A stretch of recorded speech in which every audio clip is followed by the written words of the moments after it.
The June 6, 2024 Ad Hoc Committee on the Presidential Search meeting of the Tennessee State University Board of Trustees is now called to order. The time is 1:02 p.m. Central Time. I'd like to welcome everyone to this Ad Hoc Committee meeting. I'd also like to welcome our guests who are participating virtually. We have Dr. Maria Thompson, Dr. John Garland, and Ms. Amy Bonacero, who are joining us as a part of the academic search consulting firm. They have assisted us with the presidential search process throughout. Welcome to our committee meeting. Thank you. Thank you. Thank you.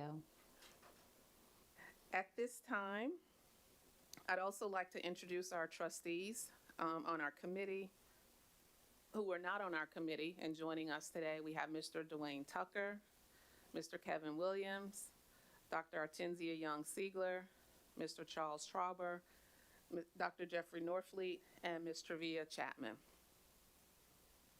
At this time, we do need to call the roll. Secretary Pendleton. Trustee Qualls. Here. Trustee Smith. Present. Trustee Winton. Here. We have a quorum.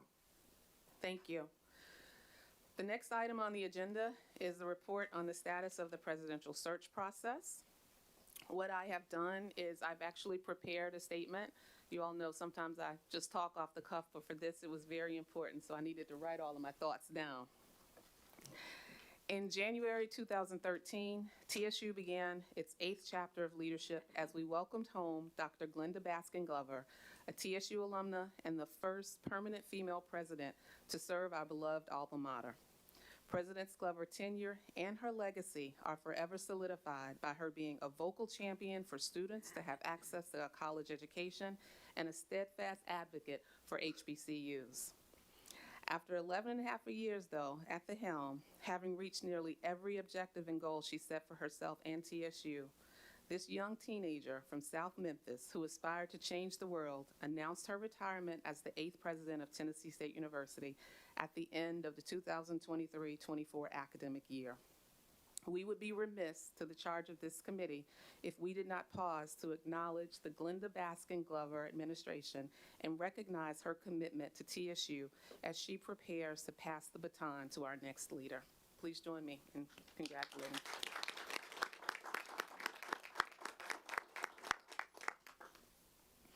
This is a historic moment in the life of TSU. For the first time in our institution's history, our independent governing body will solely select the 9th president of Tennessee State University. This is a responsibility that we as a Board of Trustees do not take lightly. We are clear that providing a quality education for our students is top priority. Students are our why, and a critical part in supporting our why is in the selection of our sole employee, which is the president of the university. When the Presidential Search Committee commenced last fall, TSU was in a very different climate and had a different governing body. The presidential profile and agenda that were developed were based on that climate and the needs of the university as seen by the previous board. The search progressed to yield 3 finalists who visited campus in March and met with students, alumni, and university faculty and staff.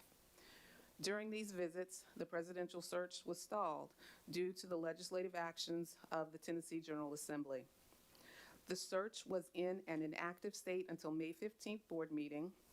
At that time, our board chair announced that the search would be paused and that this ad hoc committee was formed to determine the strategy to move forward. Over the past 3 weeks, as chair of this ad hoc committee, I've sought to understand the process that was followed during the search and created several scenarios as it relates to the next steps in identifying a president. I'd like to say at this time that we greatly appreciate the time and the effort that each of the 3 candidates has dedicated to this process. Fairness and integrity are guiding principles that underpin the following recommendations that I submit to this committee for discussion, and will then move to send that final version of this recommendation to the full board.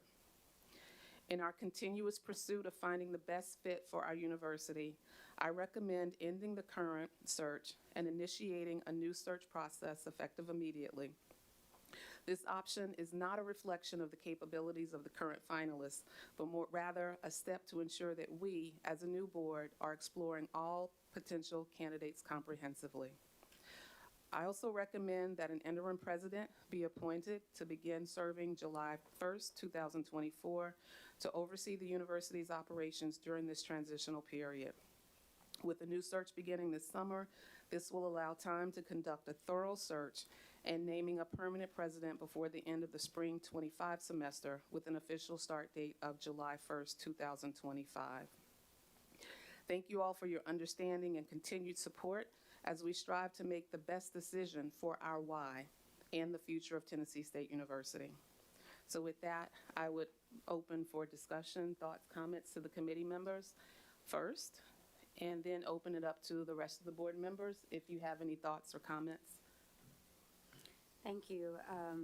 And I think you outlined everything so very well, Dr. Qualls. So appreciate your leadership and all that you've done to try to make this process a very difficult process as seamless and opening up the door to ensure that we are transparent and that we are taking into account all factors and all thoughts as we get ready to head into this next chapter. So I will approve the motion as you have articulated.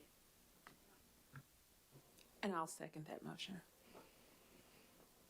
Okay, so we have a motion. We have a motion to accept the recommendation put forth to the ad hoc committee.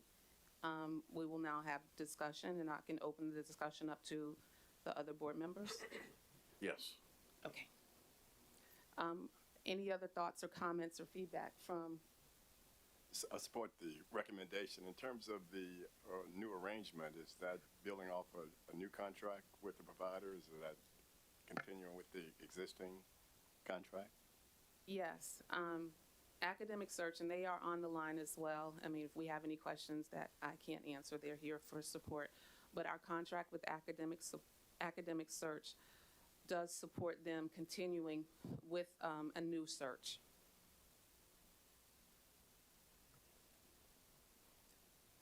Trustee Young-Sigler, although I don't disagree with what has been done, I think we have made this decision without taking into consideration input from all of the stakeholders, specifically the faculty and the students here at the university. I know that previously I had mentioned to the chair that I thought that it would be prudent to have a faculty voice on that particular committee, and I wanted to readdress that at this time. And also just to say that the faculty of the university are so invested in the success of the university. We've gone through a lot with everything that has gone on, and I think to almost ignore that faculty voice is not wise at this point, particularly when we're trying to seek the next leader here at the university. So I just want to reiterate the fact that I think that a faculty representative, a voice on this committee, would do well for the committee and to ensure that the faculty have buy-in when this person comes in to be president here at the university. Trustee Young-Sigler, this particular committee was formed to determine next steps from the board's perspective. As we start this new process working with Academic Search, we will, from their guidance, we will have to have another presidential search committee, and all voices will be represented. But this was a trustee board, our responsibility in determining how we are going to hire our sole employee. Thank you, and I respect your opinion. But you have a faculty representative here as a board of trustee, and you don't have to go out and search for someone. You have someone here on the board of trustees that can speak to that voice. Thank you very much.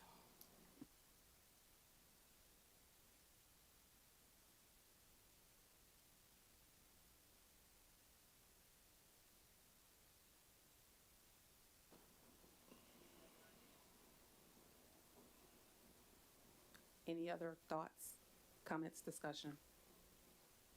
If not, Secretary Pendleton, will you call the roll? And just so to clarify, this is the motion of the items to recommend to the full board the approval of the items that you mentioned, ending the current search, commencing a new search this summer, appointing an interim president, and with the expected start date of the new president, July 1st, 2025, correct? Yes. Okay. One procedure question. If we all here and present, is it just a majority vote by going around and saying for or against? Or do we have to call the roll? Oh, okay. All right. I'm just curious. Yeah, we could proceed by indicating all those in favor with respect to the committee. All those in favor say aye. Aye. Those opposed? I'm the chair of the committee. Okay, so any opposed, any abstentions? Motion carries. Thank you.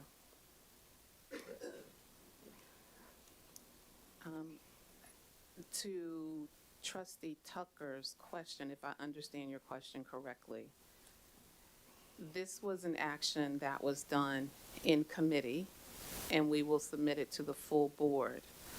The full board is here now. Can we take action on, okay.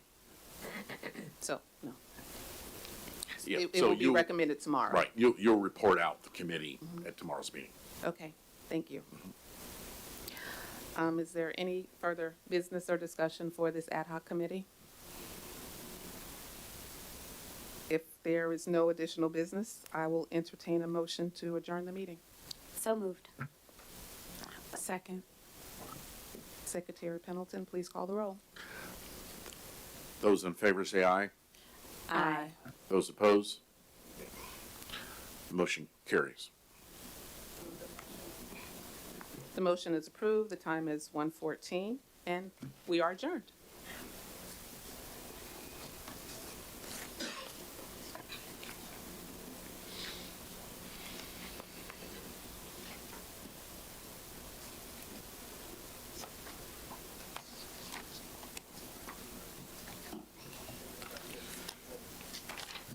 Let's see here.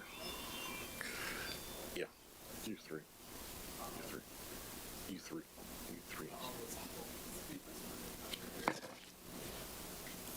I believe so.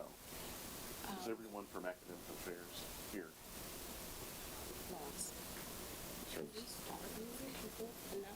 Yeah, we indicate on there that we're running consecutive meetings and that it.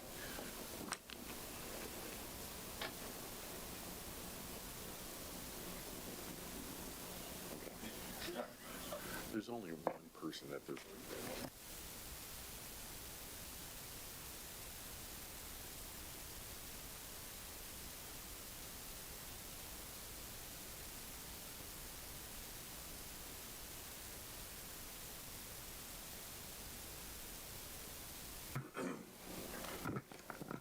Good afternoon and welcome. The June 6, 2024 Student and Academic Affairs Committee meeting of the Tennessee State University Board of Trustees is now called to order. The time is 1:16 p.m. Central Time. I want to welcome all of those to this particular committee meeting, Student and Academic Affairs. Welcome to each of the trustees and to those committee members, Trustee Smith and Trustee Young-Siegler. Board members, at this time, we need to call the roll. Trustee Norfleet, Present. Trustee Smith, Present. Trustee Young-Siegler. Present. We have a quorum. Right, thank you, sir. The first item on the agenda is the approval of the 2024-2025 tenure and promotion recommendations. The materials for this agenda item are included for your review in the board materials for the June 7th, 2024 board meeting.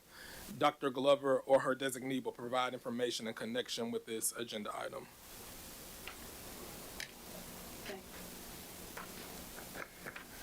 Thank you. We're asking if, oh, there she comes, okay. Dr. Sheriff CA, I'm not sure. As you probably know, today is the Artificial Intelligence Conference that Dr. Provost Melton is spearheading across the country. I was there this morning. And we've asked our Associate Vice President if she was still here. Good afternoon. Per university policy, the president recommends the granting of tenure to eligible faculty members. The recommendations are based upon the requirements as outlined in the Tennessee State University policy on tenure. A total of 16 faculty members are recommended for tenure at this time, with the proposed implementation date of August 2024. The full listing of faculty members recommended for tenure can be found in the June 7th board materials.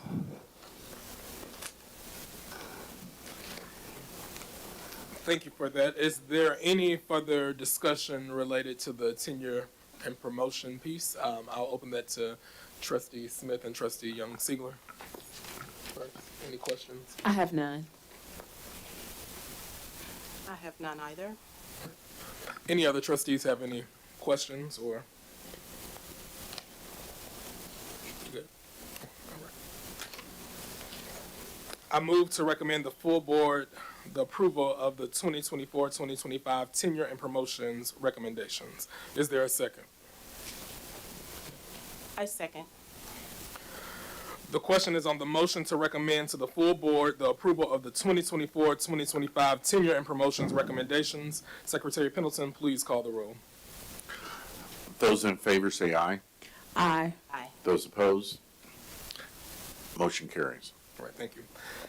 The next item on the agenda is the approval of new academic program, a graduate certificate in higher education. The materials for this agenda item are included for your review in the board materials for the June 7, 2024 board meeting.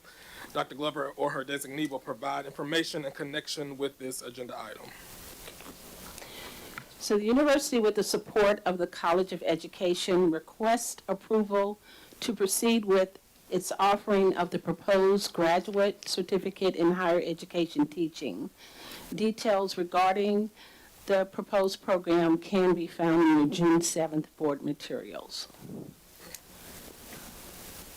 Thank you for that. Is there any further discussion related to this academic program, the graduate certificate? Trustee Smith or Trustee Young-Sigler? None for me. None. Any other trustees have any questions?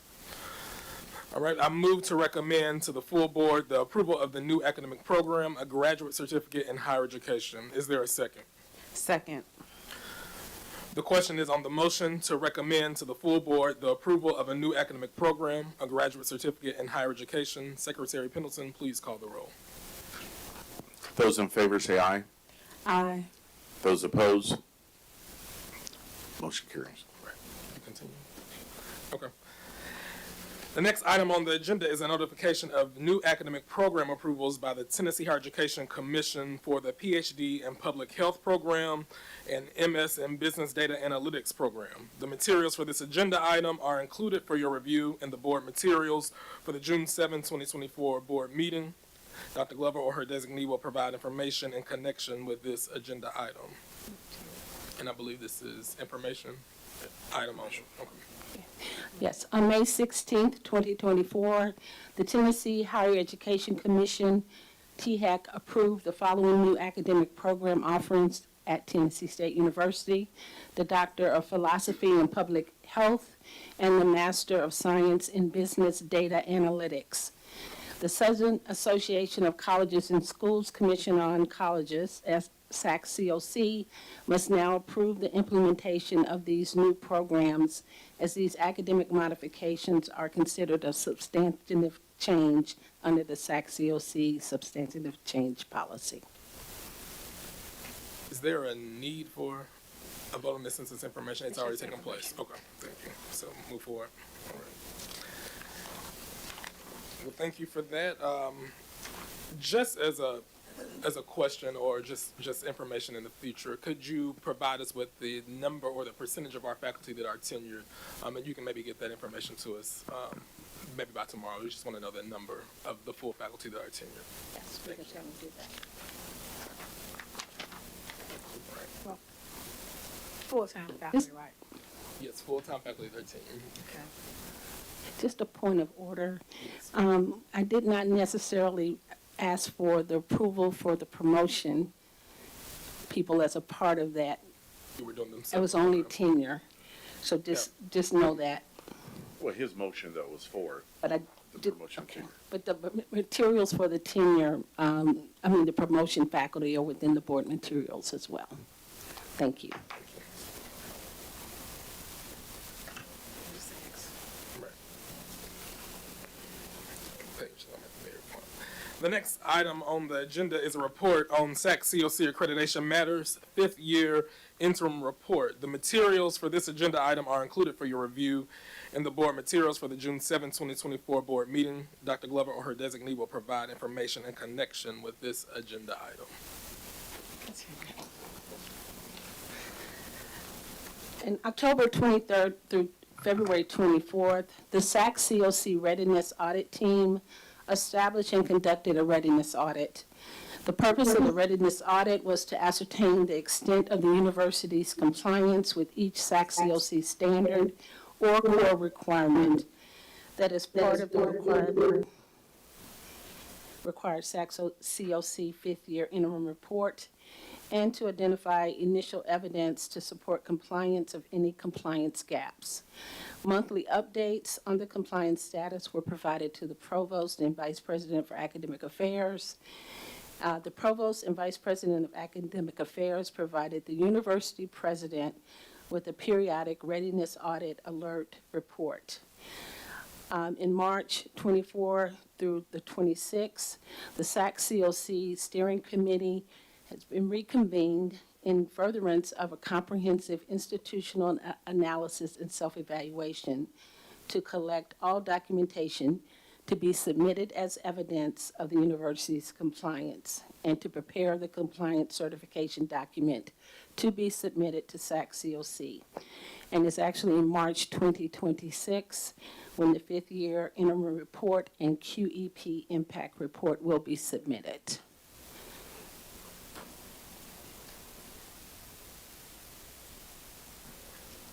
Right. Any discussion, further discussion related to the SAC COC accreditation matters 5th year interim report? I just have one question. Oh, so we are right now, just for the record, we're in good standing with SACs. There are no findings, there are no, Yes. tell us how we are with SACs at this point. We are in good standing, no findings.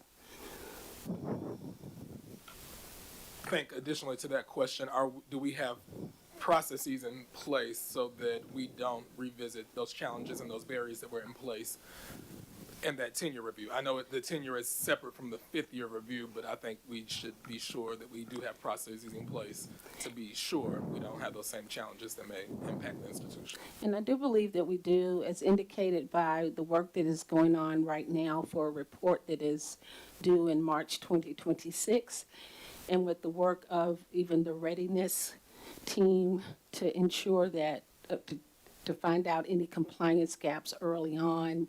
I think that we're well positioned to submit a report that is in full compliance in 2026. Let me add a little to that. We are in regular contact with SAC COC. We have a consultant who works with us, Dr. Silver, who has a firm. He just works with a lot of HBCUs and others. And he's in regular contact with us and the provost, as well as the readiness team. So we feel pretty good. Any other questions? All right. The next item on the agenda is an academic affairs report. The materials for this agenda item are included for your review in the board materials for the June 7, 2024 board meeting. Dr. Glover or her designee will provide information in connection with this agenda item. This time, Dr. Johnny Smith. So Assistant Vice President, Academic Affairs. Thank you, Dr. Glover, and good afternoon to everyone. Basically, when you look inside of your packet today, you will find information regarding improvements, goals, and our accomplishments and challenges that we've had and that we've overcome. We'll also, when you look inside your package, you'll find information that talks a little bit about the improvements of all of our academic colleges, agriculture, business, education, engineering, health, liberal arts, and also life sciences and public science and graduate school. I would encourage you to, it's quite a bit of material, but I would encourage you to read it. It's very detailed and outlined. And we also, at the very conclusion, have a copy of our academic calendar listed for you for 24-25, just to ensure that you are aware of what we have upcoming and the things that are already stated on the calendar for this academic year. I would like to conclude with the report regarding these improvements by letting you know on behalf of Dr. Robbie Melton, she thank you all so much for allowing this opportunity in academic affairs to share this information with you. As you already know, we're very transparent about what we're submitting. We're very committed to what we're doing, and we certainly are glad to have you to be a part of what we're doing for our students. Also, Dr. Melton asked me to share with you all our conference that's going on today, the AI for All Summit, and would like to invite you all to come to be a part of that this afternoon or tomorrow. And we have a gift that we would like to share with you to say thank you for your service already, and that really concludes what I have today regarding our accomplishments. Thank you. Are there any questions? Is there any further discussion? Can you speak to us on the process of developing your academic calendar? The academic Calendar. How are these dates determined? Okay. And if there's any flexibility in the dates depending on, I know, like, for example, we had COVID and there was, so what role does academic affairs have, or what procedures do you have in place to modify this if necessary? Yes, and thank you for your question. We do have a process in place where we invite all stakeholders to participate in the academic calendar.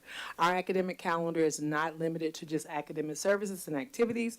We check with our athletics department to see what type of athletic activities are going to go on to ensure that those dates are not conflicting with some very major events or contests that they might have. We also consult with our faculty, our chairs and deans to see if they have any upcoming academic conferences or any important type of webinar that's happening to ensure that there's not conflicting with things that we have going on. And also we consult with student affairs. As you already know, we have a number of student activities and we have events, and we try to make sure we stay away from those activities during those critical times as it relates to academics, to studies, and on and on.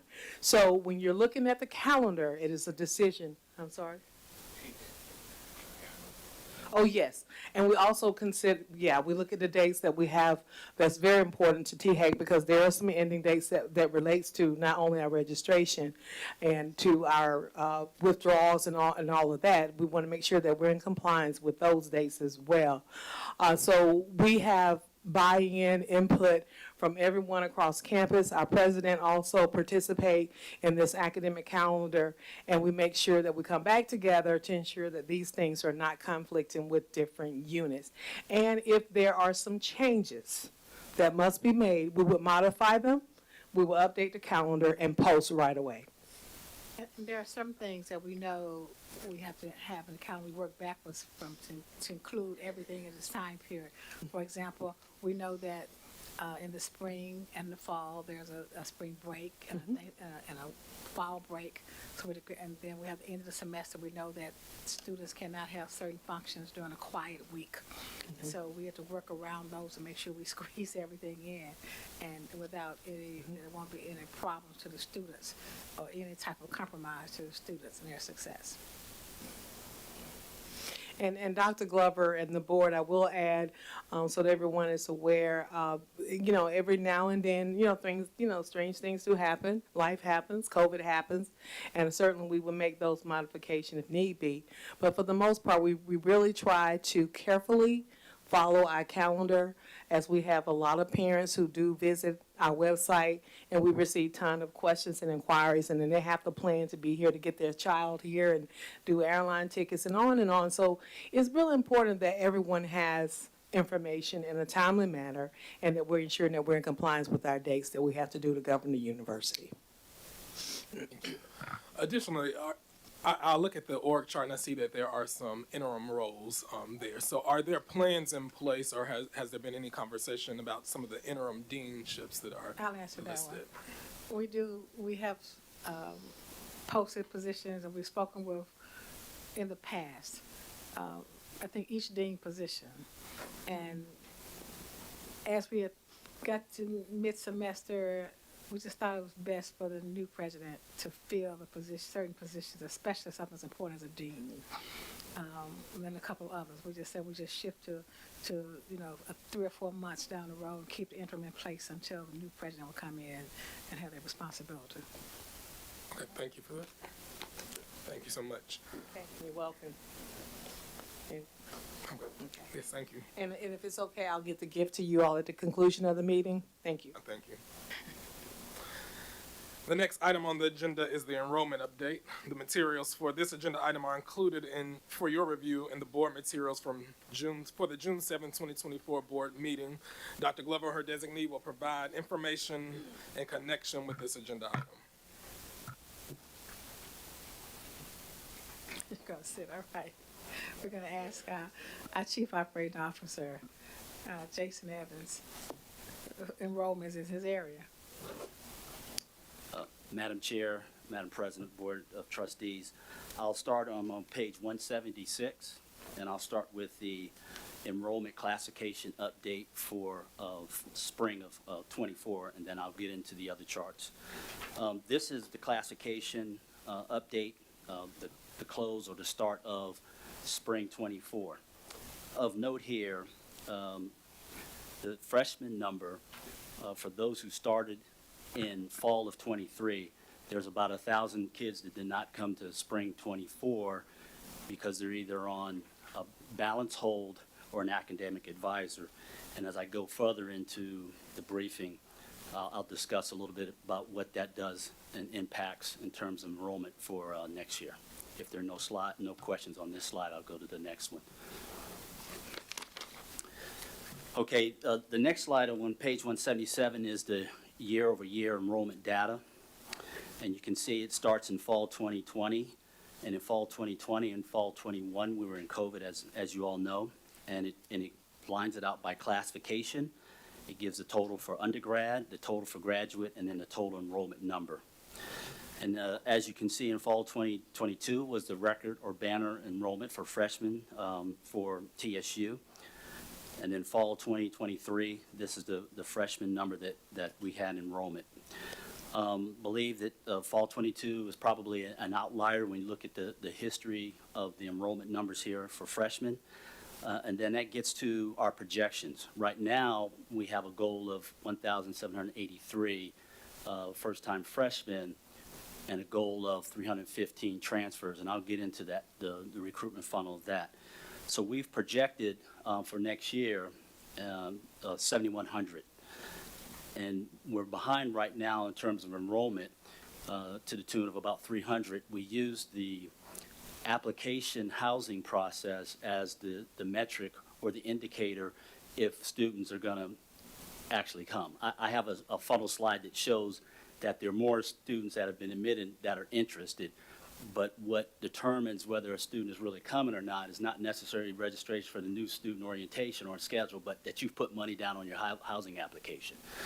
So when I say we're about 300 behind right now, there's about 630 housing applications where students have submitted and paid for, and this time last year we had 951, which means we're about 300 behind the enrollment goal.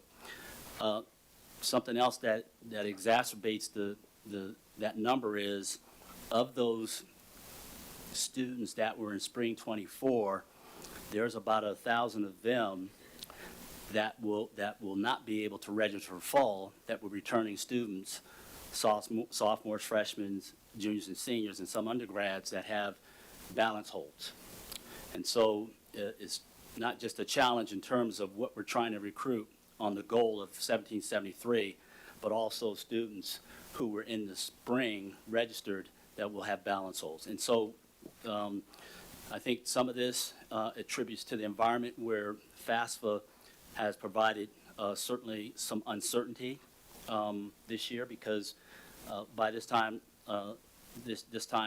last year, students would know what their award was. FAFSA was delayed, and so we hope to have all of our FAFSA letters out this week, and I think in the next 30 days, we'll know in terms of those who have indicated the intent to enroll and those who we admitted, whether or not they're going to actually come. I think that is a factor. There's also external factors in terms of media attention that the university has received over the last year with the audits. We have a new board, and we have a president leaving. You can see I've also listed the first-time freshman retention rates. The fall 23 retention rate was 60. It's pretty consistent over the 5-year average there. And then I also listed the first-time freshman enrollment in terms of the actual freshman enrollment. And last year, you can see 1770, and that average is 1992. I believe that because fall 2022 is an outlier, we probably won't get to that historic number again, that the average will probably be between 1,500 and 1,700 for the first-time freshmen. If there are no questions, I'll go to the next slide. On Go page ahead. one- We Yes, do sir. CO Evans, Yes. you mentioned a change in the FAFSA. Right. FAFSA. Can you go into a little bit more detail of what has happened with that and what have we done to mitigate some of those losses from that? That's a great question. So we started early on with the chief of staff, Curtis Johnson. We would having meetings to talk about just the information on FAFSA, because FAFSA was really the change of the form. And it was requiring more information from the students and parents, more detailed information, and they delayed it a couple times, and they delayed it again in December. So what we were doing was passing information on to the students and parents as we could. And that was really all we could do. The information that was passed down from the Department of Education, we made sure we posted it or we sent it to the students in terms of the intent to enroll students. Those are the students where you're really going to get your yield from the ones that you've admitted. So it's been an information campaign. But the effect really is, with the socioeconomics that we have here, student and parents really want to know what, you have quite a few, 64% of the first-time freshmen are Pell eligible. So they would want to know, and we've gotten some feedback, what's my award going to be, so that I know what the cost of going to school will be for me. But we clearly had an information campaign, and we collaborated internally amongst the cabinet to answer your question. All right, since you asked for questions, I'm going to give the other trustees an opportunity to ask some questions as well. Mr. Evans, I have a question following along with Dr. Young-Siegler's question about what we're doing for preparation. Is there any technology upgrade or software, hardware platform that we're going to have to do once it actually is rolled out and going? Are we going to be prepared from a technology standpoint, infrastructure perspective? Yes, to answer your question, Admissions Pros is the CRM or the system we use, that we have all the students that are in the funnel that I'll talk about but we'll certainly have to make sure that once that happens, all the websites facing out that have financial information on it and cost estimates about going to school here, they will need to be updated, because once the parents and students receive their letter, they get their award amount of their aid, they're going to want to know what the cost of going to school here. But the technology, from my perspective, is certainly here to accommodate that. Once we start receiving, for us, it will be about students just simply indicating who are intent to enroll, just start registering and finish the enrollment process. Then we schedule for the new student orientation. One technology integration we have on Admissions Pros, where students that apply, is they now can immediately ask for a schedule, the first-time freshman. And it goes directly to the first-time freshman, Isabella's shop. And so we can do that quickly, and it also gives OAA some predictability in terms of what scheduling is happening instead of waiting to the end or closer to when school starts. Thank you. I would just ask that we make sure that all of our systems are communicating with each other and that it's not a hindrance to our students once they are applying, because it's already a delay and we need to be able to move as quickly as possible. Yes, ma'am. On the FAFSA, it was supposed to be a FAFSA Simplification Act, in higher education, you probably know that. A FAFSA Simplification Act, but it was all but a simplification. Things that went wrong. It was intended to streamline the process, but there were technical glitches. There was a late release in updating the forms. They want to do a new analysis to change the methodology to determine eligibility, because we had EFC at first, expected family contribution, and they want to move that now to the SAI, which is like a student aid index. So all these factors were not timely done in FAFSA at the federal level. It's nothing to do with the various universities. It's just by the time it gets found down to us, and we say it's a bigger effect on HBCUs, but everybody's having this problem. So it's not just HBCUs and TSU, it's a problem across the board with people. So we're all, in the president's meetings and things, we talk about how to make sure that we're handling FAFSA as best we can. But we're not going to put everything on FAFSA, because there are other things that happen if you control for FAFSA. Then where are we? That's what we're looking at now, because FAFSA is not going to last forever, this problem. No problem. So I had a question about the balance holds that you mentioned. So twofold question. One, what is the full amount? And then second question is, what's the average amount that each student owes? I can get you that information. thank I don't you. have, but I'll get you that information. Any other questions? Yes, I have a couple, and thank you so much for the information you've shared so far.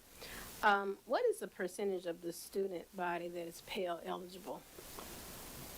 I don't have the exact, I have it for the first-time freshmen. I'll have to get it to you for the full student body, but I believe it's over 50% that are Pell eligible, but I do have it for the first-time freshmen. Okay. And I noticed that there was a retention of about 60%. What is the goal for retention? So that's a great question. We have and so I'll answer it like this. Because we know right now, it seems like the chief reason why people don't come back is a balance hold. I think the current retention plan we have, we need to look at that again and do the assessment, because we have some metrics in there and better answer your question. But I can tell by this data here that balance holds seem to be a prevalent reason why students don't either persist or retain. And as we discussed, I think that, well, I know enrollment can be twofold in two parts. So I think there still has to be a conversation between the enrollment management side and the academic side as well. And then a clear definition across the institution, and for the transparency that how both parts play into the retention rate, for sure. So, great question. I now have the retention mission as of last week, and so when I have reviewed the retention plan is absolutely intended for all cabinet members to collaborate. When you read through it, there's roles for student success. There's still roles for the dean of students. There's a role for OAA. There's a role for enrollment management. In my mind, it takes the entire institution, and it also has to be complementary with the recruitment strategy. So to your comment, I agree, and that retention plan that we have now is written very well. I think it's the 22-27 plan, but I think it's time for us as a cabinet to get together and do an assessment of it, to get to the questions and to review the metrics that are outlined in it and see how we're faring against it. If I can follow on to Travia's question, typically with the universities I've worked with, anytime the retention numbers fall below 70%, it's where you want to start placing focus. Do we have a number yet as to our target or our goal? So I would tell you, again, and I hate to say this, I would refer back to what I think we need to go back to, the retention plan, review those metrics, and determine what that is for us, what that number, what that threshold is. I think at 60%, you can see for first-time freshmen, it was pretty consistent at 60%. So is that the number, or is it something lower than that? But we do need to review that. As you know, retention is low. That's one of the, in my report, you'll see that's one of our challenges that we're going to present to you is how to keep students, we will have students to come back. Because the focus used to be on enrollment years ago because we got funded on enrollment. But now we get funded on the persistence and the students who graduate and the students we retain. And so we've been putting together plans. Academic Affairs has, a lot of retention programs. We did, some time ago, we did just a very unsexy study for students to find out why they didn't return. The number one reason, overwhelmingly, was finances. There were some other reasons, nobody answered the phone, or students and teachers didn't care about me. There were some others, but the main reason was money. And so knowing that we beefed up our efforts to bring in more dollars for students, to get more corporate partnerships and more federal funds, and USDA gave us more money for scholarships, because we're doing that side of the house too. Because if you look at 6% that comes back, that means 40% did not return. So that's our focus, to get those who did not return, get that number up. Before COVID, we talked about the mid-70s, 70 to 75% was the number we were looking for. We've not discussed that number post-COVID, but that's where we were then. Trustee Smith first, and then I'll take you next. How confident are you that the balance holds are true balances owed by the student share, and not a result of the financial aid audit hold? I'm confident that the balance holds we have are the balance holds, true balance holds. It's been pretty consistent since I've been here. It'll be a year in July. If a student has a balance hold, it's a balance hold. And so, even when they come to customer service, if they have a balance hold. There may be some negotiation about how much that balance hold is, but my experience and talking, if I have a question, I can go to VP Allen about it, or financial aid, but I'm pretty confident that the balance holds are the balance holds. Thank you. You will find some who will say my scholarship was not applied, and it may be true sometimes. In some rare cases, we have not applied everything, but for the most part, the balances are the balances. Trustee Williams. The question I have is this is probably about the third or fourth time that I've sat in rooms thinking about how we get access to the right students, but then how do we get the technical pieces of that in our curriculums so that we can draw out those students that have the best chance to change what has been the history of TSU over the last years. Do we have a good understanding of what that is? Because without getting a good answer to that, we will be guessing as opposed to delivering based on our Right. knowledge. As to why students come to TSU. Yes. So you want to start with that, Mr. Evans? Because your team goes out and recruits. To your point, I think the intent is to recruit a quality student. It's been my experience that you recruit a quality student that has the best chance of matriculating here because of the aptitude. So we endeavor when we're recruiting to recruit just against that. And you'll see in the funnel chart the numbers in terms of applications disapproved, and we're a little bit above the GPA of those we've recruited versus last year, and flat on the ACT and SAT. To your point, that's what we endeavor to do, because you don't want to have students in my mind, have two strikes against them. One, financial, and two, you don't have the grade to be here. Because if you have both of those, then you're not going to be successful.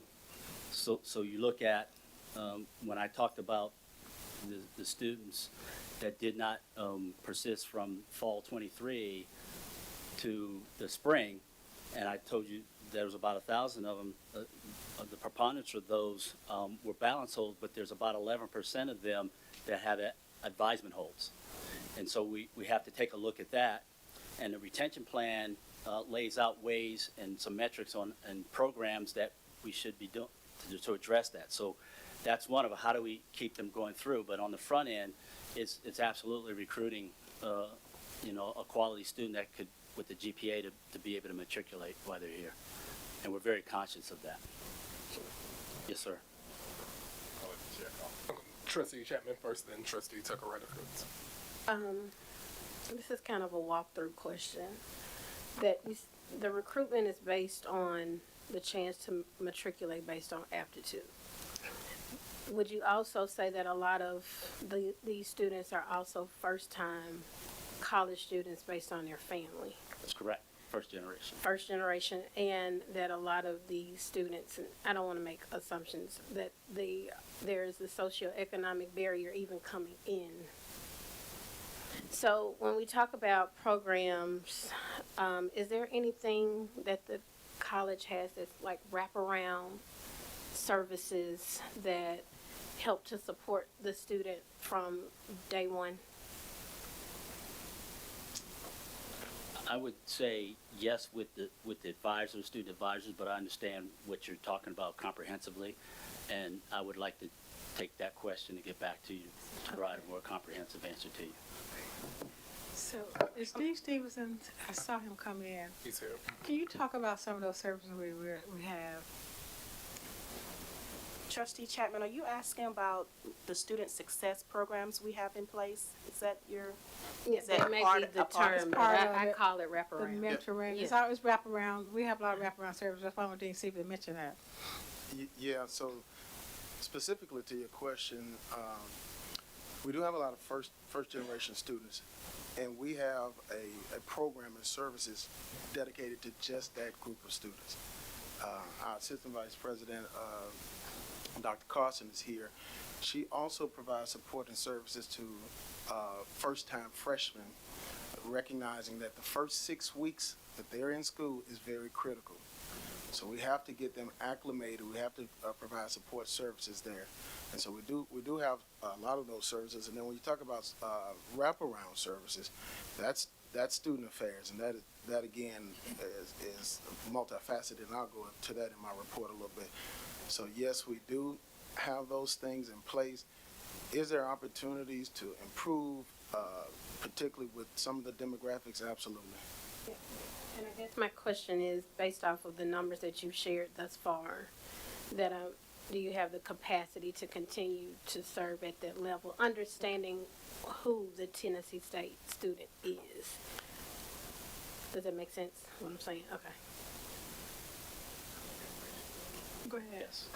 Oh, I'm sorry, I I'm forgot supposed to to go into mention the first generation. wraparound. She asked about the wraparound services. It's okay that you mention that unless you want to wait till later, but I'm just saying you got your Yeah, report. he can There's a report. he Okay. can do it in a report, Yeah. and that is just really where I'm going is, what's the capacity? If based off of the enrollment, understanding that half are waiting on a balance hold that's not directly tied to the audit, it seems like this could be a perpetual thing if the capacity is not built up for that student.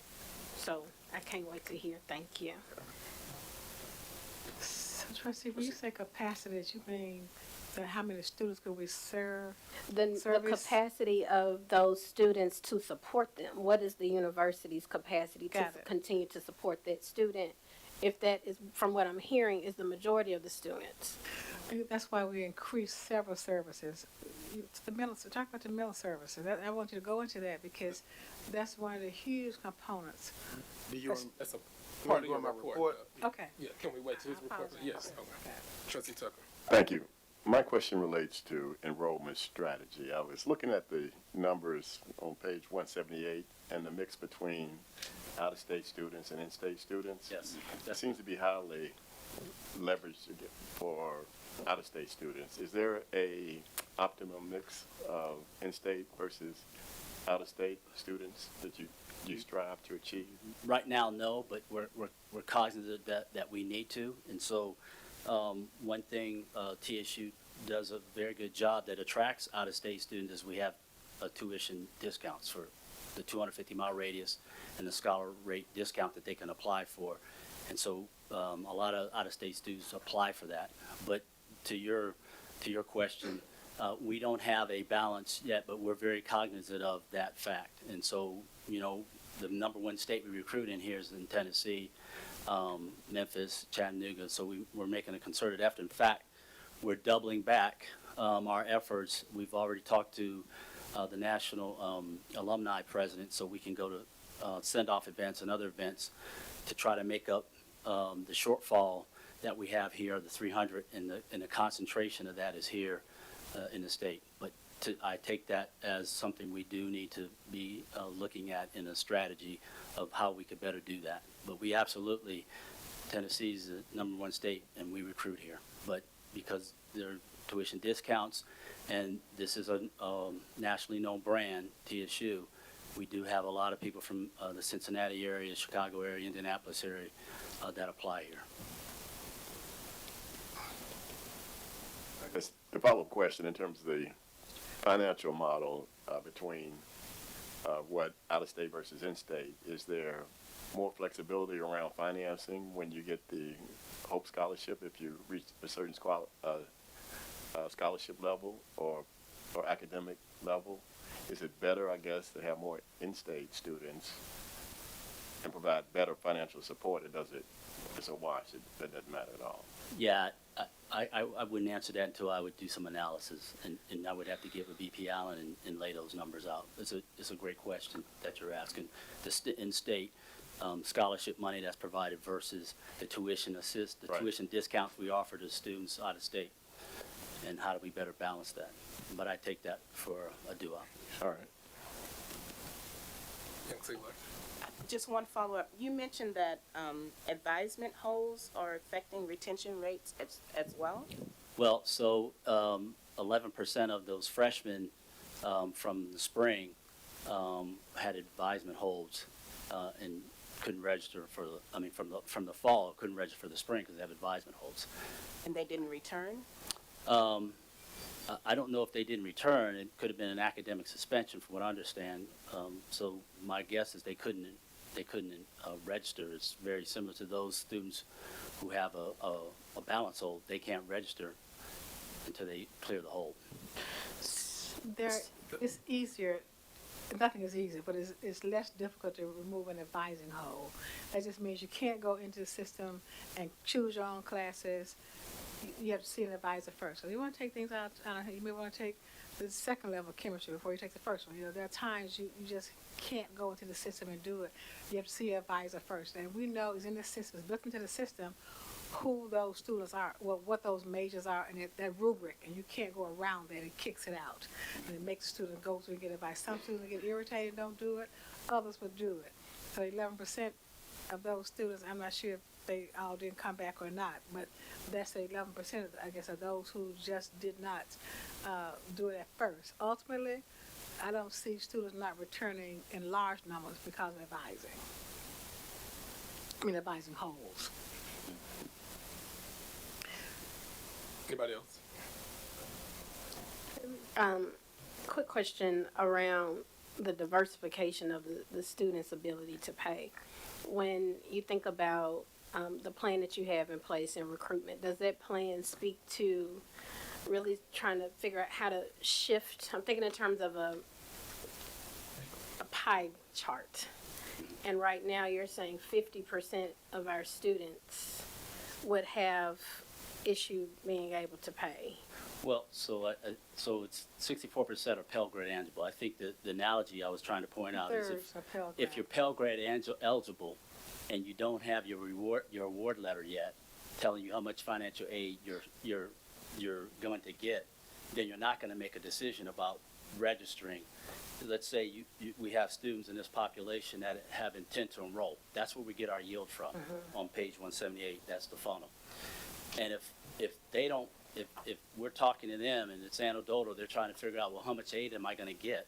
And they don't have the letter, they're not going to make a decision about, I'm going to register because I haven't been told how much aid I'm going to get along with whatever the cost of the school is. That's the analogy I was drawing there, is that if you have a high percentage of Pell eligible, they're certainly waiting on to figure out how much federal aid they would be eligible for to make a decision about where to go to school. Got it. Thank you for the clarifying. But that's a moment in time. So when we talk about over the past couple of years, it's still been the same 60% or what have you. This is still based on the student's ability to pay even when FAFSA has kicked in and paid whatever they're paying. So there continues to be a owed balance even without the issue today. Certainly, there could be an owed balance. I think that's part of the socioeconomic and the kids that you have go here. It's really hard to go to any college without having a balance. Or having the private pay dollars to Right. pay it. So we have scholarships that we offer, and you'll see that in an update. But I'm 11% of that total, and I'll talk through those merit scholarships. Okay. But to your point, there are other things to try to incentivize kids, like scholarships and grants, and the president talked about some other things there earlier. That's why, to Mr. Williams' point, it's important that we try to recruit a kid that's going to have the academic wherewithal to make it here, right? Well, and the economics. And that's The going economics. back to what I was saying earlier, and I Right. see you chiming in around really looking at what is that overall pie chart Right. of who are we recruiting. Right. We want to be able to support the student success of a first-time college student. Absolutely. Right. But it sounds like there is also an off balance of a student who can also afford to support so that it's not leaning so hard on those that cannot. But let me share one thing that I think will really home in on what you're saying. Okay. And that is that, and I've been lifting this up quite a bit in our cabinet meetings. Back when we were in college, you knew that there were people who were in college for like 8 years, 7, 9. You knew you had those individuals who were there for a long time. And when we were in college, as long as it took you to complete, you can continue to get financial aid. You could be in college for 10 years and continue to get loans and financial aid. Those rules have changed now. So what we're seeing is a lot of students who are getting caught up in what's called SAP, which means that if you attempt so many classes, you have to pass a certain percentage of that. If you don't pass that percentage, then you're no longer eligible for any financial aid. That group of students get stuck. Federal aid. Federal aid, right. So you can't get loans, you can't get, and so those group, we've seen a lot of those students get stuck. What we're finding out in student affairs is a lot of students did not know this. So it was too late when they find out, oh man, I dropped 3 classes and that's counting against me. And I'm not just talking about failing, even attempted classes. So again, I've been lifting up that we've got to say to students, it is so important. Dropping a class can literally put you in a position where you cannot persist, where you cannot continue. So it has to be dealt with in a holistic space in terms of when we just say students don't persist, it's not just necessarily that they had money and they refused to pay at this point.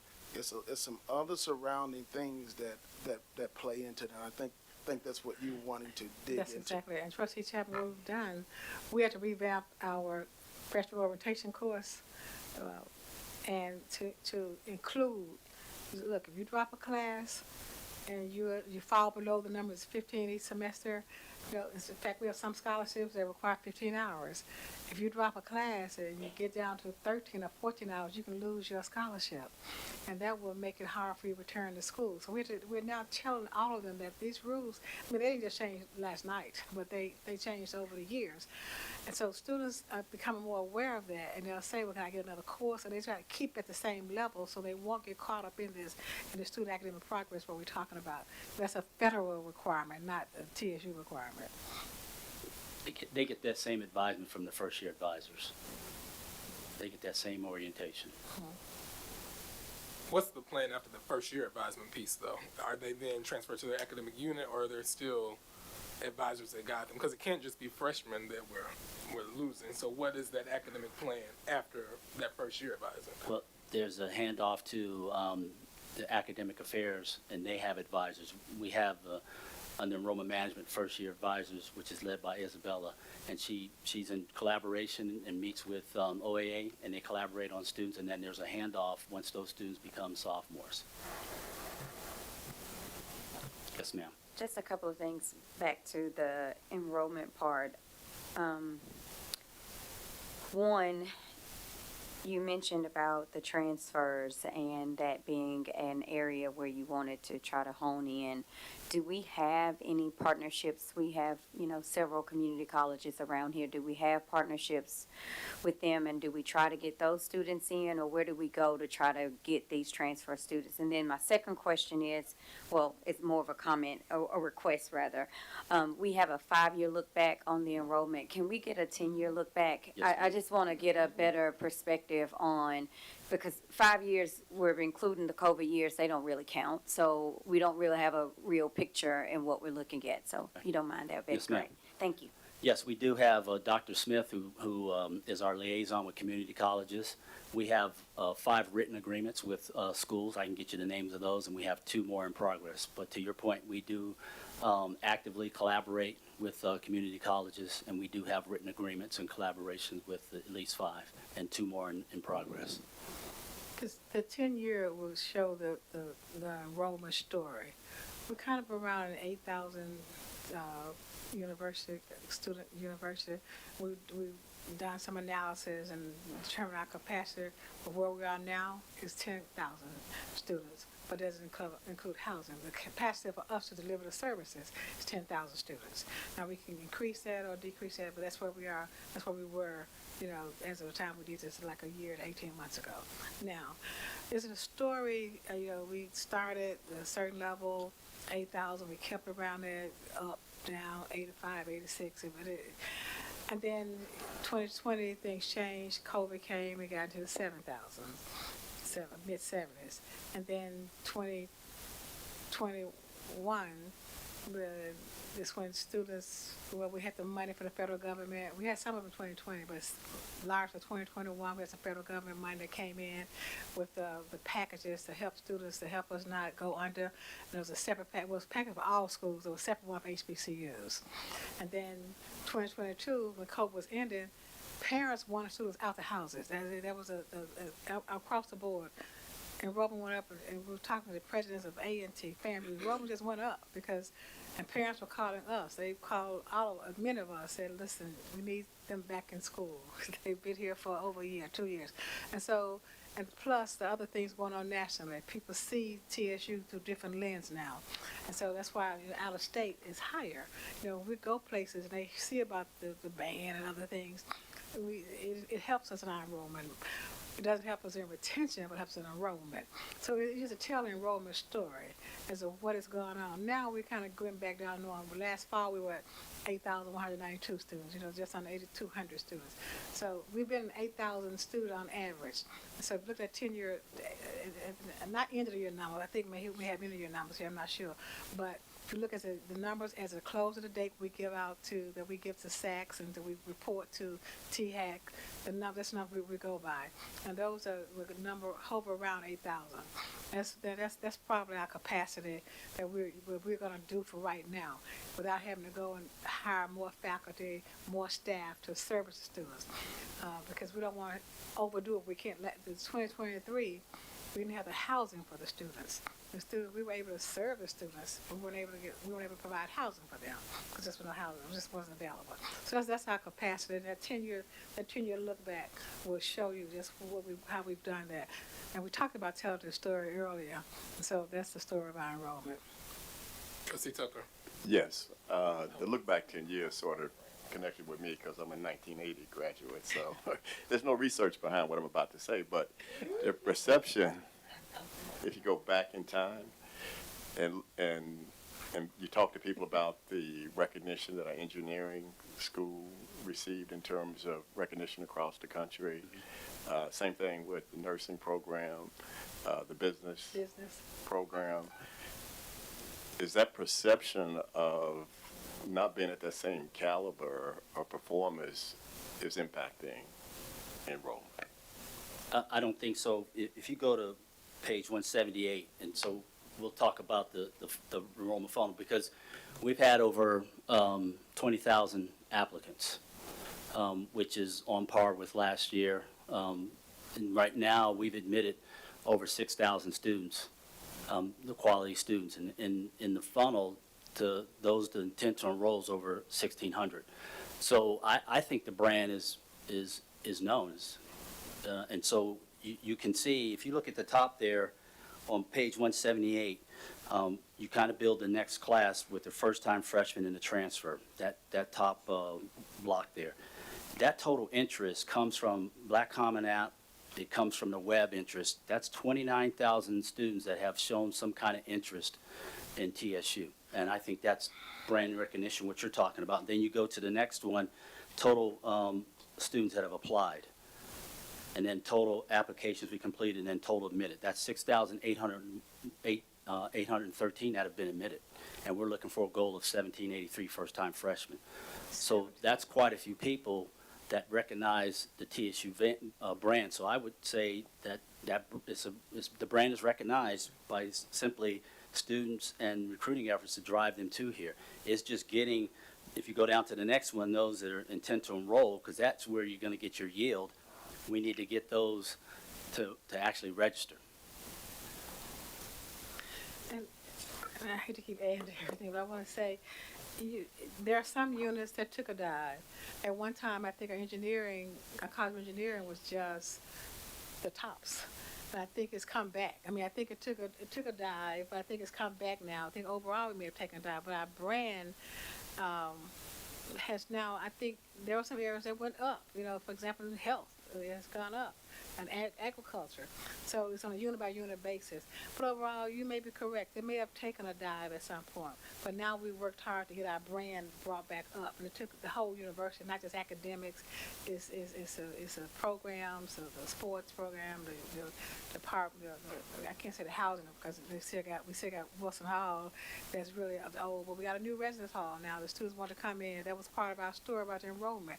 When the students want to come and see a new residence hall, they came and see.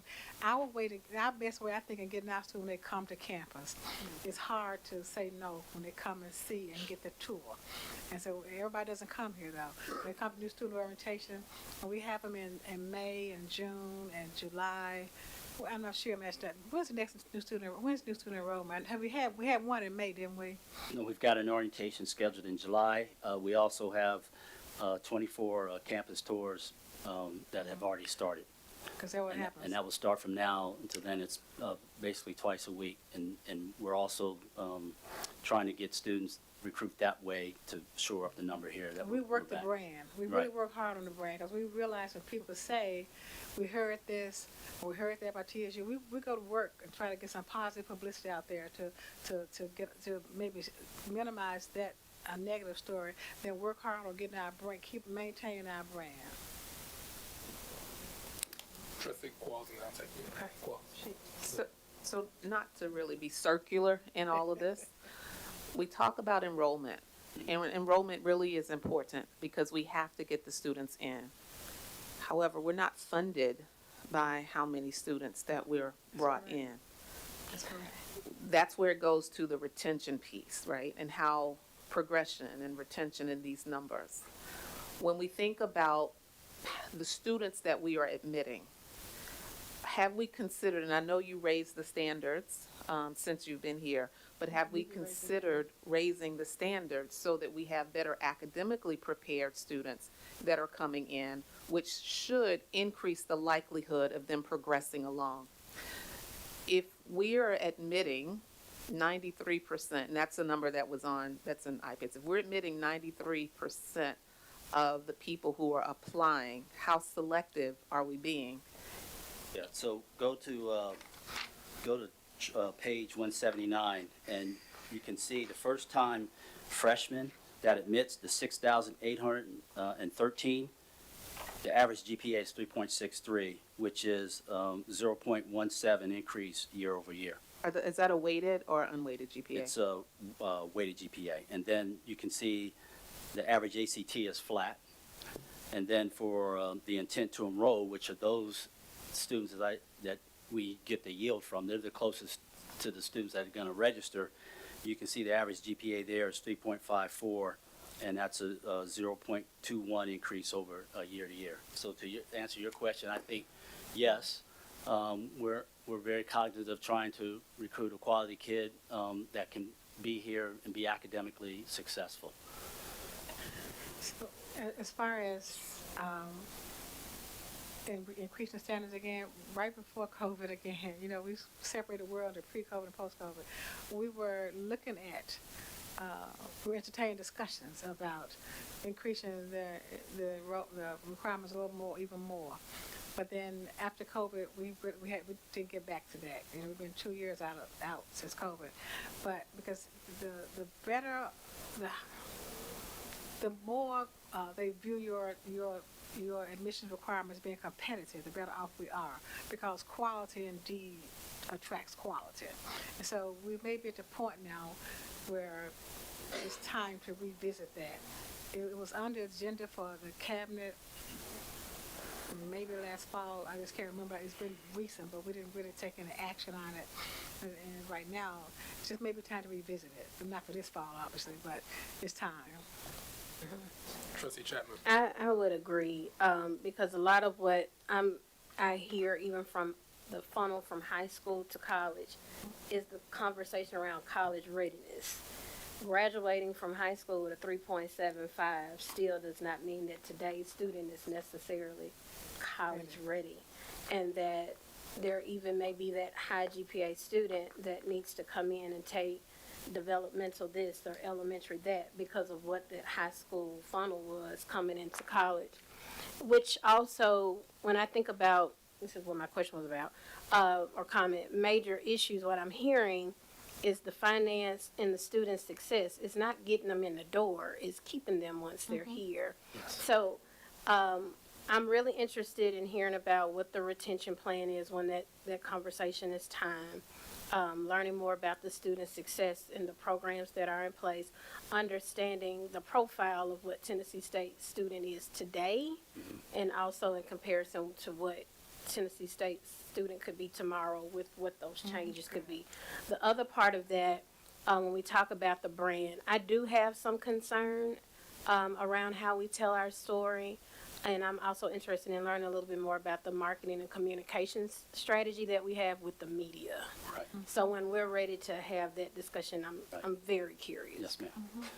I think I'd like to make one comment. I think about GPAs. All GPAs from all high schools aren't equal when they get here either. That's right. You can have a 4.0 and students get here and you can see that they're struggling. So to your point, right now the GPA is 2.5 unless you get it with a score of 19 on the ACT or 900. But if you have a 3.2, you're guaranteed as long as you have a score. But what you find out is it's not all GPAs are equal coming from high school. And this discussion is being held in other rooms, and in fact, in the National Panhellenic Council, we were talking about raising the standards, even for all, not just HBCUs, for all universities, raising the standards, because someone said you should have a 3.0, and they said, okay, you got a 3.5, you got a 3.3, that's a chemistry major, or a physics major, and you got a 3.4, that's a well, I can't call their name because they'll write me an email and tell me I was talking about their area. But that's in an area that's not STEM or not as, maybe requirements not as hard. Then which student would you want? Would you want the 3.3, want the 3.4? And so those questions are entertained at the level, the presidents of the Greek organizations are sitting around just talking about it, to say you want to raise the standards, but do you want to put in a control variable for students? But it's the same thing we're talking about at our level. You want to get a high quality students. And so go after that student and do what you can to get that student, but it's going to boil down to make sure you have some money available, put the package together for them. You can sell a lot, but it starts with money. Last thing, and I'm done. I promise. The other thing that I'm very interested in is understanding that the private dollars is something that's necessary. I would love to hear more about that fundraising strategy, particularly understanding what the FAFSA issue is. But again, even without the FAFSA issue, the numbers are still telling the story. Even once we see what the 10-year numbers are, I think there's still a profile of the TSU student. And, that is tied to what is the fundraising strategy to help to cushion the blow when the student has a balance. I say that because I even received an email from just this last class saying that there was a student that just owed like $500. Right. And looking for an opportunity to support that student. And how many students is it that just may owe $500? It may not seem a lot in this room, but that can be a lot for a family.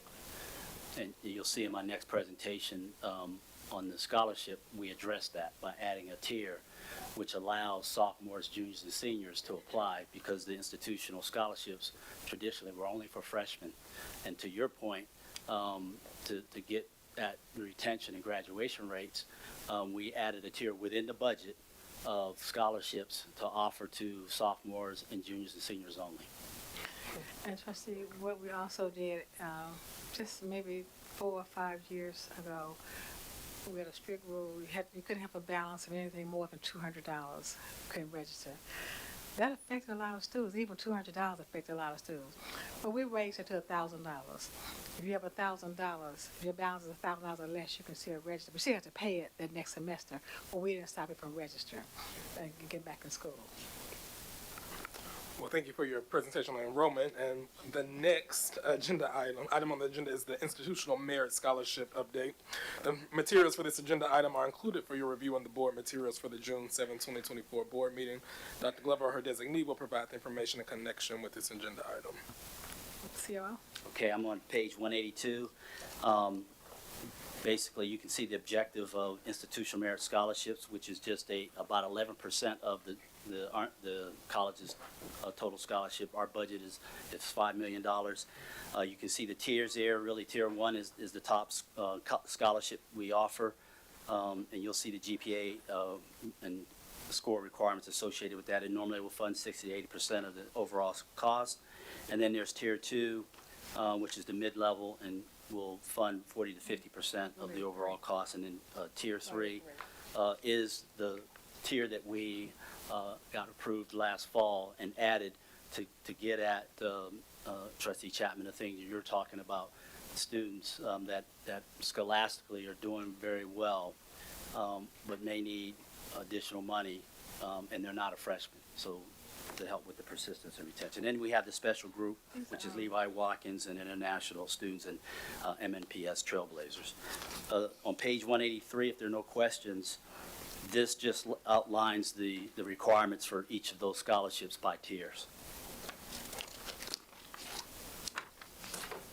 And then page 184 talks about the application, the eligibility, and the selection process. And then I'll just spend a little time on the current process, because we're still in the process now of offering scholarships. We had a total of a $5 million budget, 420 scholarships, and 181 have been offered, 239 remaining. And tier 1, that should be not 15 but 25, and you can see the numbers that correspond with each tier. The tier 3 scholarships go out this month, and the tier 1 and tier 2 we've sent out. In the special group of scholarships, the MNPS, we had an agreement with MPS for the last 2 years that they would get 100 allocations. Last year they were able to do 65. This year they had 75, and up to a student about 2 weeks ago, it dropped to 60. So we're going to probably look at that again, but we want to take that money and redistribute it to tier 2, because we have kids in the tier 2 that are eligible for that scholarship. But other than that, we think we'll get there in terms of exhausting the funds. Is there any further discussion, questions? I think Trustee Quarles has a question. Trustee. He's been skipping over me, so I have to make sure. So the monies that we have for the merit scholarships, about $5 million, Yes, if ma'am. you don't fill all of these scholarships, how do you determine where that money goes, or how you're repurposing or redistributing it? Is there a policy? So I only redistribute inside of here that I've talked about. Anything that I don't use goes back to VP Allen. But even in redistributing here, Right. if you don't have all the M&PS filled, how do you determine where those funds will go? Well, we look for the greatest need. Right now, our greatest need is Tier 2. We have a list of students who meet the Tier 2 requirement. Does that not answer the question?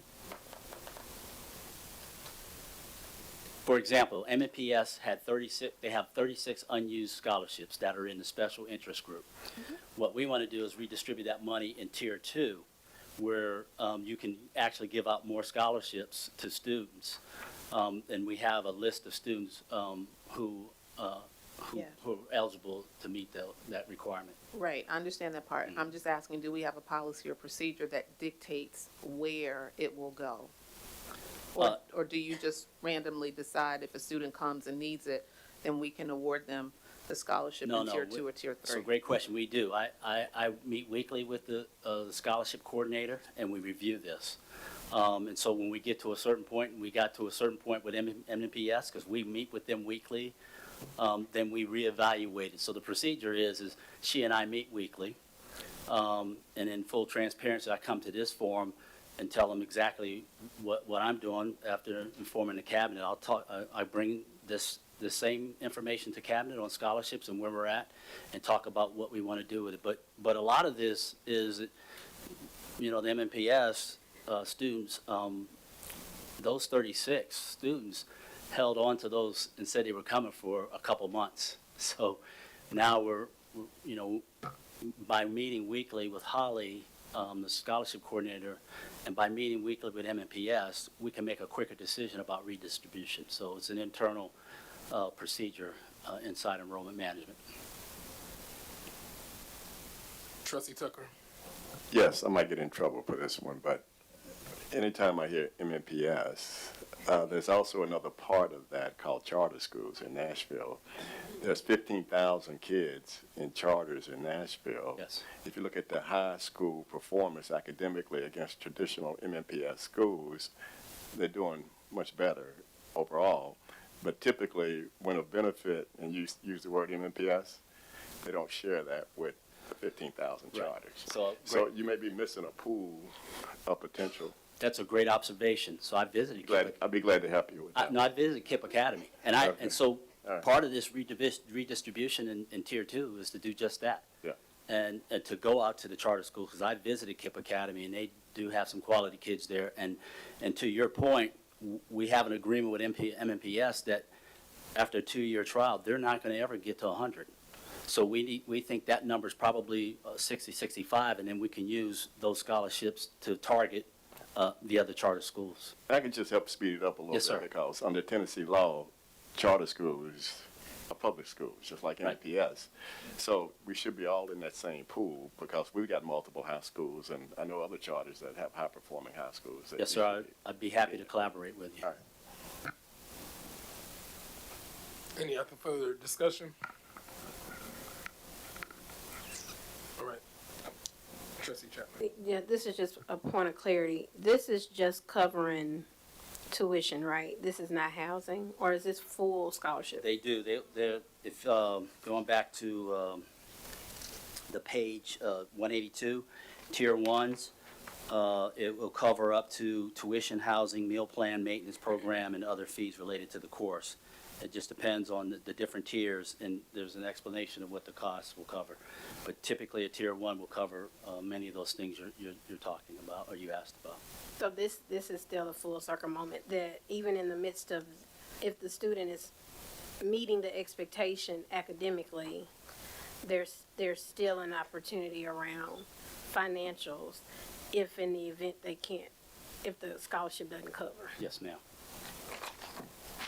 Thank you. All right, anybody else? All right, thank you, sir. Thank you. For your presentation. The next item on the agenda is a student affairs report. The materials for this agenda item are included for your review in the board materials. For the June 7, 2024 board meeting, Dr. Glover or her designee will provide information in connection with this agenda item.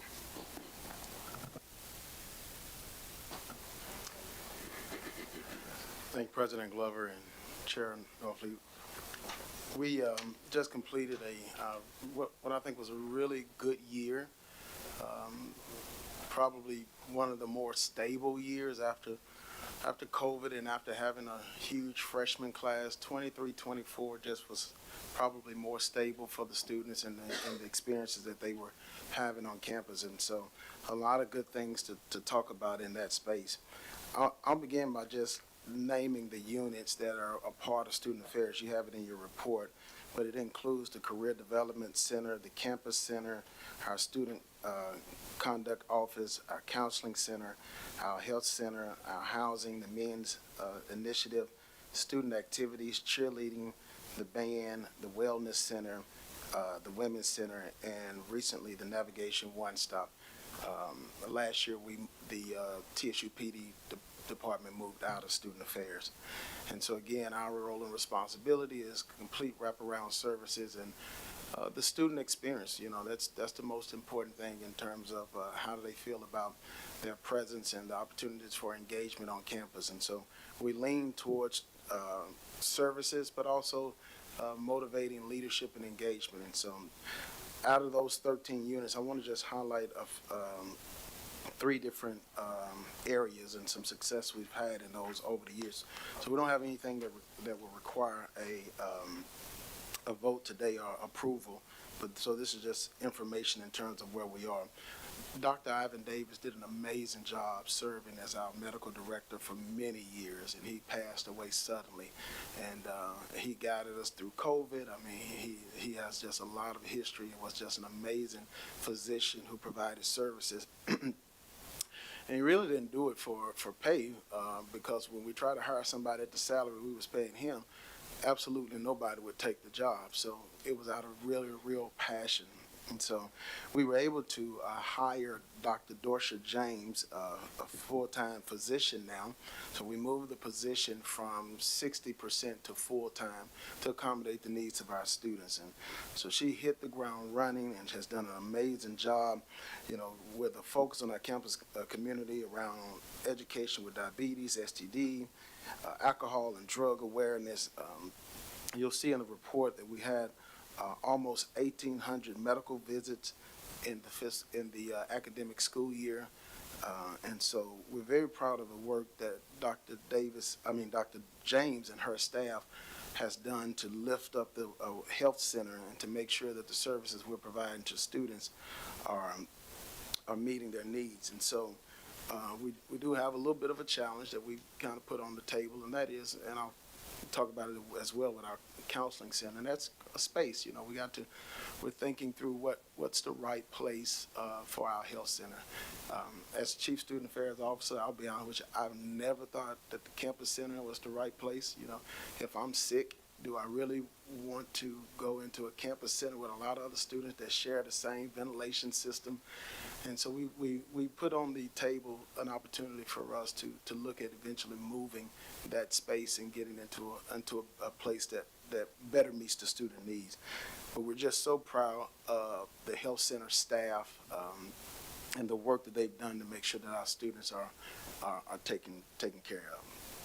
Again, I talked about student engagement and the opportunities for students to really have a real Big Blue experience and what that looks like and what that feels like.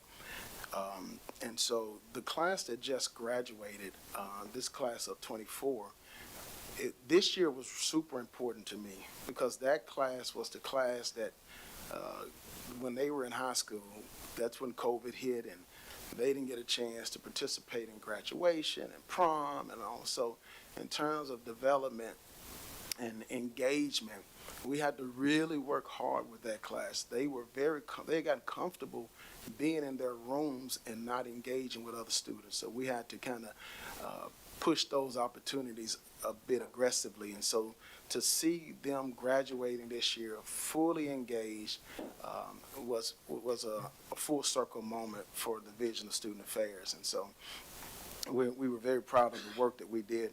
We hired Miss Crystal Roach as our Assistant Dean of Student Activities, and she is doing an amazing job with her team.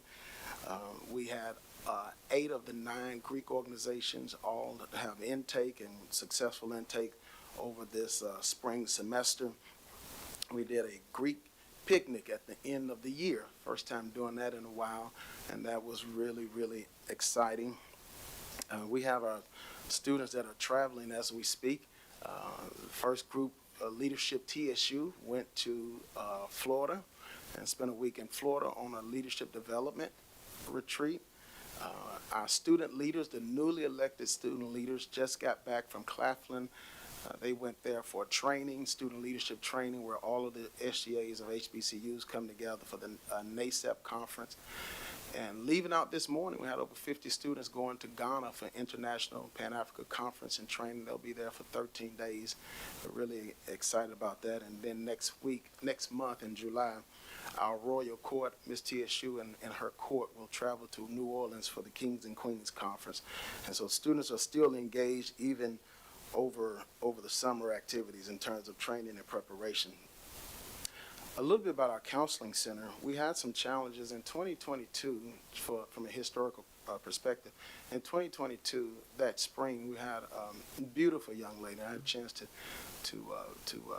meet her family and who completed suicide in Wilson Hall. And of course, people ask me, what's the toughest part about being the dean of students? And that's the toughest part is when you have to make that call to a parent, or even worse, when I had to take the parent into the student's room to remove her things out of there. You never get over that moment. And so while she did not reach out for services, it brought a lot of attention to where our counseling services were. And quite frankly, I just wasn't satisfied. I shared that with the previous board. I wasn't satisfied at all with where we were. And so we immediately put some things in place to remedy and make sure we were moving in the right direction. So some of the things that we did was, first of all, we wanted to make sure we were having the right staffing, because when the young lady committed suicide, we had not had a director of our counseling center for 2.5 years. And so we had a wait list of students that were waiting to see counselors, and so that was troubling to us as well. We had several counselors who were working in the center who were working towards licensure but were not licensed. And so the reason why that presents a problem is not because they're not quality in providing services, but what we noticed is that as soon as they got their licensure, they leave TSU. So we were becoming an incubator center for individuals who just wanted to get the hours and then they would leave. And so what we did was we said, okay, we want to attract counselors who want to be here. So we changed our strategy to hire individuals who are already licensed. So we just hired 2 fully licensed counselors. They're here. They're ready to go. They are amazing. We also did something that we'd never done before, and I don't know why, but it was just brilliant. Well, as you all know, there are 2 programs in the country. One is at Howard, the other one's at TSU, that's accredited psychology programs. And so we weren't taking advantage of the fact that we have an academic unit that could support us on this campus. The master and doctor level students, they need those hours. Guess what? They were going to Meharry and they were going over to Vanderbilt and other places, and we had a need right here on our campus. So in the fall and the spring of this year, we engaged them, and we had a total of 6, including master's and doctor level students, that helped us. This eliminated our wait list. This allowed us to do triage. This allowed us to get those students in so that they can begin to receive services. Another issue we had is that Titanium is the system that we use for records, for medical records for those in counseling. And to my surprise, we had the system, but we were not using it. And so the problem there is that if you come in to see me, I have a responsibility of recording those notes within 48 hours. That's the standard. Well, we had counselors that was just kind of writing down and trying to go off of memory and those kind of things. And so it was just a tragedy to not have that in place. So we got Titanium up in place. We worked with IT. I appreciate IT for helping us to navigate that space.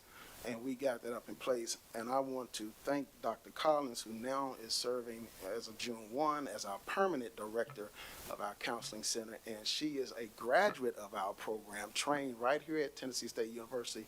She wants to be here, she wants to lead, and she's already done an amazing job with recruiting staff. So there's some work to be done. I mentioned earlier about space, and the challenge is that our counseling center right now is on the 3rd floor of our campus center, and it's just not a good place to be. It should have never been placed there. It shares a space with our career center.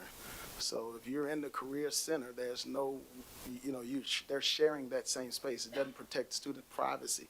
It doesn't allow them to come into a space and be in the space that they should be in. And so we're working to fervently get that counseling center out of that space. Also, if you go in there, the offices are not adequate. Counseling offices are supposed to be set up certain ways. And so if a student is in crisis and you're in the counseling center, you always want them to have a pathway to the door, right?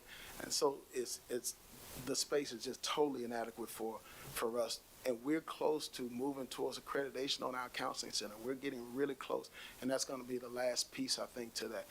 And so, again, I think there is some more opportunities for us, but the biggest thing is that we had after the 22 suicide, we had 3 other suicide attempts and several suicide ideations, which lifted up to me that we still had a problem. One of the suicide attempts, that student reached out for services, and we basically said we weren't seeing students at the time.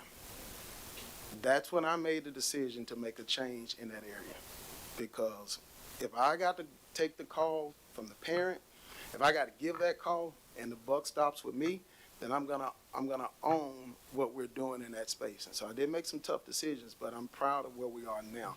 And I'm proud of Dr. Collins and her team for what they've done in that space and supporting our students. And also our student government, who have leaned in on this in terms of our health and wellness and doing those things. And so that was really good. Finally, let me talk about housing, as that's always an interesting topic around here, right? So Trustee Williams will remember when he was leading the strategic session that I was lifting up the need for new housing. And I was competing with Dean Hargrove, who was talking about this new engineering building, and I was like, be quiet, let me talk about housing. So we were in the strategy session, and I'm trying to get that as a top priority in the master plan and the strategic plan. And we did. I cut some deals with some of my cabinet colleagues. We looked at our trending numbers over the years. We said, once this building is up, 700 new beds. As the Vice President of Student Affairs, I'm going to just be able to enjoy life, whistle the Andy Griffith song, just enjoy life, right? All things are going to be well. And then we have the influx of students that came the very next year when we opened the resident hall up. And thus we've had to accommodate, I call it the class of 26, who, that's a huge class, quite a few of them that are still here. And in accommodating them, of course, we went to several hotels in the first year, and then 2 hotels last fall, and then 1 hotel last spring. We also had other housing opportunities that we took advantage of that was in close proximity to the campus. Now, as a student affairs practitioner, I want to tell you that, we want students to be here, but it is really tough on our staff when we house students off campus. I got up every morning and went to those hotels. I went by them every evening. You want to talk about what kept me up at night as the vice president? Those students off campus. I wanted to make sure that they also had a good experience. So we did pour a lot of dollars into what their experience would look like while they were out there. To some degree, I think the experience was too good because they wouldn't leave. I mean, when it was time for them to come back to campus, we was like, come on back. And so when they were coming back, they was like, well, somebody's still going to come clean our room, and we still going to. No, you back to normal. It's back to Wilson. Go back. We're ready now. And so we wanted to make sure they had a good experience, and we think they did, but it's certainly not ideal to house students, in hotels because, first of all, it's very, very costly. And secondly, we want to have them in close proximity so they can have engagement, and so we were trying to do that as much as possible. So that brings us to this year, where you saw the numbers in terms of what we're predicting. We don't expect, and we're not anticipating, that we haven't reached out for any hotels this year. We do have a 3-year agreement that we're in the middle of with House of God, which gives us 150 beds. We have a 5-year agreement with Jefferson Flats, which gives us about 62 beds. Those beds at Jefferson Flats, we're leaning towards providing some level of graduate housing for the first time this fall. Graduate students who come here out of state, they cannot afford to live in Nashville and go to grad school. So we got to lean into that market as well. And so for the first time, we're going to provide some graduate housing for those students, and some of those will be in Jefferson Flats. So we're back to now the problems. Well, not the problems, but we're back to normal housing stuff. So when I say normal housing stuff, calls of, can I get my daughter in the new residence hall? Can I live with my friend who I've been friends with forever? And I put my application in. So we're back to those things, which feels a lot better than, negotiating contracts with Red Roof and Best Western and all those. This feels like a better space to be in. And so we're ready. Our housing staff is ready. We have housing applications open and currently being filled. Students now can do what's called self-assign, so they can look at what we have available and pick from what's available where they want to be. And they can also assign in terms of what roommate they want to be with. And so sometimes we would have students who would say, hey, I wanted to be with Sheila. Sheila was supposed to be my roommate. Well, Sheila then came back to housing and said, I don't really want her as a roommate. But Sheila didn't tell her that she didn't want her as a roommate. So now she's mad at housing and writing to me and saying, Dean Stevenson, I really wanted to be with Sheila. And I had to call Sheila and say, Sheila, you're just going to have to tell your friend that you don't want to be a roommate. And so we're back to those kind of things, but that feels a whole lot better going into this year than having to navigate some of those other things. And so I know it's probably a lot of information I was sharing, but I wanted to tell the full story and give you all as much information as I thought was necessary. Thank you for your presentation. I know we have questions. Chair Winton. Just one question in regards to the hotel. So in let's say some scenario comes about and you actually have a significant increase in enrollment over this next couple of months. If you have to get hotels, do you already have a plan in place for that, or what does that look like? No, we don't have a plan in place, but I'll tell you what we did that's different. So Okay. First of all, we backed up our housing application timeline. So instead of waiting for students to fill their application out in April, we started it in February, so we can start getting a true picture of what students would need housing. Also, we're looking at the demographics of returning students and first-time freshmen. So we're watching those numbers very closely, very carefully. And from looking at trend data, it just does not look like we would need more housing. However, the thing that we're doing differently is we're not going to say anybody who shows up on the last day, we're going to guarantee them housing. We have a cutoff time. We want to make sure we don't put the university in financial straits in terms of just trying to run out and grab more housing. We have a plan. We're going to work those numbers, and that does not include a hotel right now. So you say things have normalized. So normalized meaning that you'll always need the House of God in Jefferson Flats as part of the housing plan? Well, yes, and yes, I think so. I think particularly for House of God, those 150 beds have been valuable for us, and I'll tell you why. So typically we'll have students who will show up ready to go to school, ready to return, and then they get purged. But we have to still house them when they come for a week or two. And so House of God gives us the flexibility to use those rooms as we need them and pay for them as we need them, and then back out of what we don't need. So that's a good arrangement because it's close. In terms of what I think our real housing need is, I don't think it has normalized to the place that that, you know, that we're gonna have extra space. I think we still need, I am counting House of God and Jefferson Flat in our normal, if that makes sense. Yes. And then what you quoted us on the time remaining, is that the time remaining on those agreements, or were they 3-year agreements to No, start? that's not the time remaining. That's the full amount. For instance, House of God, I believe it's 1 year left, and I believe we're into our 3rd year with Jefferson Flats. Good question. Trustee Chapman. Okay. I want to go to Career Development Center, and this is just out of curiosity.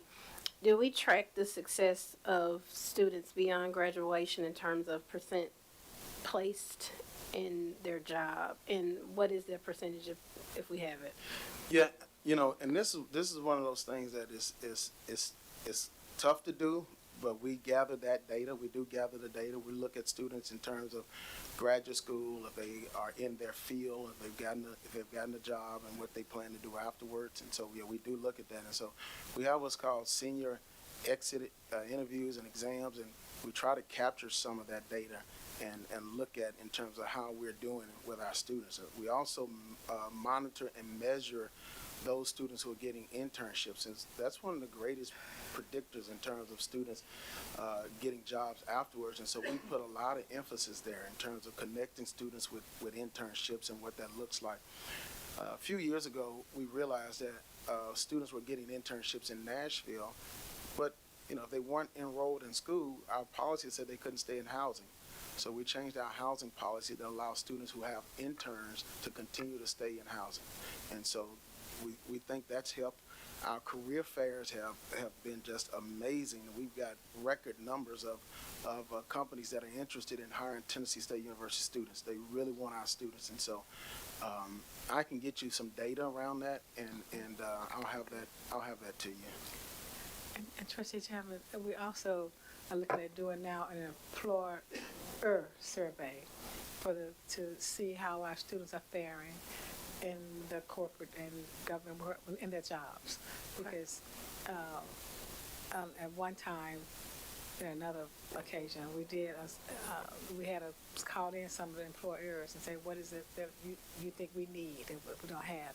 And it was in accounting, they said, we're not, you asking, it was in IRS, you're asking us to hire students, and you don't have a course in government accounting. And so a course was added. So it was those kinds of things that help. That's what we're doing. Okay, thank you. Trustee Young Siegler. Thank you. First of all, I want to go on the record and just commend you for offering graduate housing for the first time. I know that has been a big deal with our graduate students, and it's going to really mean a lot for our graduate programs to have housing available for our graduate students. So kudos to you for doing that. Also, with the counseling center, in the age of mental health being a focus point, what needs to be done? I know you say we're looking for space, and we've solved a lot of the issues surrounding the counseling center. Space is a big deal, particularly for our culture of people when there's this stigma behind trying to get mental health help.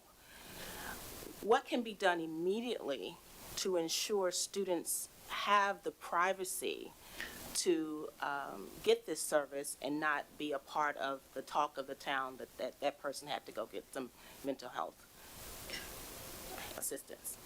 Yeah, and over the years, I mean, when I first started in student affairs, 25 years ago, it was very different. It was a secret to receive mental health services, right? You go in the back door and you didn't tell anybody. It's changing. People understand that having a therapist and being in good space is changing, and so we've motivated those conversations around student leaders. So peer-to-peer motivation of it's okay to receive those services, and so we want to protect students' privacy. I think we do that to some degree. I just think it's an opportunity for us to do a better job when we take it out of the main traffic area. The campus center is the living room you know, for our university. It's the living room. It's the meeting place. It's the living room.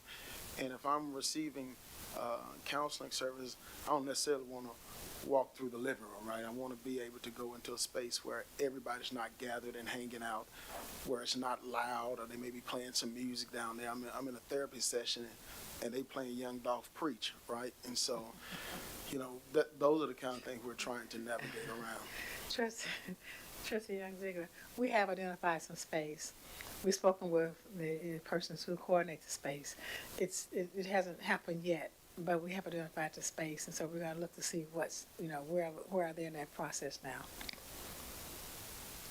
I think the next thing would be to have like a timeline of the process on how that's going to take place with the stigma to mental health and all the other issues that have taken place within that counseling center. I mean, I was going to ask questions centered around that narrative for that 2.5 years when there was no director in place.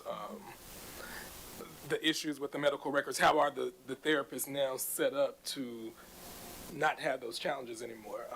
We know that the mental health space is a very difficult space to deal with. The time that a student may need, the session may run over. Are we supporting the staff with the right mechanisms and tools to successfully do the job? And again, that 2.5 years when we didn't have a director, I think is a major issue, especially when the student was told, no, we're not going to assist you. Yeah, you're absolutely right. And that was a failure, and I own that. I mean, at the end of the day, I had other people in place that it reported to, but when you are the vice president, at the end of the day, it all falls on you. So I own it. It's on me that it should have been done, and I corrected it. And the other piece of the correction was getting the titanium system in place. So in terms of, to answer your question, Chairman, in terms of supporting the staff, those tools like the titanium system was very necessary. We also implemented something that allows us to help students in crisis after hours. Another component that we're doing is we're training staff to identify and be able to help us in terms of processes. So a student is presenting, you know, what does a faculty member do with that, right? And who do they call, and how do they, you know, and so we're trying to make sure they're very aware of those processes. And we have students that don't persist because of mental health, and we want to create a safety net so we can help them to stand back up and get back in and keep moving. And so, again, not all of our counseling is around crisis, you know. There's a lot of, I broke up with my boyfriend, and in college, you know, that's a tough space for a lot of students, or just the anxiety first year students of being away from home. A lot of them process that differently. And so having the therapists that I said before that want to be here and want to see students, I really felt like some of our therapists didn't want to see students, and that was a problem for me as well. And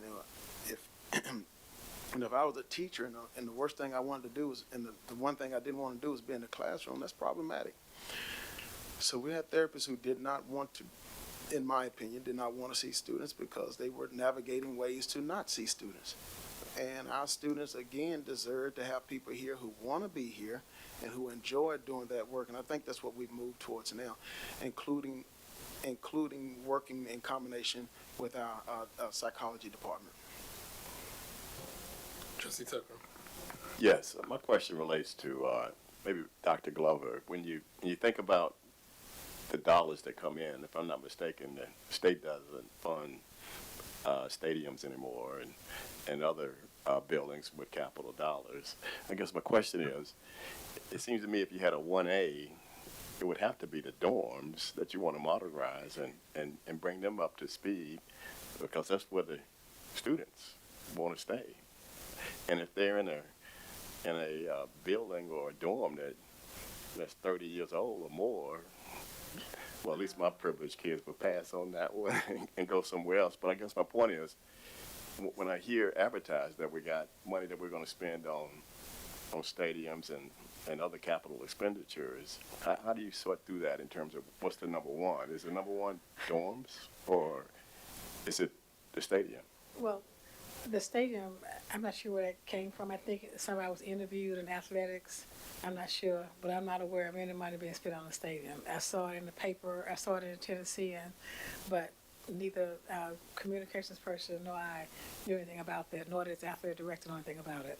And so that's not a true statement. We're not spending any money on the stadium.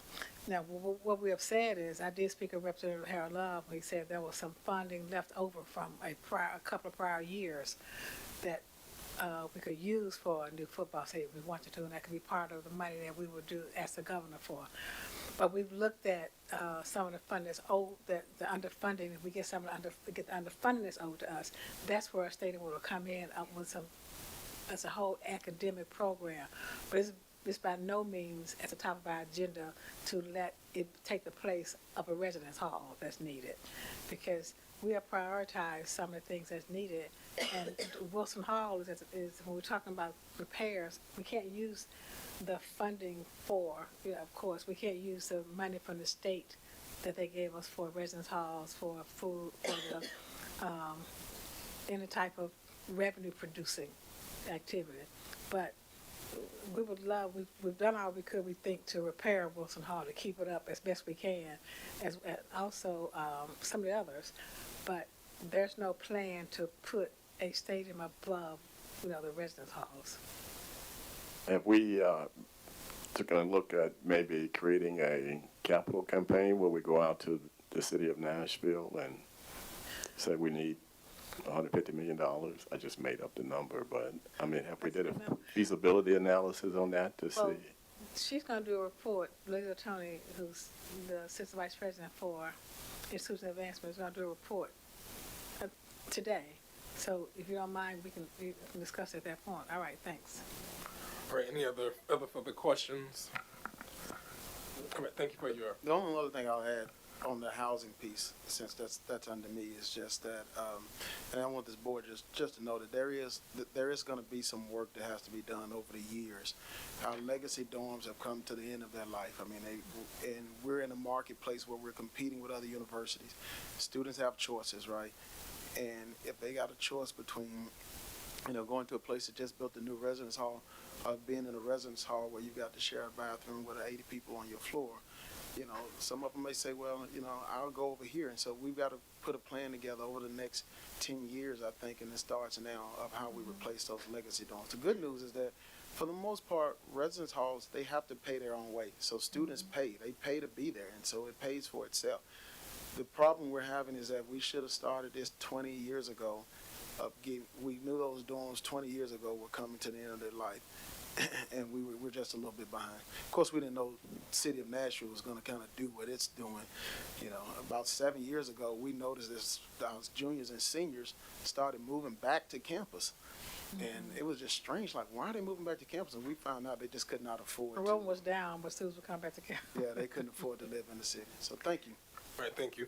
If there is no additional business, I will entertain a motion to adjourn this meeting. So moved. Second. All right. Secretary Pendleton, please call the roll. All those in favor say aye. Aye. Those opposed say no. Motion carries. The motion is approved. The time is 3:04. We are adjourned.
So we got everybody at their seats.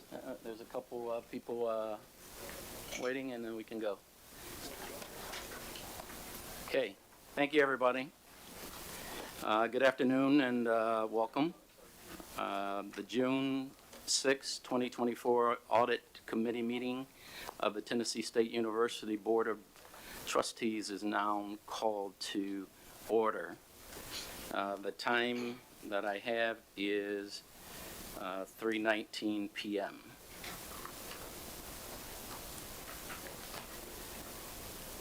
So good afternoon, everybody, and thank you again for being here. Welcome and introductions. I'll just say a few words to remark here today. We're here for the Audit Committee. We're welcome to see everybody here at the tables and others that are participating. We're going to start with a quick review by order of a quorum, and we're going to. As the chair, I'll just continue on here. We need to make certain findings on. Yeah. Okay. We're just going to call the roll. Okay. So we've changed a little bit of the order. We're just going to call the roll for those that are here. Trustee Williams? Here. Trustee Qualls? Here. Trustee Torber? Present. You have a quorum. Okay, we have a quorum. Thank you very much. As chair, at this time, the roll has been called, and the board members, if you cannot hear or So it's just called the roll. We'll move to just call the roll. agenda. Okay. The next page. The next page, yeah. Okay, I'm sorry. Which page are you on? Yeah, it's page 2. I'm sorry.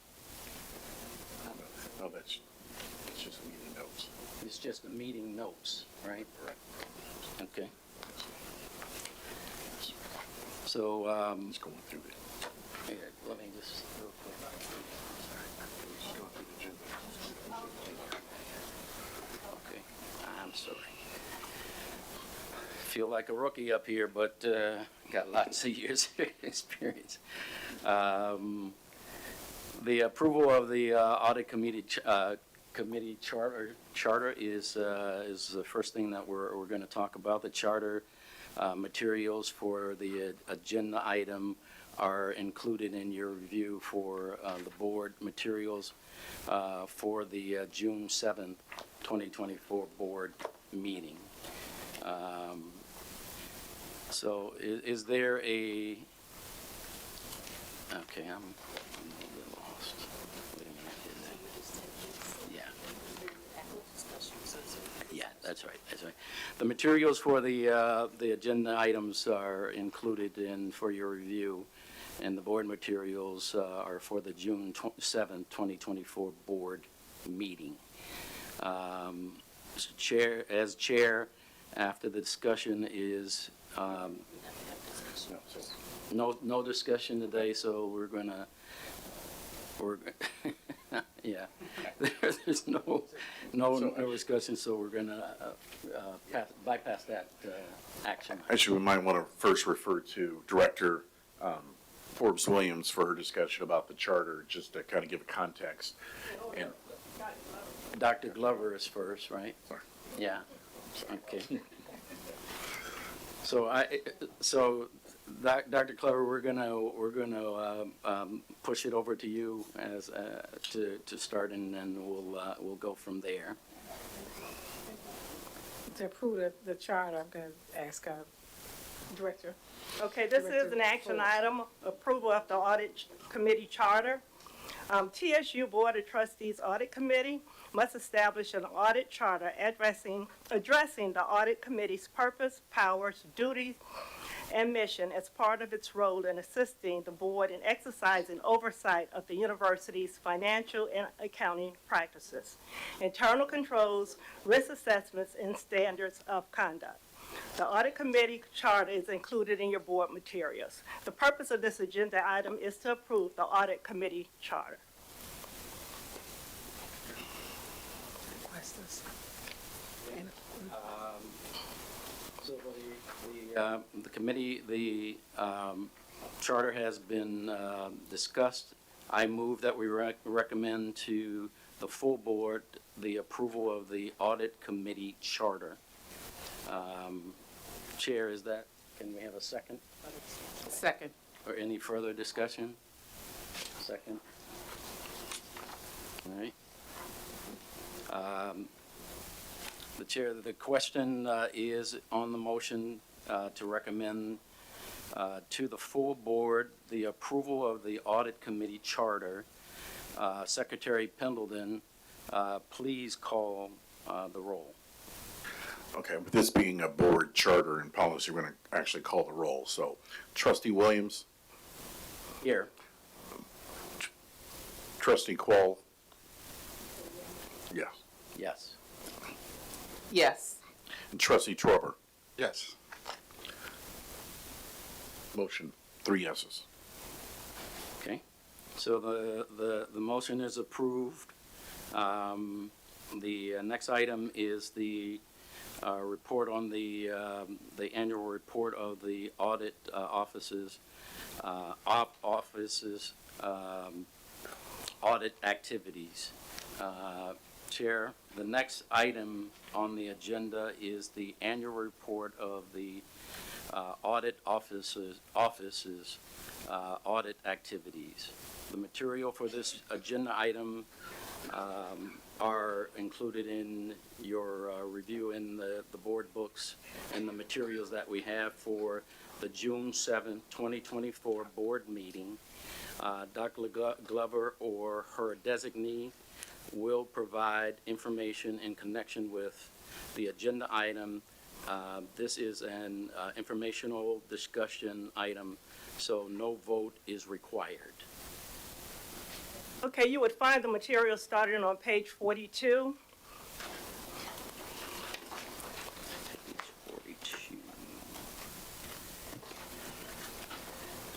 Annual report of audit activities as of June 30th, 2024. Number 1, audit of the NCAA Student Assistance Fund for the year ended June 30th, 2023. Report date, August 14, 2023. Findings, none. Number 2, review of the Endowment for Educational Excellence, EEE, at the TSU Foundation for the year ended June 30th, 2021. Findings, none. Audit of the President's expenses for the year ended June 30th, 2023. Report date, December 20th, 2023. Findings, none. Compilation of the Conflict of Interest Form. Report date, February 13th, 2024. Findings and observations. We had a submission rate of 69.4%. 69.4%.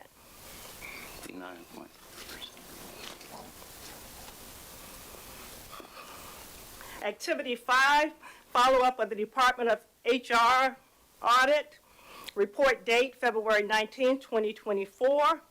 Our sample concluded that 10% was not in non-compliance with Form I-9. Our sample also concluded that 64% was non-compliance in terms of employee performance evaluation for non-faculty personnel. And C, you would notice that was a confidential item relating to pre-employment screening. Number 6, quality assessment review internal. We had reported date of May 22, 2024. We had basically 2 items that were partially conformed, and everything else, about 51 items, were they generally conformed. We would see that a little later in the board notes. Additional information would be provided. We had the state audit 2022 final audit. We had the follow-up for that. We also had state audit hotline investigation allegations. We had a total of 13 that was received prior to the submission of the report, and we had one additional that came in after the report. 4 was determined to be without merit. We closed 7, and we have open 3. We have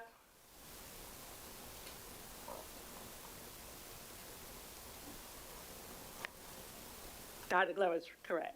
2. We have open 2. 1 relates to the next period. I apologize for that. TSU internal investigations, we had 5, then we had 3 additional submitted. We closed 5, we have 3 open. This concludes this agenda item.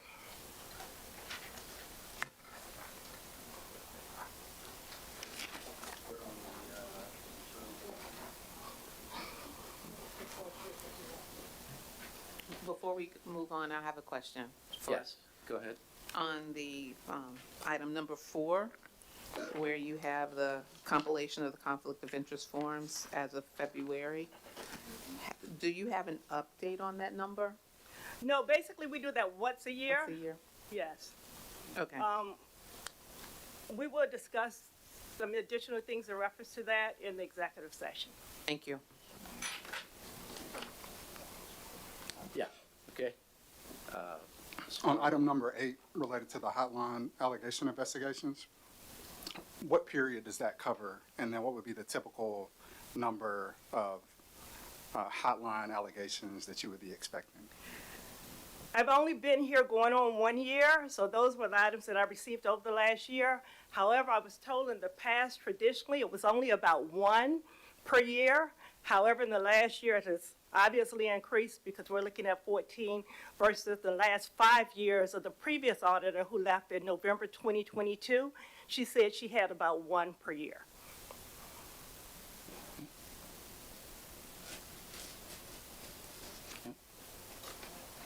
To follow up on Charles's question, a lot of organizations, when you get hotline allegations, they summarize them and then give the ultimate finding associated with that, and it's discussed with the audit committee. Is that our practice, or we just simply? It's discussed, yes, it's discussed with the audit committee. Okay, Yes. all right. In the detail, of what the And we allegations will were. talk more about that in the executive session Okay. also. Just check. And then also as a follow-up to that, what benchmarking would be versus other universities comparable to TSU in terms of the number of allegations through the hotline? Honestly, I can't answer that.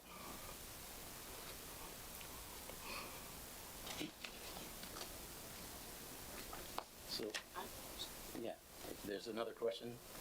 So with the compilation of the conflict of interest forms, that's 69.4% rate.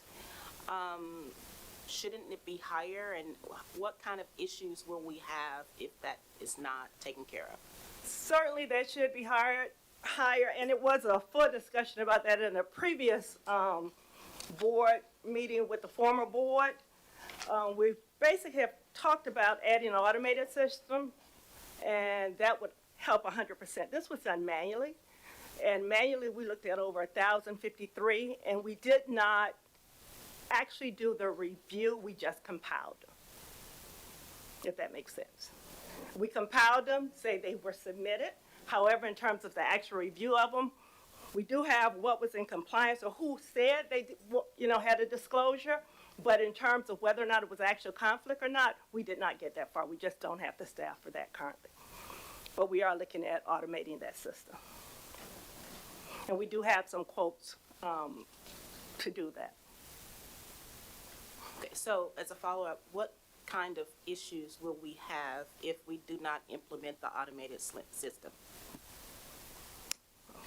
From legal to numerous, it depends, especially what's being reported, because right now, depending on even the allegations we receive, sometimes it relates to conflict of interest.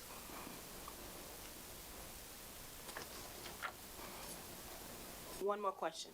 So are there going to, what kind of money, it's always about money, what kind of money are we talking about? To automate the system? Correct.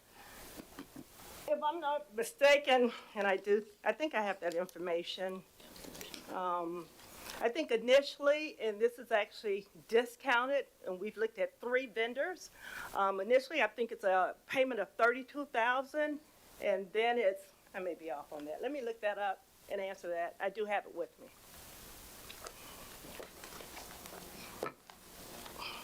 But I know it's a yearly monitoring fee also.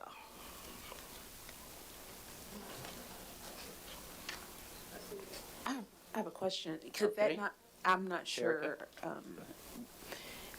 does your human resources management system not have like an add-on that could assist with that? Not that I'm aware of. Okay. There are a couple of items that have been discussed about systems and how to bring those systems to full concurrence. I think that we'll step away and take a good look at what our systems look like, and then the next time we'll bring it back for review here at the board. Dr. Allen just updated me. It's $40,000 to install it and about $25,000 annually.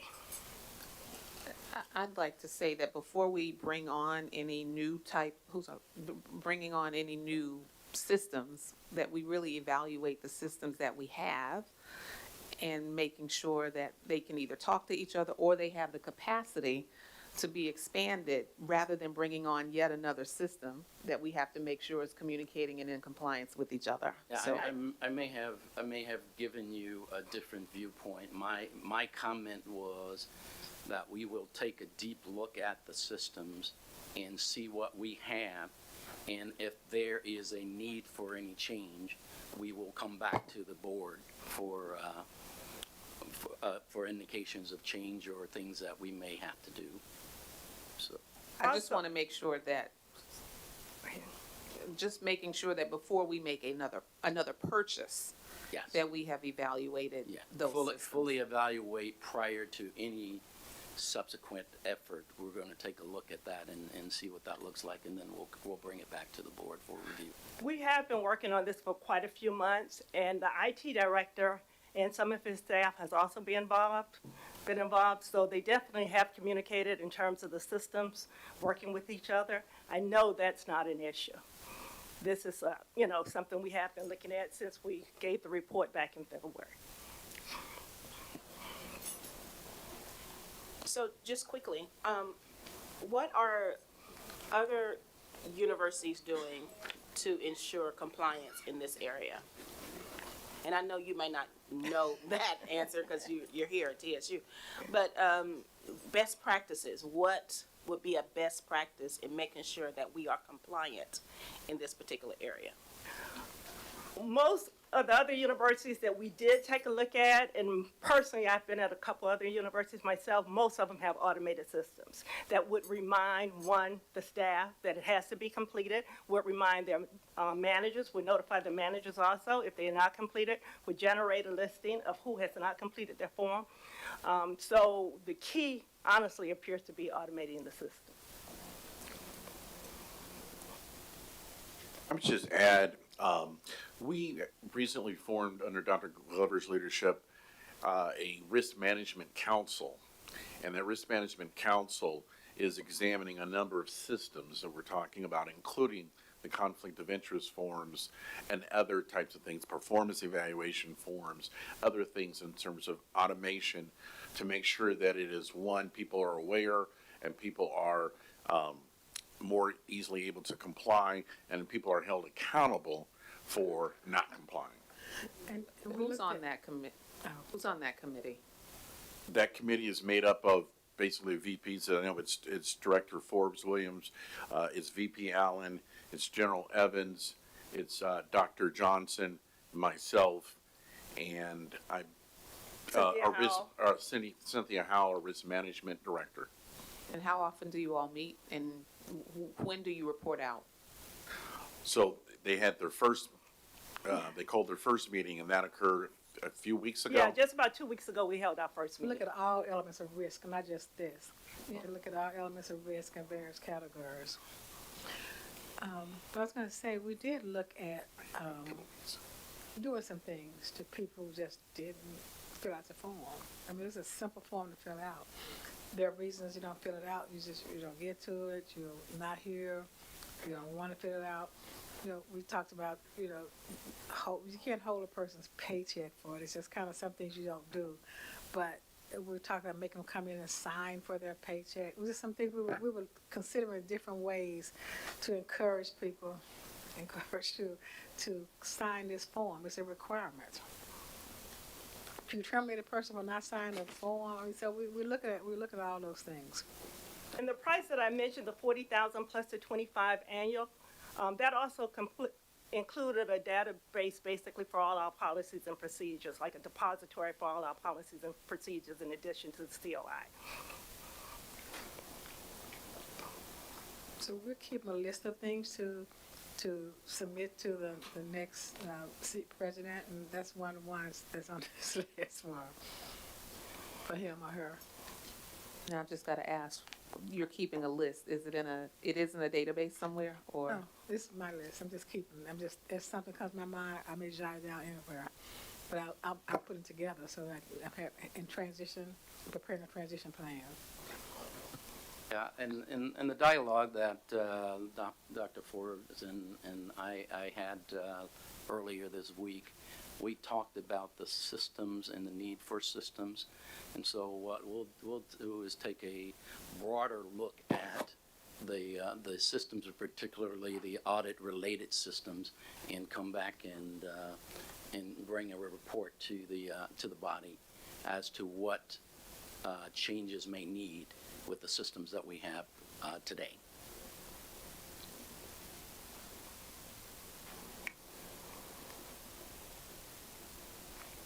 Other questions? Anything else? I don't have a question. I just want to piggyback off of Marquita, Trustee Quarles, is that I think we have a lot of systems that are already in place that are not being fully utilized. So as a part of the audit committees, I just recommend that we look at what we have in place and make sure that we are fully utilizing every system that we have in place so that we are not expending dollars that we're not getting a return for our dollars on. Sure. So that's a great place to start, and we might need this, and we probably do need this system, but if there's another system that's antiquated that we need to get rid of and get another system in that might be better, to kill 2 or 3 birds with one stone, I think we need to look at that as well, because it doesn't make sense to me that we have to have a different system for everything that we do. There are some systems out there that are inclusive, that helps to run a university in an inclusive way, that have different things that it actually does to help the university without having to have all these different systems. Every system you have, it's just another failure that can happen, right, if they don't talk to each other. Yeah, and my perspective is that that we have to take a comprehensive look at those types of systems, and I believe that's what you're saying, and let the data take us towards what the systems really look like and what shape they are in today. So I think we can work within the audit team to really bring back the information needed for that, for a review of the data, and then a comprehensive look at what the systems needs to be going forward. Let me mention that AVP Cynthia Howell, she actually led the research on this, and I believe that was done, but I would confirm that with her, because I know we talked to quite a few people, but she was basically the one leading the research in terms of the systems, whether or not the system that we currently have can do the job, and I know she's the one who actually did the research and find the additional companies. But like I said, I know we've been working on this for quite a few months. Okay.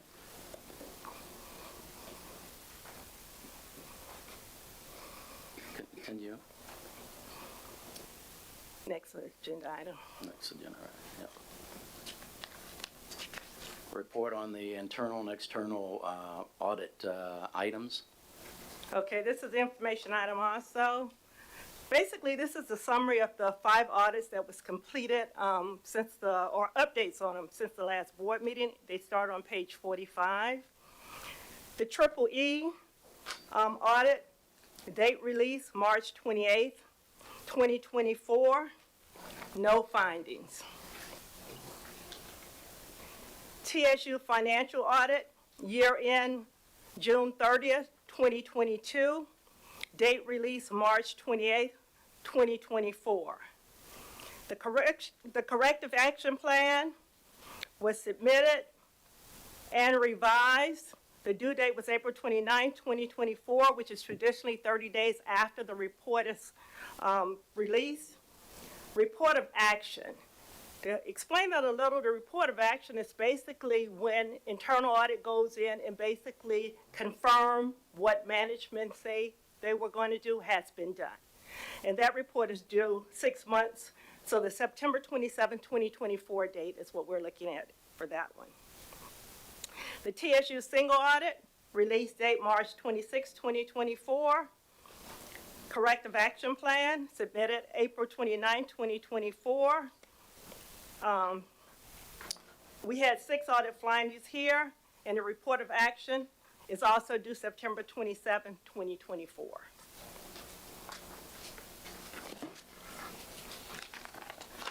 The forensic audit, no fraud or malfeasance was found or detected. The date was March 27, 2024. We had observations of 56 and recommendations of 60. I let that one pass without saying, the purpose of that audit, the forensic audit, was to find fraud or malfeasance. It stated up front in the forensic audit report. Though there were some observations that we're working on. You can't let this board not hear me say this from my lips, that it was widespread conversations, there was massive fraud and malfeasance, and they were supposed to find it, and they didn't.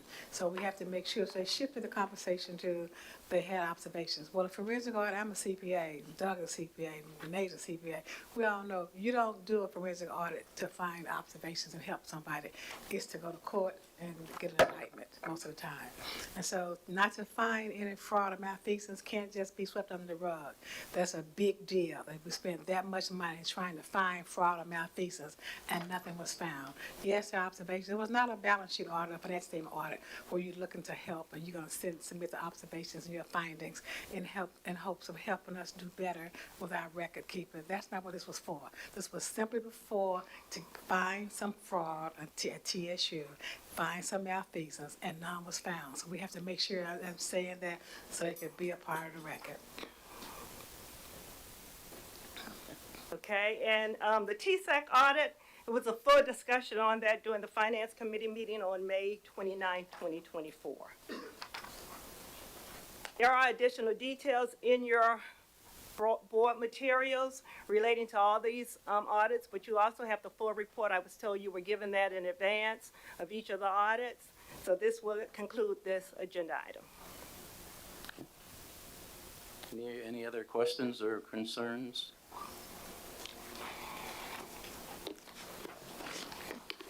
Not hearing in.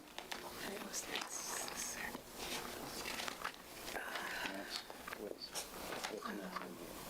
The internal quality assessment. Item 6. Yep. All right, item 6.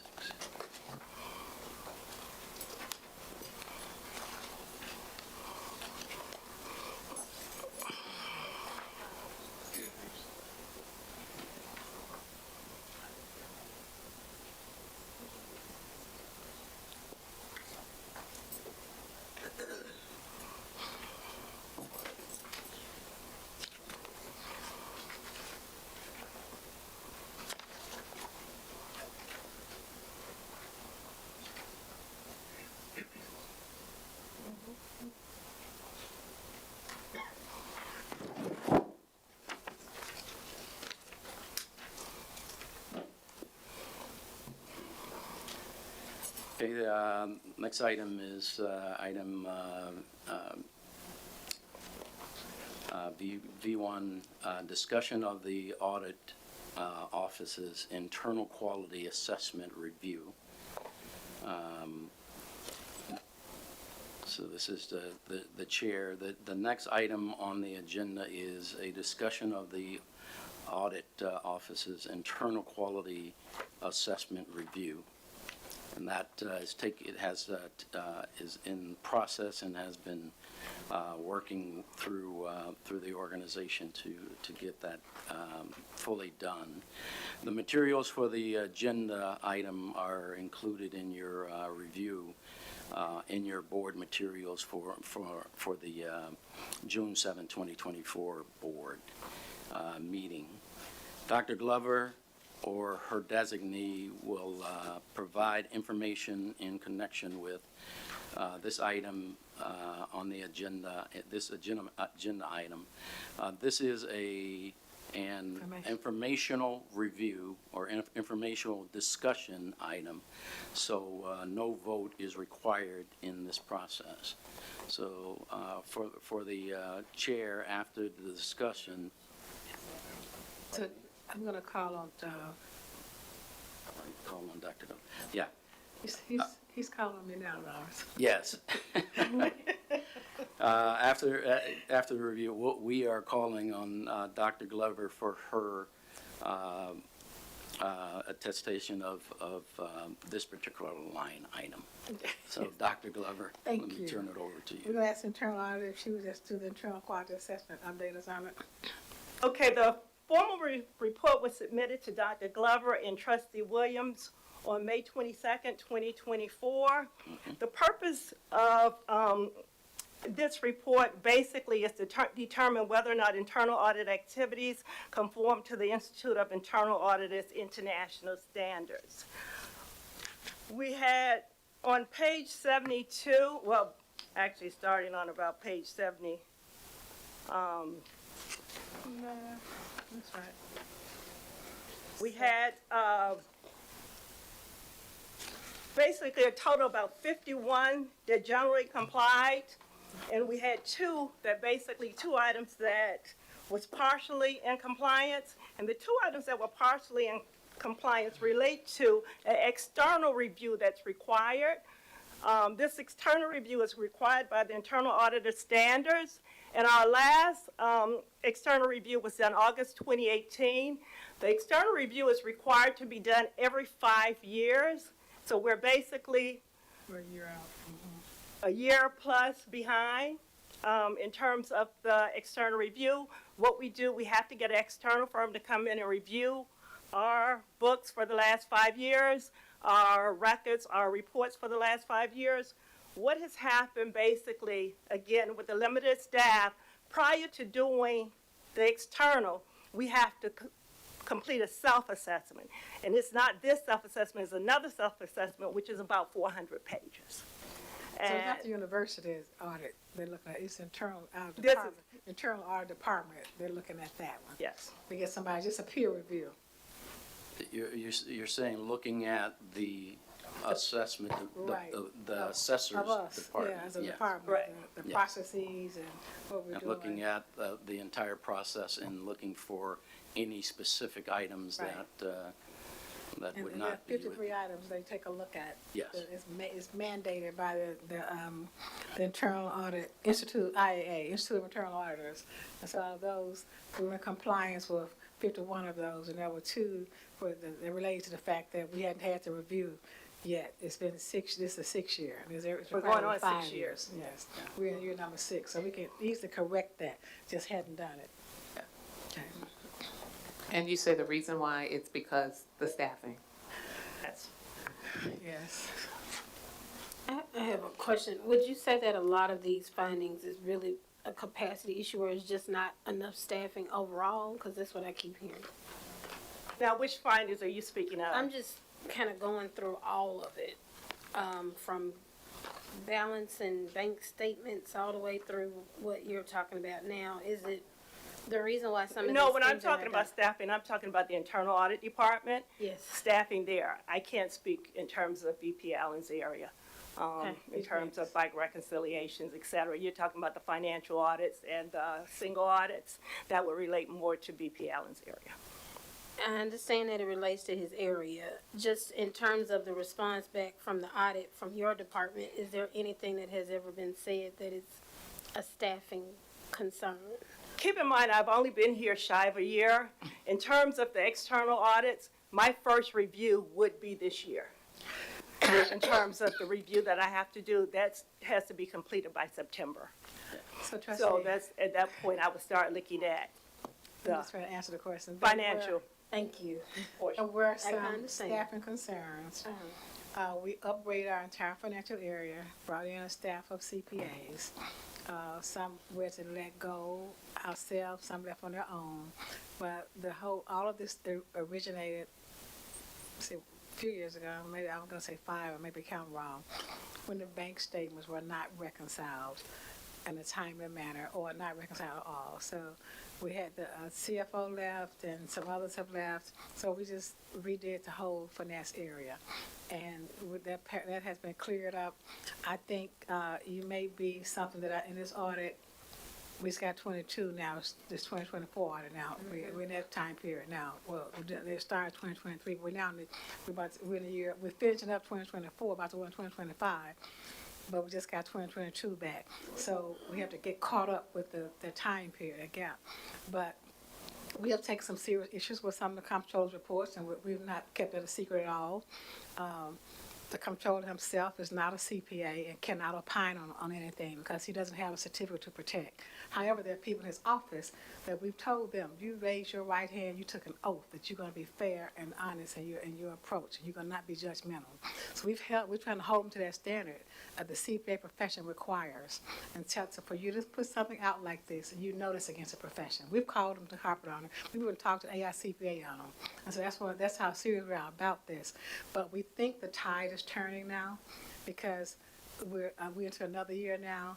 We had another CPA that was not related to the comptroller to come in and say, yes, this has been done. So we submitted that because we know we weren't going to get a fair treatment with this group. So we got somebody else to look at it. The bank's reconciliations are caught up. We got the new staff. We put in so many new procedures. So we're okay now. We feel confident now. And Dr. Allen can talk more about that now. But that's the story of it. Yeah, so it was some staffing. But That's what I was yes. trying to make sure I understood, that regardless of whose department is what, it sounded like the common theme was some capacity staffing issues. Yes. Thank you. But to add to Dr. Glover, timing is definitely an issue. From my experience, I can tell you time is an issue. If they just released 2022 report and we're now in 2024, quite a bit has happened between 2022 and 2024 in terms of even staffing in other areas. Yeah, one of the things that that we have looked at is that the significant issues, things that are considered significant issues that need immediate attention.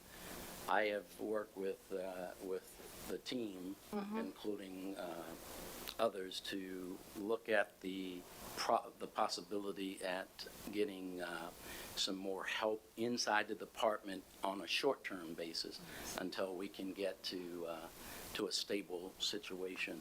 Secondarily, it's really important to, from my perspective, and particularly as in the audit space, to be able to really get a good concentration around our process and the number of people we have and those kinds of things. So I think we have to bring that into the dialogue, because there are some organizations that don't have the significant resources that we need to do some of that work. Absolutely. Thank you. I know you just got here, and I've heard that multiple times. I think more or less what I just wanted to understand is, even since you've been here, what are some of the concerns that you inherited? Because even if it's just been just a little less than a year or what have you, it's still something that has been inherited. And I'm just trying to get an understanding. And what my understanding is that, again, regardless of the department, and thank you, Dr. Glover, for ultimately answering the question, there has been some concern around staffing and the capacity to fix. And that is something that has been in place so that it'll be fine by September. Right? Okay, we all on the same page. Thank you. What do we find by You're September? saying report of action September of this year? Well, something has to No. be in place by September. One of the The corrective action plan. Yeah, the corrective action That'll- plan, the that should internal be- auditor, I will review that by September. Now, when I came in, everything that was required, and you'll see that in the next section, the next agenda item, everything that was required, I met the requirements, okay? If it was not a requirement, those were the items that I didn't bother to do. But that's a requirement, so that would definitely be done. I think she made the 5-year report. Yeah. That one that didn't get in. Will we get? Well, she mentioned the review date for the September submission, the action plan. Me and Dr. Glover are talking about the same thing. You can turn to the next page. We'll come back. I have a quick question. The assessment of all of these, or the review of all these standards, that took place over last fiscal year? Yes. Yeah. Okay, so this was under your Yeah, guidance? a review, yes. That's required every year. Yes, okay. So I just want to understand this point and make sure the board and this committee is operating under the proper context. While I understand that the forensic audit was commissioned to find fraud and no fraud was found, and that is great, I do want to understand what the view is from the university on the findings that were made. And some of those findings have been made, for the past 6 or 7 years, which would predate this comptroller, predate this administration, would go back to the prior administration, are also things, I think related to reconciliations, which may speak to, staffing issues. But it's almost like we're saying there are no issues, but they're staffing issues. Well, if they're staffing issues, then you're acknowledging there are some issues. And I think for us to understand, we need the proper context. Are there issues? Because the audit seems to suggest that there are a number of issues. Some of the responses that the university has made, and I think made to the comptroller, doesn't acknowledge those issues. But still, I believe it seems that we are providing a correction plan to the comptroller, but at the same time objecting to their findings. Trustee, let me provide clarity. We don't say there are no issues. We've never said that. I mentioned earlier the issue of fairness in the treatment of TSU. I won't back off that. There's a lack of fairness when it comes to auditing TSU. That's a fact. We've had somebody that's verified come behind them and look at it. So we will make an idle statement. But as it pertains to things we've done, we've acknowledged there are mistakes that we've made. We're saying because of the timing, you can't see the correction of those mistakes. And some things that came out, for example, they held the audit for a whole year. The audit was ready this time last year, but they held it for a whole year. Some things you just don't do to a UT or another university that you do to TSU. So we're the only university that they're just now starting for 2023. We're about to go in we're finishing up 2024, about to go in 25. But that's neither here nor there now. But to answer your report, I can't let you leave here thinking that we're saying there's no problem, because there are some issues. What I said was that we have corrected we've upgraded the staff, and we've corrected the bank reconciliations. That's what I'm saying to you. And we'll stand on that. We've upgraded the staff. We have issues. I don't think any university will say we won't have any issues, and we deserve to get all those findings that added on. It was 3 findings for a whole year up until March. When they laid on us, we got 6 more findings. We just said we expected that. It's we expect you to have 20 more. We don't know what you may do when it comes to TSU, but we have corrected the ones that you told us about last year. I think there was 1 or 2 that we had not finished that we're still working on, but for the most part. And we do know that was it was about fraud and malfeasance. We can't say that it wasn't, because it's in their report. It's about fraud and malfeasance. I brought the report. It's here. And that audit was not to help. That's not the purpose of forensic audit. But the balance sheet audit, as we call it, financial statement audit now, those are the findings that we're addressing. We're addressing forensic audit findings too, even though there were a number of them. We're still addressing those because some things were good. Some things supposed to help us. They weren't asked to help, but they were helpful. So we're going through like the TSEC audit. There are some things there that were helpful. I even told the CEO, the executive director of TSEC, we're glad that you're bringing these things out for us, because we've never had an audit like this before. None of the schools had. It's the first year they did any of the schools at this level of detail in audit. So we were glad to get those to get that level of detail to find out what we could do to improve the operation of TSU. That's what it's all about, student success and make sure we're operating efficiently. And so, yes, there are some issues that we have, and we're working on each issue that's identified. We work on it and try to correct that. We don't ever say we don't have any issues.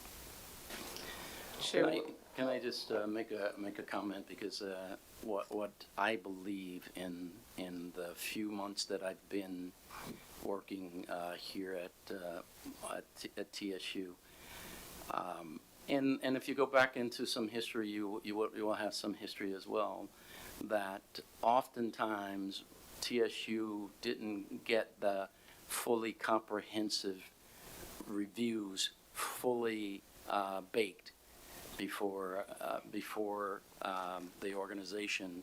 Well, I'll just go back to the audit issues, because for me, what we have to do is to look at audit in a comprehensive way and ask ourselves, what does it take us to get to a better than average score in that, within the context of the stuff that we have to do. And then we've been working here over the last few weeks to really bring a viewpoint and a richness in the dialogue around what does it take us to get the audit to the degree that we need it to have. And we will then look at that comprehensively so that we can make sure that we're on track for success going forward. There are a number of things that through the state and through THEC and others that we have to talk through to get a comprehensive process in place. And just like everybody else today said, there are things that are happening. We have to fix that, and we have to prioritize what they are and when to get them done. So my job then is to make sure that we get a comprehensive review. I didn't feel good starting off the meeting for me myself today with a little nerves, because I don't generally have nerves. I'm the youngest of 6 children in my family. And yeah, I'm the youngest of 12 in my family, and I had to fight every day. And so now what we're going to do is we're going to go get the process in place and get the structure in place for us to make these audits better than they've been in the past. And that's not a criticism of anything, because we have seen improvement in what TSU has done. Now we want to get from improvement to greatness, and that's what we're going to work on. Yeah. Question. We got to go ahead. Well, I'm on the committee, just from a committee question here. What will it take, President Glover or Dr. What will it take for us to get back on cycle? So if we're always a year behind, what is it going to take in order for us? That's the state auditor's call. That's their schedule.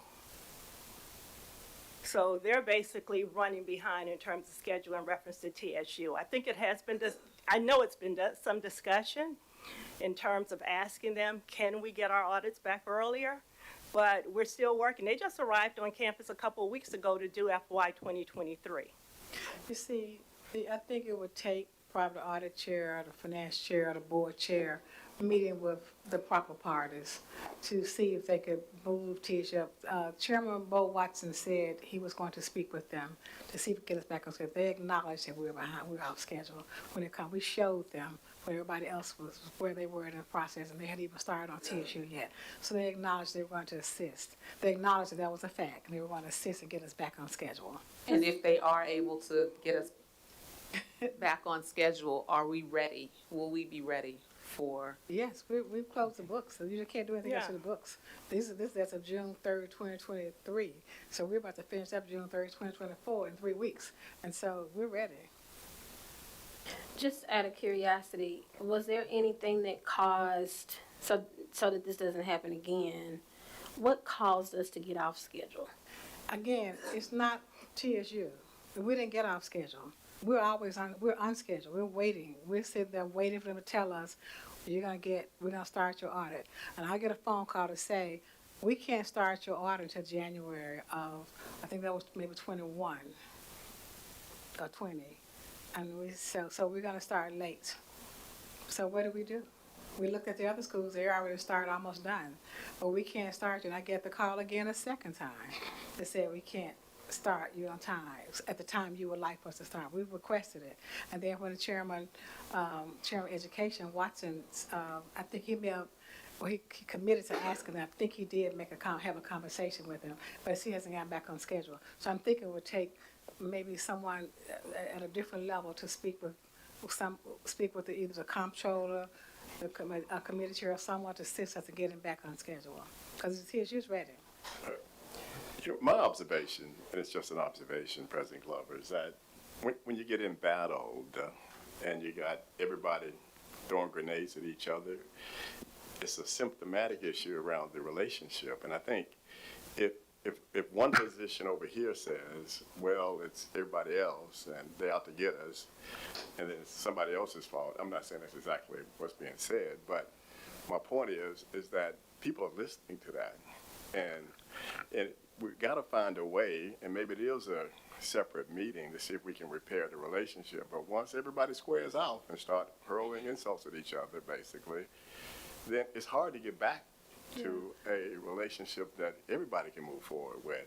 And I think we as leaders, it's incumbent on us to make sure that we're working towards getting back to the middle. If we stay in the mode of let's just fight like everything, then it creates what I think evolving situation that doesn't get better. So we all are TSU alumni. I think we all would fight for our university.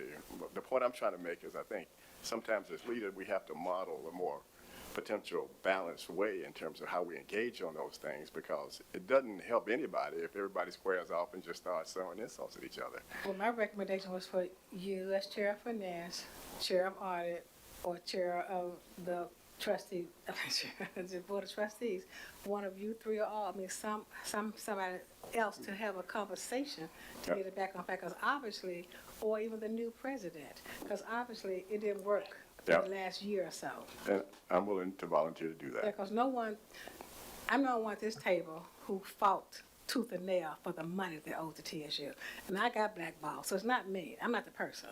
But somebody else needs to have a conversation with them so that they can get us back on schedule. Because we need to be on schedule. We're ready. We're going to close the books out next month. And we're ready then to give them to start the audit. But they're not going to be ready to start for us. I can guarantee you that. They're not going to start it. As the chair of the audit, I believe that we have to take a comprehensive look at what our processes are doing and use the best known skills to bring a team together to quickly get at some of the things that we've been talked about. She's been working extremely hard over the last months with not much help, by the way, in some areas, to get these things in place that are not fully in place. We have to get them fully in place. And so I believe that we will be better off, instead of having the oh my's, because you're going to get the oh my's. What we want to do is put a comprehensive process together around what we know to do and what THEC is asking us for, and use that as the model to bring forward a viewpoint, a better viewpoint in terms of how to do these things going forward.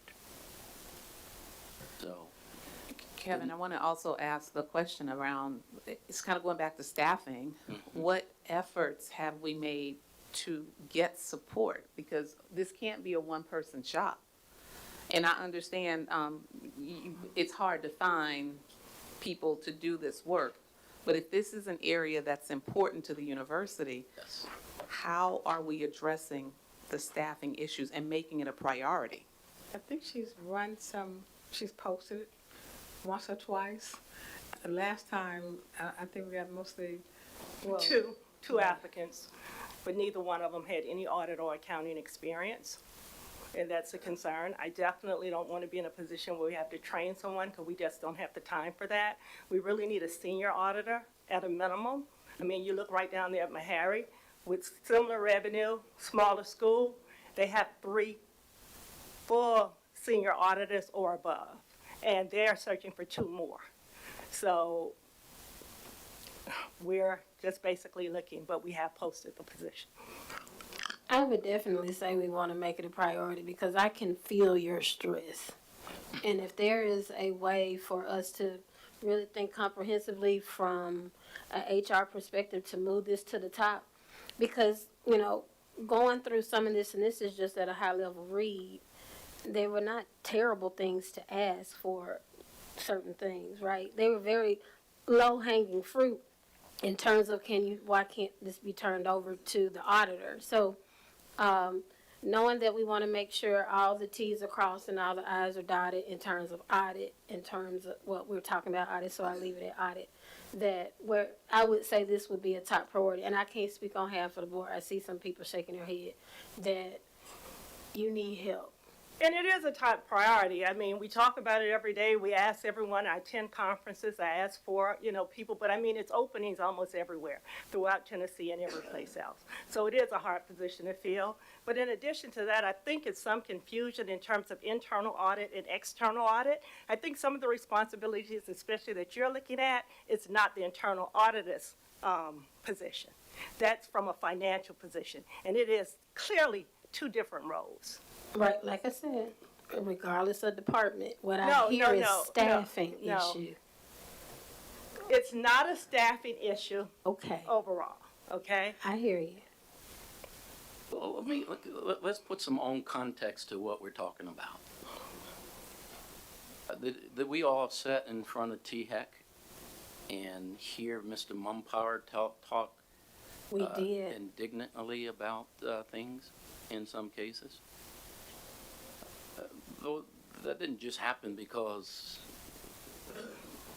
it happened because they have some concerns and we have some concerns, and quite frankly, we have to get at those concerns and dry them up as quickly as we can.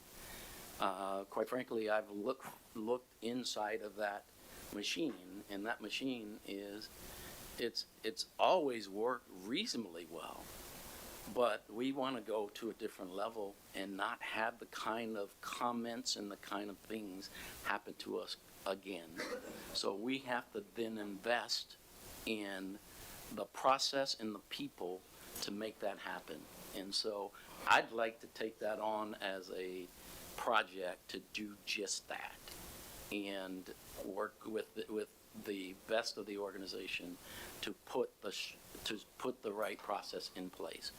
It's not a, from my perspective, not a terrible blown up thing, but there are issues with partners that we have to be better with, and I want to be able to make sure that we put the best process around that and go get it fixed. So, Madam Chair, that's what I'd be asking for.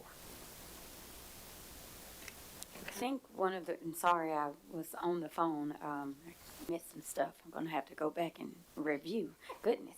I think what I came in and I heard,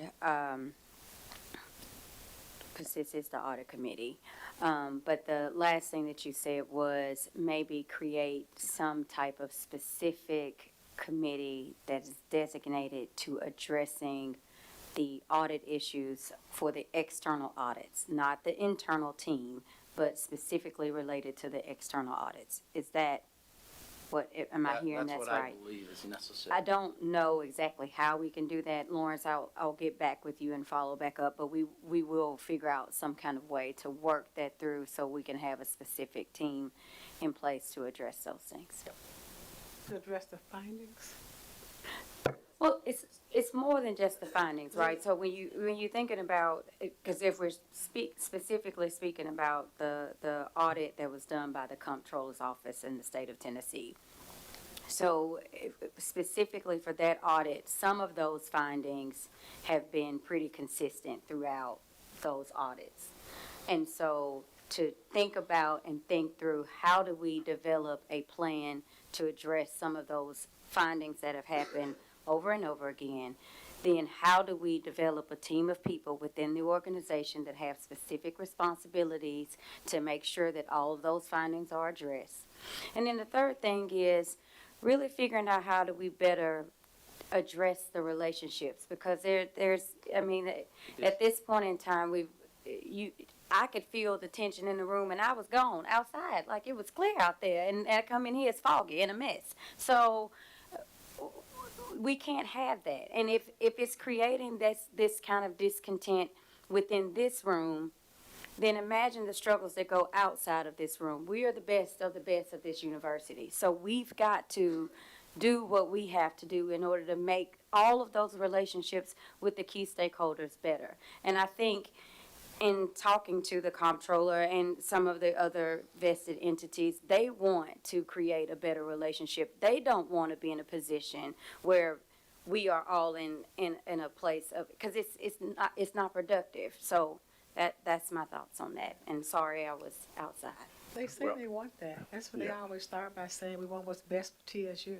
Then they act differently, but they say it. At least that's the first step, is to admit it. They say you want what's best for TSU. So I hear it every time they make a comment. Then they go into trash TSU right after that. Yep. Madam Chair, another option would be, I think, I'll pick a number, 90% of the items either tied to the finance chair and the audit chair. You know, one option is starting with both of us, and then the group then starts with adding Doug and internal auditor, and then we begin to work together on what that plan looks like. Allow the team and an approach that. And then, and part of that is then strategically reestablishing those partnerships with the state and others around that by setting up that plan that gives us more confidence that we can deliver on those things going forward. And then I think over time that could help reset that. Yeah, but that's something we can talk about, but versus a whole new committee, but. Yeah, I don't mean to do this, but I don't want to be crazy either. Because I sat and listened very, very closely to Mr. Mumpower and what he said and his team. And what he said, without saying the words, is this is a mess and we want it cleaned up pretty fast. And so we have to then put resource and structure in place to go get that done. There's no other way to do it. You got to go get the resource and structure in the play, and put it on the board and start running the play. And as fast as we can do that, the better off we're going to be. So. And my question to that, Chair Williams, is that Dr. Glover, if there was an audit to be done, you're saying we're ready, and they would be coming in for 2024 or 2023? They just started 2023.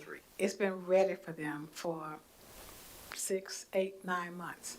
But they couldn't get to us because of their schedule. No matter what someone else may have said, even what the comptroller may have said, we know that we were ready for them to come. I don't know why people would choose to believe that TSU is the one who's out of order, and we're not. We've been waiting for them to come in. We've asked them, can you come earlier so that we can get back on schedule with the other schools? We're about to close out 2024. They're not ready to start. They won't be ready to start in 2024. And I guess that's where my question was going, that even for 2024, would there be an issue with any type of bank reconciliation? All of the, again, the low-hanging fruit that they outlined, would all of that be ready even if they were? That has been cleared up. Okay. We've had CPAs to look at that. And it's current, I guess, is my It is the question. bank statement. Well, our policy is 30 days during the year. At the year end, 45 days to reconcile. And so we started that, we put that in place two years ago now. And so we've been following that policy. So at June 30th, so August 15th, the bank statement will be finished. The reconciliation will be done. It takes a moment. Well, they don't send it anymore. You download them to get them done. Madam Chair, I'm sorry to cut you off, Dr. Glover, if I did. I fundamentally believe we're not going to solve it sitting at this table. And we know that there are some issues. We got to go define them, and then we got to go set in motion a plan to fix them.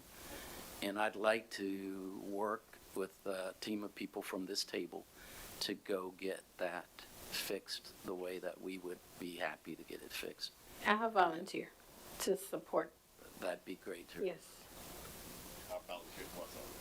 Yeah, and Dwayne So already what are we about. doing? I don't follow it. So I'm just trying to follow, we gonna just hire some more people? What are we saying? I just gotta get clear. They're gonna ask me later. We got a good team that's worked through the issues, we've outlined all the findings and how we're going to address the findings. We've sent the corrective action plan in. And so I can see us having a strategy session, but if you're looking for workers to sit around and do the work or to tell people what work to do, I mean, we gotta be clear on what the board is saying you wanna do. Yeah. I recommended earlier that we get a team together, not for that purpose, but to talk to the comptroller and the powers that be to try to reestablish a relationship with the new president and these board members. And that to me is a path to take to get this done. Coming here, creates more work for Doug to manage another group of people coming to try to help. We got TAC helping, we got Audit helping.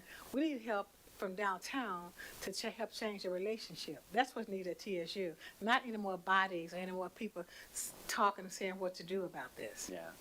Well, maybe it's a little different for me. I believe that all of what you said was the right things to do.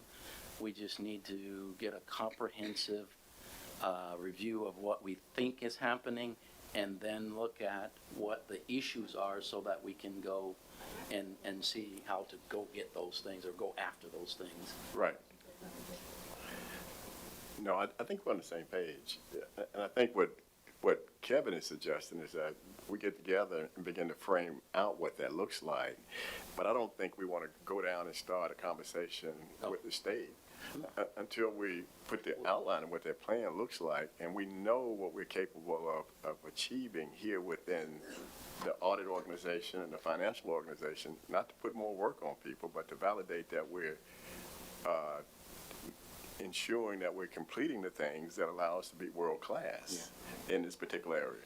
Okay, and then when we have that outline, then I think we have confidence then to go back to the state and say, here's why we believe that these are no longer items, and here's what we need from you in return so that we can all work together and move forward together. Yeah. Because to be honest, I just walked through the organization and I can see some, just like you walked in and said, the humidity changed in here real quick. It's people across the university who are embattled with this, and once you start, that process is hard to communicate effectively. It's hard to get people focused, and then we say things that upset other people, and it just makes it difficult to get back to the middle. But that's my point I'm trying to make, and if we can cut down some of the temperature a little bit and work towards a plan to ensure that it's credible, then I think we can move the needle and move forward faster, I think. So I just want to just go back to Dr. Forrest Williams. In your expert opinion, that sounds like a court of law right there, sorry about that. What would be a way forward for you to increase your resources so that you can be able to do a better job as director of our internal audit? The key again is additional staff. So how would you handle getting that additional staff? In addition to what I'm currently doing, I'm just going to continue doing what I'm currently doing. Talk to different organizations that relates to the accounting and the auditing profession. In addition to that, we'll constantly continue to post postings for the position. I attend a conference that will come up in the next couple of months. Basically, you have all the educator auditors there at that conference. That's a good place to attempt to recruit, but it's a lot of openings everywhere in terms of an internal audit. This is just for a point of clarity for me. It sounds like there's a lot that you have to do. Is there a HR team in place that helps to recruit and identify talent? Because everything I hear you saying, well, I gotta. And I'm just curious, what does the support look like when, and Dr. Glover or whomever can answer that question, in terms of recruiting talent? Is that the responsibility of the chief, or is there additional recruiting support? Generally, the unit head puts together the posting and works through HR to get it posted, and they just kind of track it and help. But the thought process goes is that she'll do it and that she's posted before and just stay on top of it. And then talk to any of us, anybody that's know anybody, just start talking to people. Call other HBCUs, other universities, call the ones in the area, the ones in the state to see if you got anybody who's interested. You just keep watching. We've gotten, like in student affairs, we got a lot of people in student affairs from going to different conferences. And then from talking to other people, other state people, they'll come here. People change jobs. So we just got to keep that word of mouth going as well as the postings.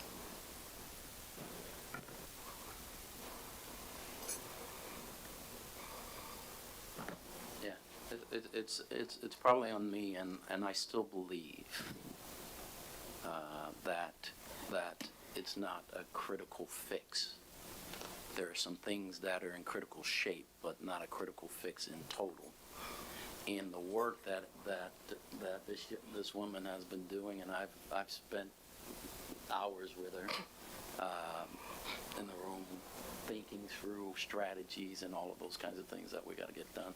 We're just not all the way there, and I think we have to bring you something to look at so that you could understand what we're talking about. She's done a mighty great job on what she's been working on. Like everybody else, you could probably ask for a resource or two or something else, because it's basically Doug and her, and that's what we got. Mm-hmm. And I'm over here and trying to backstop stuff. I love TSU, and I want it to be great, and it's not all great yet, so we got to go to work. So again, if the board would do me a favor and allow us to put together our process and come back and tell you what that looks like and how that's going to change what we already know. We know that there are people in THAC and other places that are not going to necessarily be our best friends, but we're going to have to go work within the context of relationships to go get some of that done. I'd like to start that process instead of talk about the stuff we're talking about right now. Thank you. We'll figure out a way to do that. Thank you. Thank you. Are you going to adjourn us?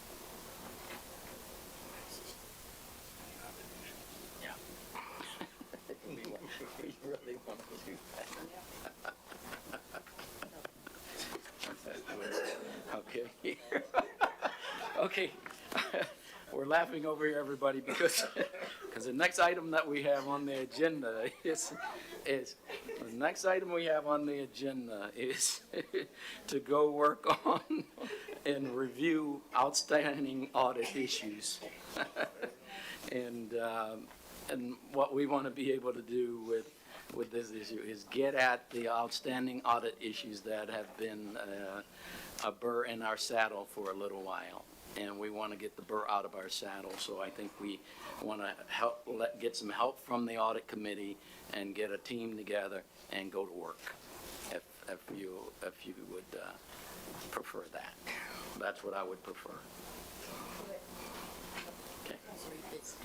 Okay. Okay. Dr. Glover or her designee will provide information in connection with this agenda item. This is an informational discussion item, so no vote is required. Review of outstanding audit issues, start on page 75.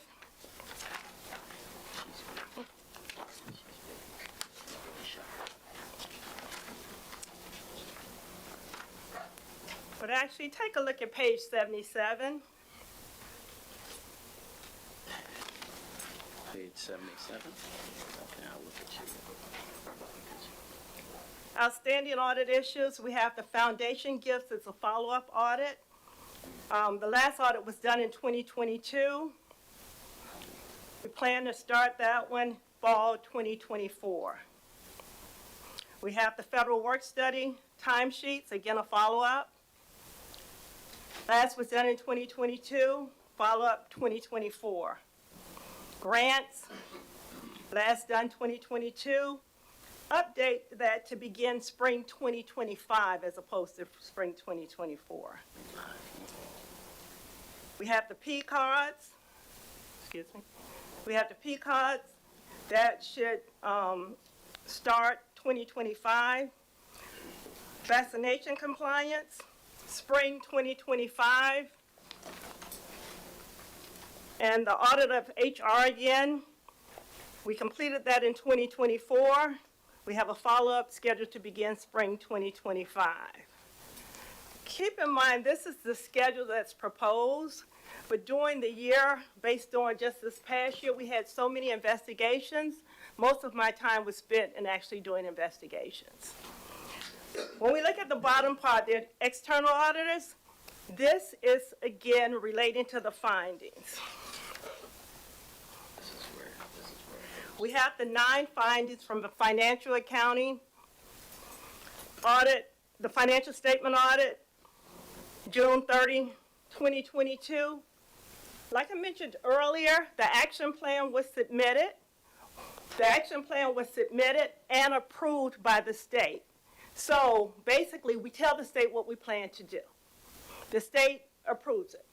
Once they approve it, I have 6 months to take a look at it, whether or not we did what we said we were going to do. Okay?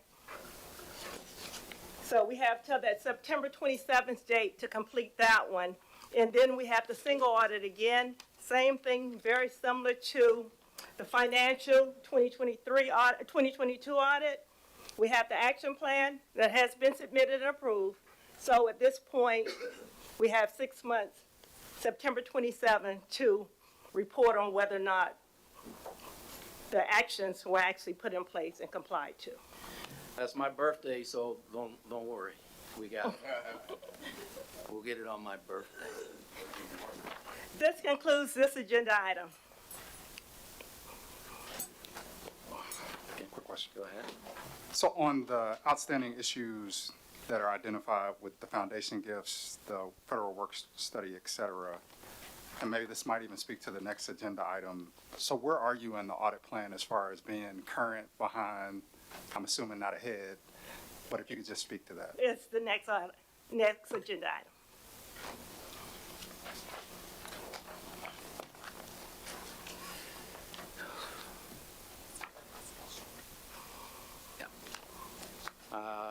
Any discussion? Anyone? Not hearing any? Okay. Next item. Yeah. The approval of the fiscal year 2024-2025 audit plan. The materials for this agenda item are included in your review of the board materials for the June 7th, 2024 board meeting. Dr. Glover or her designee will provide information in connection with that agenda item. Okay, if you take a look at page 82, you have the annual audit plan for 2024-25. Highlighted in red are the required items. Those are the audits that must be completed. And over the last year, we were able to complete those items. So I don't think I'll have a problem with doing that, even solo, the required items. That totals to 1,165 hours. If you look at the conflict of interest, that alone was I hate to go back there, but that alone was 300 hours. Well, I actually had to recruit additional staff. That's when the AVP of risk management came in and assisted in that. And I said we were only able to compile them. We actually still did not review them. But that took 300 hours alone. So we're hoping to be able to take that out of the budget if we can automate the system. So Madam Chair, one of the things is I think we have to do is take a look at the systems and make sure that we have a good understanding of what it's going to take, and then come back with a plan on looking at it and seeing if we can go after it the right way.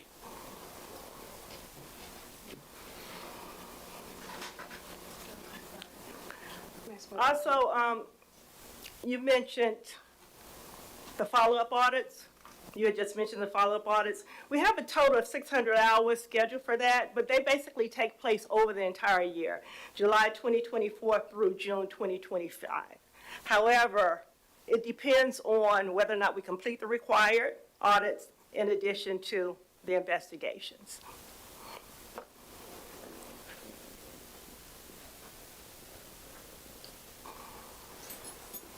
So on the investigations, since, I mean, there seemed to be an uptick in investigations based on what's been coming through the hotline. And one of my questions I should have asked then, was how those investigations are arriving to your desk, if it's through the hotline, through other means. But since the investigations do take up quite a bit of time, are you able to use external assistance for those investigations rather than internally, or what would be? Most of them we do internally. If it comes in from the state, I actually have 30 days to respond to it, and most of them come in from the state. I have asked for extensions on a couple of them, because some of them are huge. One, for example, is 80 pages alone. So a lot of them, I'm going to be honest with you, a lot of things we do to ourselves. Many of those investigations came in from alumni, and some of them had absolutely no merit. But did I spend a lot of time trying to look into it? Yes. And then what about external assistance? I mean, would any of them, or could any of them be outsourced? Is there anything in the budget to outsource to an external source, especially if, what I'm hearing, you have open positions now? I would expect there would be some room maybe to outsource. We talked about possibly bringing on some temporary personnel. However, I was told that was more expensive than trying to hire a permanent person.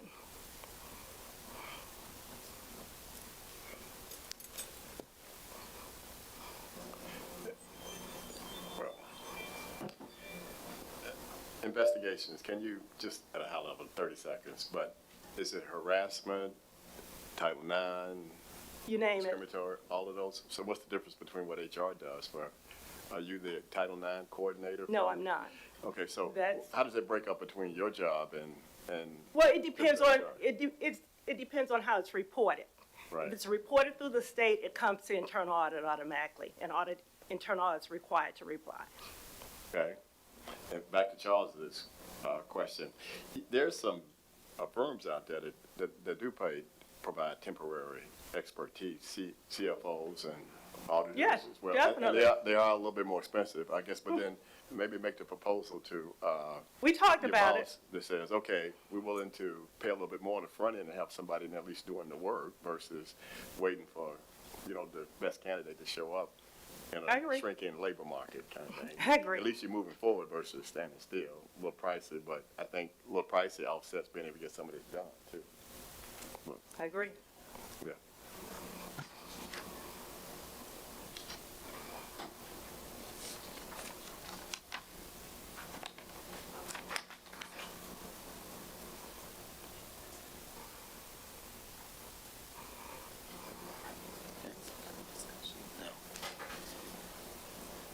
So we're at the point where we're seeking if there's any other discussion on the issues that we've been talking about. Not hearing anything. Is there? Yeah. So yeah, I move to recommend to the full board the approval of the. No, that's not what I want to do. Yeah. Oh, that is, yeah, for a full board approval of the fiscal year 2024-2025 audit plan. We believe that the plan is the right plan, and as a result of that, I think that we can quickly bring this issue to conclusion. It's been approved. Yeah. Is there a second to that motion? Anyone? And just to clarify, Yeah. is the chair able to make the motion, or does the motion need to be made? No, the chair can move for it. Okay. And then after. Yes, so moved. Second? Is there a Second. Yeah. Okay, it's been motioned and second. Yeah, came up from over here. Okay, just call the question. Yeah. Let's call the question. So you're calling the question on the approval of the audit fiscal year 2024 audit plan. Okay. Those in favor say aye. Aye. Aye. Those opposed? The 3 ayes.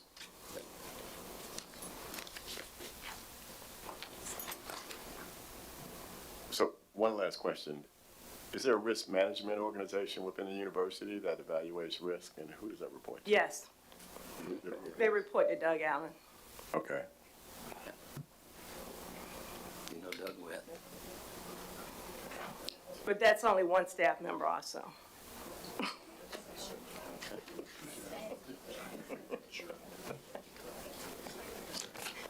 And they are new. They started with me. Okay.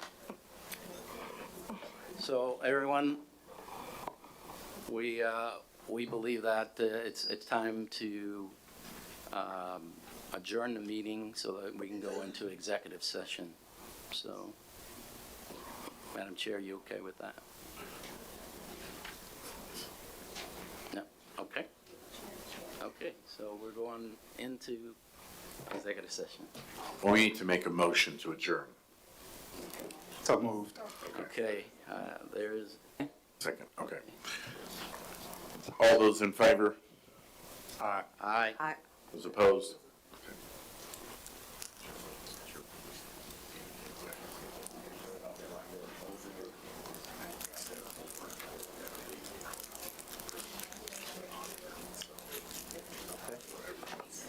So everyone else just, we have to, we're gonna have to clear the room with everybody with the exception of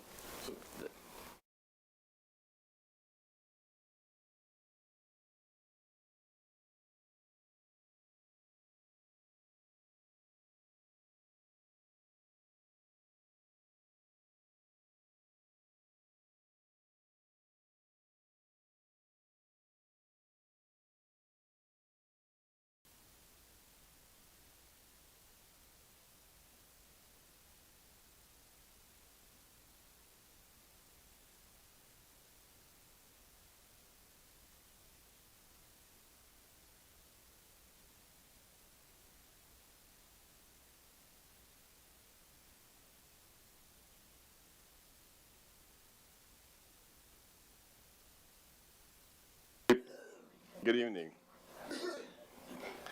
and welcome to the June 6, 2024 Finance Committee meeting. The Finance Committee meeting is now called to order, and the time is 6:08. I'd like to also recognize the staff who's here today and committed to staying until we finish at 9 o'clock tonight.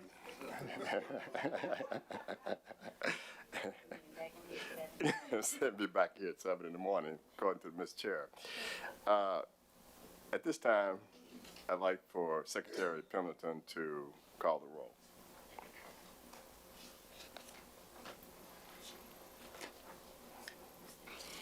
Trustee Tucker? Present. Trustee Norfleet? Present. Trustee Torber? Present. We have a quorum. Thank you.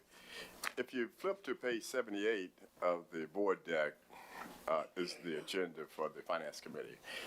We have 3 items that require approval by the Finance Committee with a recommendation to the full board on tomorrow. And then there's 4 additional items of business that we're going to discuss for just information purposes only. So with that, our first item is the approval of the full year 2024-25 tuition and mandatory fees increase. The first item requires the approval of the Finance Committee for the fiscal year 24-25 tuition and mandatory fees. The materials have been included in your board deck, and at this time, I'm going to turn it over to our CFO, Doug, who's going to provide some highlights of the recommendation. Thank you, Chair. And again, good evening, Board. If you look on page 88 of your board packet, you'll see, as the Chair just mentioned, this is a request for a tuition and fee increase for fiscal year 24-25. There were some additional items that were provided to you all that I think would provide additional context. That was sent out here a few days ago. It's actually Appendix A and Appendix B in the back of your board book.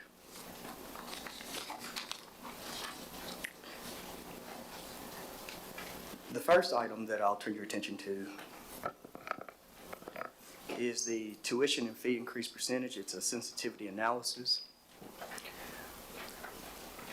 Though I am presenting a 5.5% increase today, I just want to say I think it's important to see that for every 0.5% of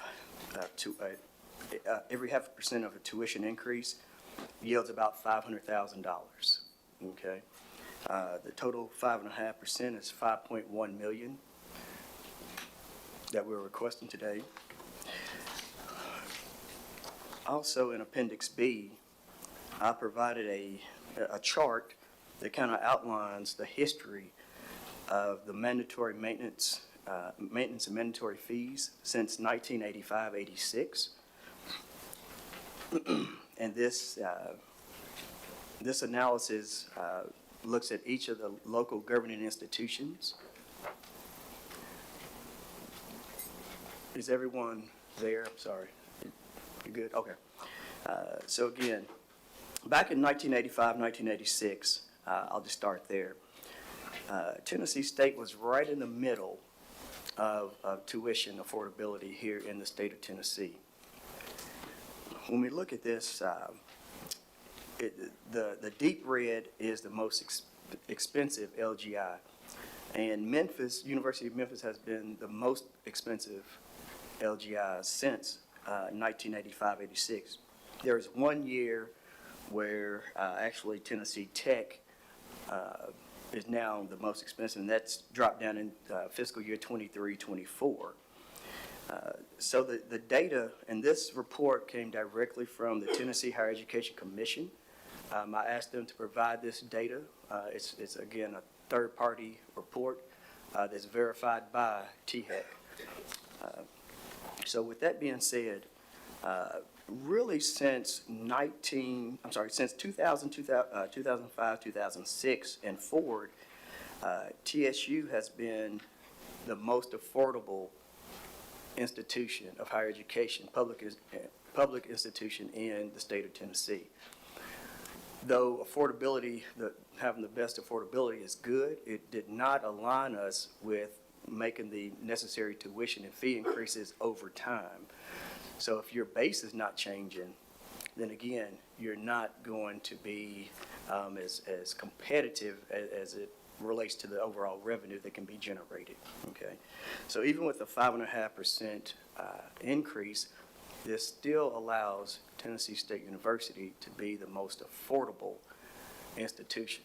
Now, I had a separate discussion about affordability, and it's our job to make it affordable to the students. This is not a significant impact per student, okay, but it does yield additional revenues that are needed for operating expenditures. At this time, I will take any questions that you all may have as it relates to the request for a 5.5% increase. Thank you, Doug. And what about we start with the Finance Committee? Jeffrey or Charles, any questions?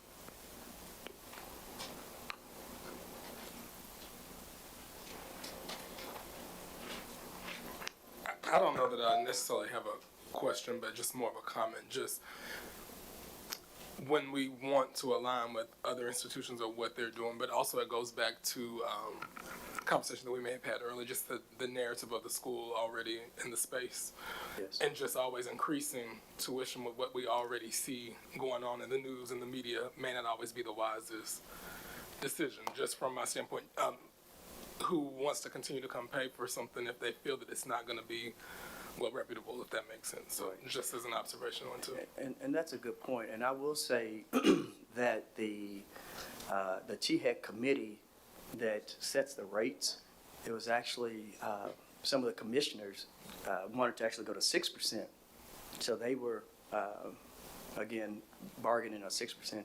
So the commission actually settled on 5.5% across the board, that giving the flexibility more to the universities to make those decisions. So I'm looking at the 5.5%, and I'm thinking about this not from the standpoint of the increase that we charge, but what are we getting out of, or what is this providing to students? This additional, or this increase of 5.5%. I understand we're providing an affordable option to students compared to other universities, but are we also assuming that all universities are providing the same level of service to students? So maybe you could speak to what the 5.5% is providing to students in relation to the benchmarks that you provided. Sure. So I necessarily can't speak to the other universities and what their income or outputs are, but I can say for Tennessee State University, this continues to allow us to provide the services such as hiring additional counselors, advisors, etc. So we're really putting back into the school.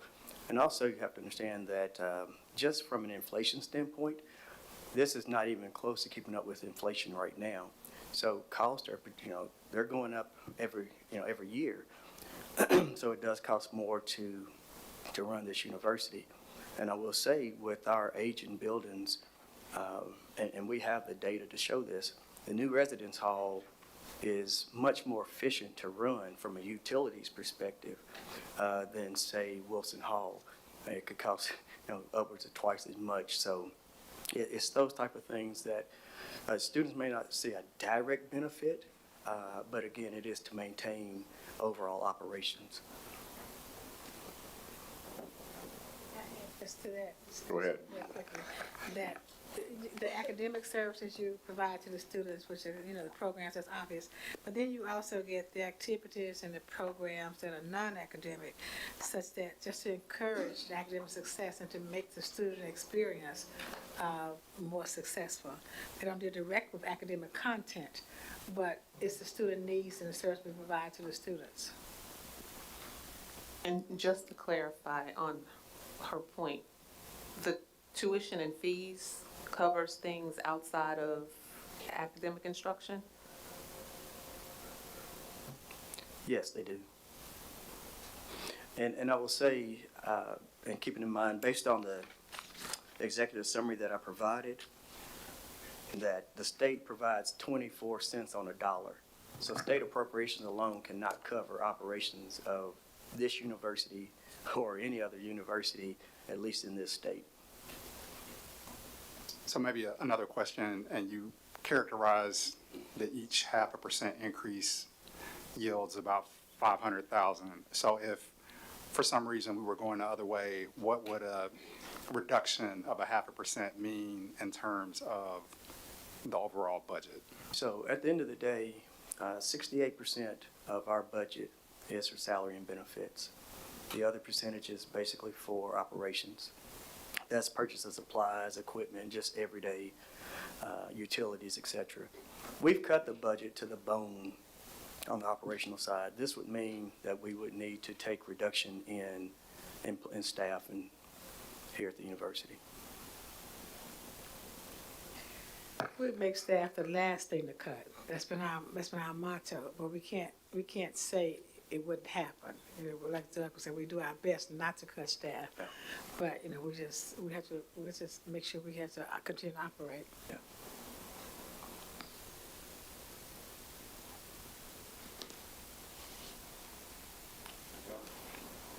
Any other discussion? Any other questions?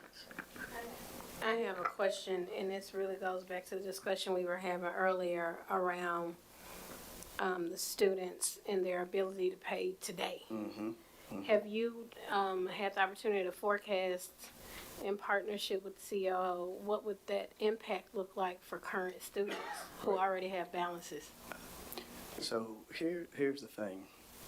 You can look at the balances by student, and I do have a number for you too. You had mentioned earlier, and so the 1,015 students that have balance holds, that totals $7.1 million. Okay, and the average is $7,005. Is the average is how much again? $7,005. Okay. So that is, and I'll say this, when we had COVID dollars, it was intentional that we assisted students in paying off their bills, and that was, of course, led by the president. But when that well ran dry, students were still under the expectation that TSU is going to foot my bill. So we had provided notification to students and parents and alike. Some of the things that I see, and it's not all students, I want to be very clear. Sometimes our students all get roped in together. That's not the case at all, okay? There are some students that have more financial needs than others.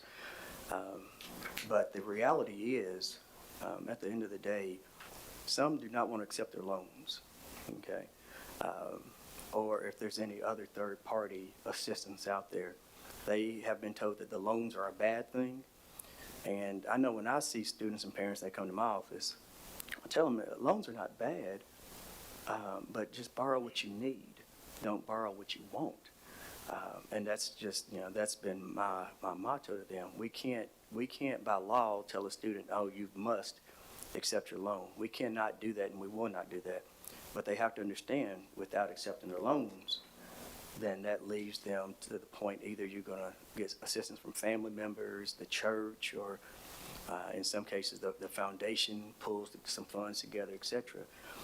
But that's really one of the systemic problems, is the expectation that TSU should be paying for your education.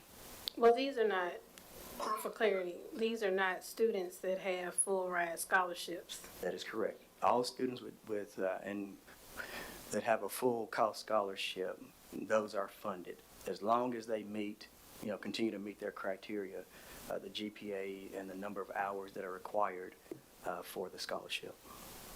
So what is the percentage of the students that are not accepting loans? Well, I can get you a number.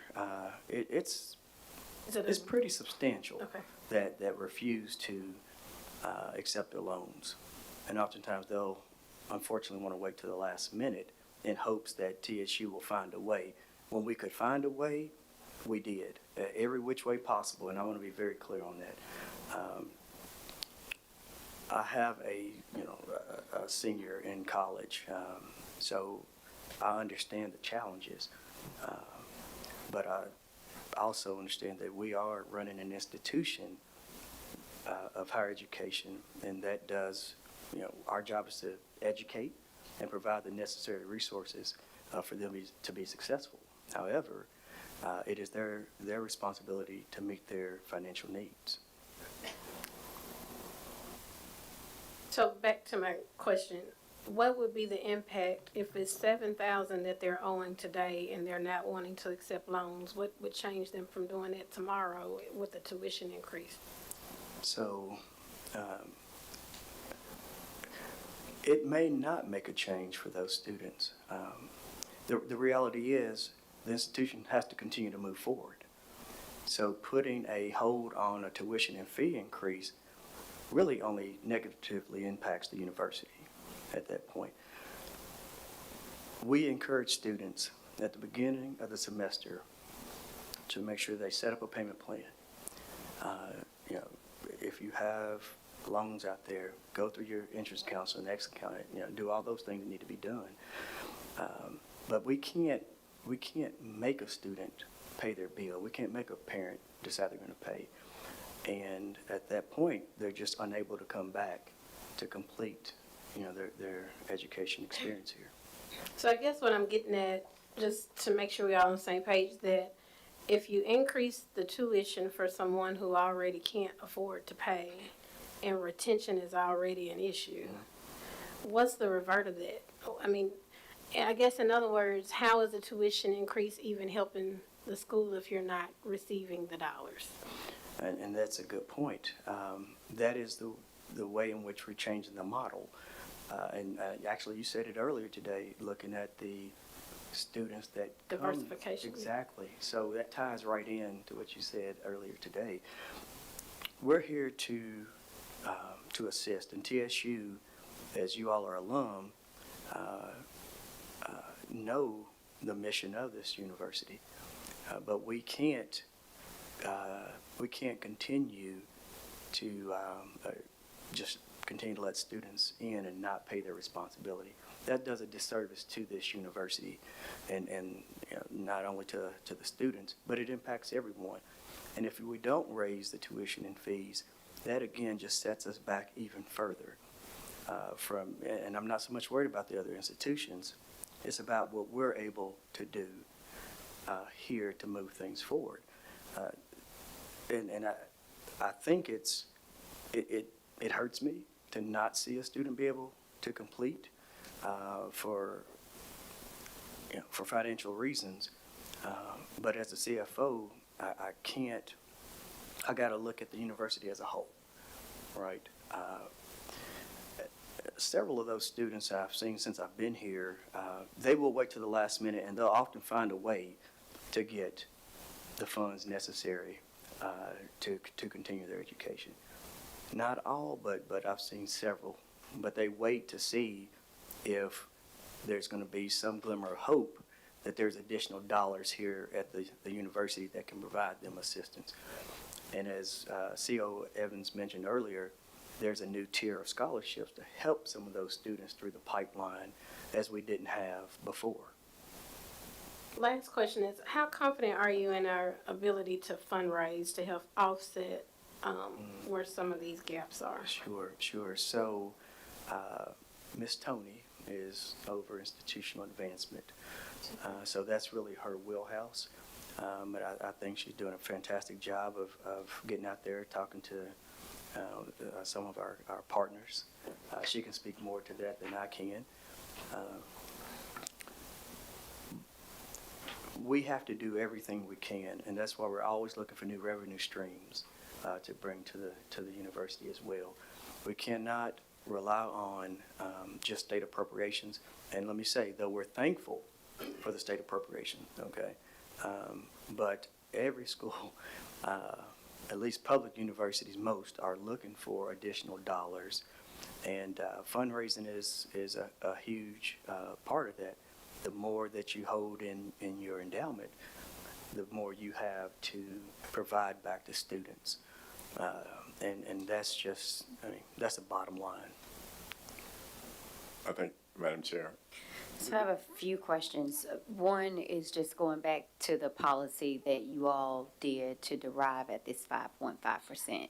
So I understand there's 9 criteria that you all are supposed to go through before you come to us to say, this is how we're going to get here and this is what that's going to do. Can you go over how you derived at this 5.5%, irrespective of what any other college or university is doing, just specifically for Tennessee State University? And then I've been scouring the financials, and I'm struggling to figure out how this 5.5% is impacted in the financial statement. And then my third question goes back to what Charles said, is if you don't have this 5.5%, is the only place that it's going to show up is in salaries, or is there another place where that could be seen? So let's back up a second. One thing, you had mentioned that you don't see the 5.5% in the financials. Which document are you looking at? The ones that we were sent. I'm sorry, no disrespect, but what? There Are were you so talking many. about I honestly, I would have to pull the specific document up, but the one that was sent by Lawrence last Friday, maybe, that outlined all of the financial statements. So I'm looking at the year-end revenue, looking at. Is that the submitted budget for the 24-25? So you see that in the actual, let's get there.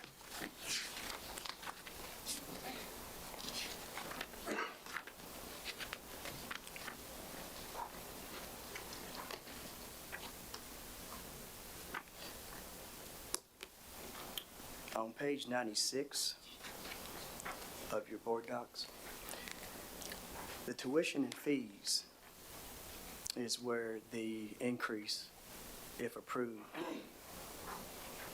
is sitting at the 105 million.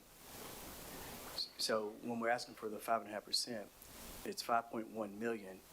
That's 5.5% above last year's number. So I want to make sure I understand. You said you don't see it. I'm just not sure. I'm not seeing how you're planning to use the 5.5%. That's the part that is not clear. So Because if you're getting, and it's additional $5 million, I understand that, but I guess I'm just struggling to see how. So if you look on page 98,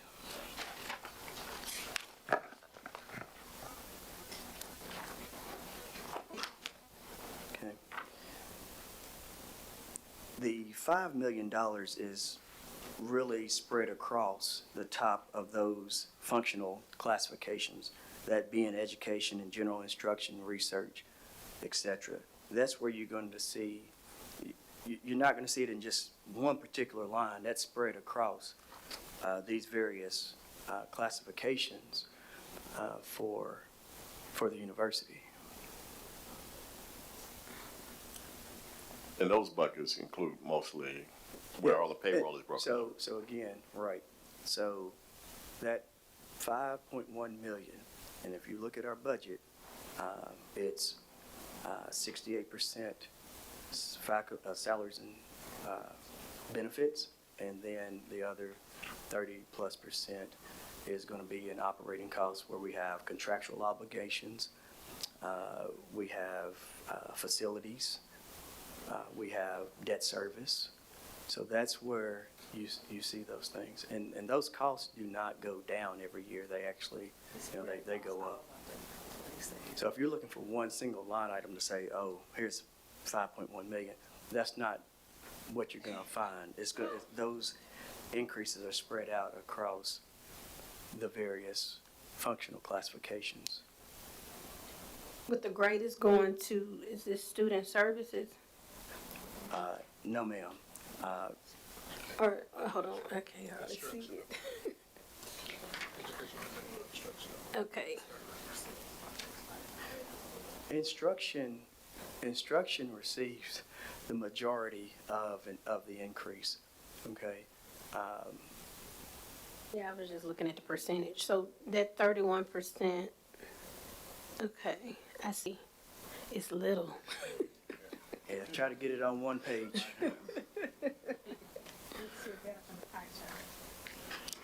So the expenditures in total, and this just breaks out that you can see, instruction is 31.1% of the total operating expenditures for FY24-25 proposed budget. And so we did several models at various levels. I think you start with 0.5%, and went to various levels in the model to see, and each one just said, okay, we didn't just say put 10% of the 5% here. We just know if it's 31%, you even distribute according to what the expenses normally are. That's kind of what we did, and went from different, I think it was 7 or 8 different iterations of a percentage. Right, and that's why I'm asking about the criteria. Because if you followed your criteria, then you would be able to articulate today how you got to this 5.5% increase. So where I'm struggling is, if you're telling me that you have this financial statement outlined, you've got percentages in place, then we should be able to easily tie it back to, here's what we did, here's how we got here, this is how we got to this decision. That's what I'm asking for. Including the 5.5% is what you're asking? Correct. Okay. And I'll get you that information. But again, we sit down, first and foremost, as a cabinet to really look at what the costs are, what their needs are, and what the wants are, right? And then we've got to look at what our overall revenues are expected to be, okay? So if you can't really put that $100,000 of this went to athletics, or $1 million went to student success. It's really, to get that granular, is kind of hard to do, but what I'm saying is, I don't necessarily need you to get that granular. This is what I need. You have 9 criteria that are set out that you say, here is how we are going to evaluate when we are going to make an increase of what these students have to pay. And so when you have looked at these 9 criteria and you said, hey, here's the 9 criteria that we reviewed. Here are the areas that we deem to be important enough to warrant a 5.5% increase. And this is how we're tying that back. If we are expected to improve a 5.5% increase, we all have to have a better understanding of how we got there, why it's important, and how it's going to enhance these students moving forward. Otherwise, there's no point of us sitting here.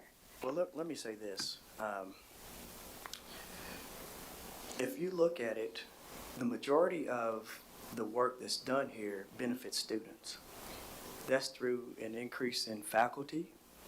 That is through renovations to make these residence halls and other buildings look better. That is through providing, having the equipment that they need in their classrooms, et cetera. So all that's taken into consideration and put into this budget. So, and I'll say that. That's wonderful, and I just want you to be able to tell us that. That's all. I have a quick question in comparing 2023, 2024 to your new proposed budget. It looks like comparing with the pie chart that your most significant increase happened with the instruction, and just for apples to apples, with instruction is salary or the cost for instruction. Can you break down what that line item is? Sure. Education in general is going to be that for our faculty, salaries, benefits, and that's also operation cost as it relates to instruction. So we have accreditations that have to be paid for. They have conferences, you name it, and those are the things that are tied in to those costs. Also keeping in mind, you have, as it relates to any other educational needs set forth in that, but the majority of that is funding for faculty, salaries, benefits, and then other operating costs. So I'm trying to get my question out. So to go from, 64 to 67 million, is this an increase in faculty? I'm sorry? Is this, I'm looking at the line item instruction under education general, just that specific instruction line. Mm-hmm. Is this an increase in faculty for it to go from 64 to 67? Yes, that could very well be an increase in faculty. Yes. Now, I do not know at 100% because I don't look at every single line item. But and it may not just be faculty, it could be, again, other costs associated, with instruction. That could be new equipment, et cetera. So there's various things that go in there. Just knowing that, again, the majority of the costs for this university are salaries and benefits, but those are, again, direct costs that filter back to the students as a means of education, as a means of security, as a means to services related to mental health. All these things, these costs funnel back to the students in one shape, form, or fashion.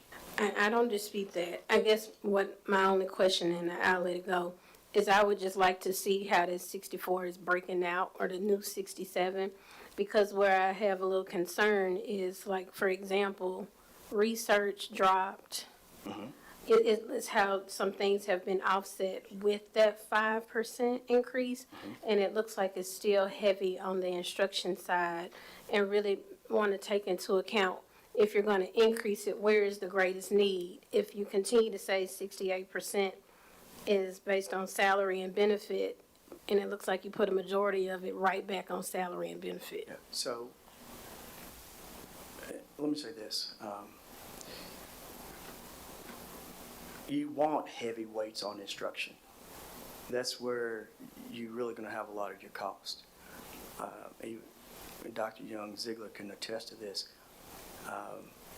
And faculty pay close attention to that. It's how much are you putting back into the classroom?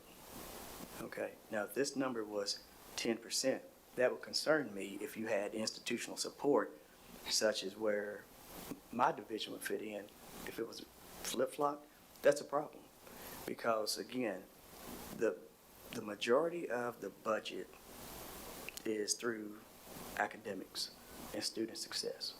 That's where you'll see the largest part of the budget. Now, those are also where the largest part of your faculty, your staff lay as well.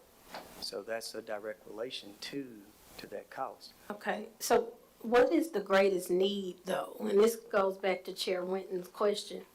If we're doing the 5% increase, I hear you about looking at ways to make it better in the classroom. But based off of all of the information that we've been told today, where is your greatest need in terms of making that 5% go to work for the student? Again, that is for programming, student programs, again, as it relates to anything that's in the classroom. And I do want to say, I want to be clear that it's not, the $5 million is not just covering salaries and benefits from that perspective. Let me be very clear. The state actually provided this fiscal year coming a 3% budget pool for salaries. Okay, so the state gave 3%, then we just did a 3%, where the state's covering all but $750,000 of the cost for salaries and benefits. So the 5.1 million, 750,000 of that is going towards an increase in salary. The remaining portion of that is going directly into instructional purpose, or maintaining a residence hall, or buying the proper equipment that's needed, or contractual obligations. So I hope that better answers your question. Go Go ahead. So the purpose of this meeting right now is to have the committee vote tonight to make a recommendation to the full board tomorrow to approve this increase. And Chair Winton asked about the 9-factor analysis, but you said you'll get that information to us. I think now is the time for us to have that information. I think we need to know how you arrived at it so we can vote with confidence for this increase. Sure. But let me say, I think I just kind of broke that out, from that regard. Yes. Say it again.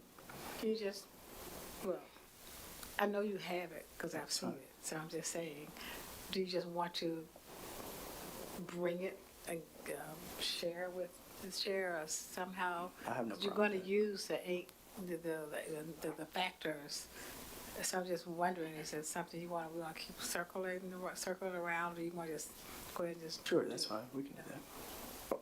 Let me check with the procedure, because this is just the finance committee's meeting. Yes. Right? So the next step would be to take a motion to approve, to move forward with it. But I don't think that gets in the way of you not bringing back the information tomorrow that we can talk about before the full board takes a vote on it. So. Or Chair, if we can get it tonight, if he already has it. If it's something that's easily shared. Yeah, or we can defer the finance committee recommendation to tomorrow too, but we do have a hard stop in 14 minutes. Yeah, I think that's a good idea, defer. We can defer. Okay?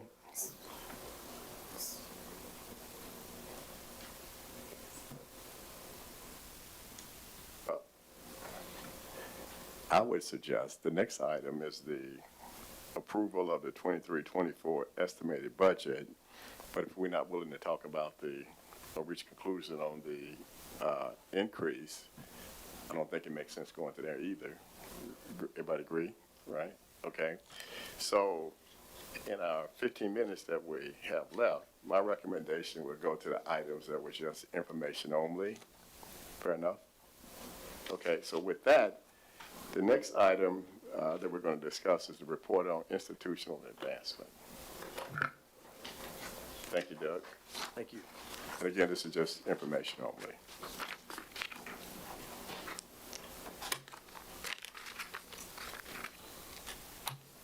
Welcome. You got to hit your mic and turn it on. There you go. Good evening, Chair. Good evening, trustees. I am pleased to make a report on institutional advancement. I will start out with giving an update of where we are to date with fundraising for fiscal year 24. Right now, we are at $11,416,985, and I know that has since grown because we just got another $100,000 from an alum this week. So, and that is towards our $10 million goal. So right now, we are tracking ahead as it relates to the fiscal year goals, and a lot of that, a big piece of that is an injection of resources from a planned gift from an alum. So right now we are at $4 million ahead of our goal at this time. Also, to add to this, our year-end giving was also increased this year. So last year, fiscal year 23, our year-end giving was $766,000, and this past year was $1.1 million. So we had an increase of about 400 gifts this year. So we're doing well, but there's still a lot more to do. So our corporate and foundation relations continues to really try to work towards gifts of at least $50,000. Iris Ramey, whom some of you may know, helps us a lot in this space, and so we have secured again for this fiscal year Boeing, which we're very excited about because we know Boeing has had its challenges, but they continue to support TSU significantly. So we got approved for a $330,000 gift from them. We had Fifth Third this year at $250,000, Google at $250,000. Letty Pate Whitehead increased their gift too this year. They're at $140,000, and we have a new gift, WellPoint, at $100,000, as well as Regions Foundation at $100,000 as well. So we continue to work very hard to try to bring in new corporate partners. A little bit different in our corporate giving this year from last fiscal year, is the Apple gift. We were very fortunate with Dr. Melton's team to get a little over $2 million from Apple last year, and this year we've gotten just a little over $1 million. So that's the major difference in our corporate giving. One of the things that we have added as of April of last year is a Director of Stewardship and Donor Relations, and that's Ms. Angela Wynn. And so in doing so, we now have our donor communication and stewardship procedures that we use. So a part of that is that now we get daily gift logs. So every day, every fundraiser, and Angela, we see what gifts were received in the foundation so that we know what's come in. And this has helped us by reducing the number of gifts that would be held in suspense, because we could see immediately if there needs to be some call to action on that, as well as being able to immediately do gift acknowledgments. Part of what we've added to our gift acknowledgments is our donor levels. And so for gifts that are $25,000 and above, they get a personal note from the president. So that's a handwritten note for those gifts and or significant achievements. We also this year brought in New Year's cards. So everyone that was part of the President's Society got a New Year's card from the university as well. Additionally, we do multi-channel communications each month. So in partnership with our partners in MPNF, we come up with we have a cadence for a a monthly content calendar. And so we send out communication. So it's not always about an ask. It's a lot about just informing and showing people what we're doing as a university, keeping our constituents informed about what's happening academically and with the students. We also work very closely with VP Allen's team on doing donor impact reports. So like we just got one out to the central area of the Links Foundation for their report. We do it for Lowe's and for other donors as well. In doing so, we partner with our academic units and athletics. So Angela works very closely with each of those units too, and ensures that the rest of the team does as well, to make sure that we are executing on the donors' intentions, and making sure that also athletics is brought in for donor opportunities.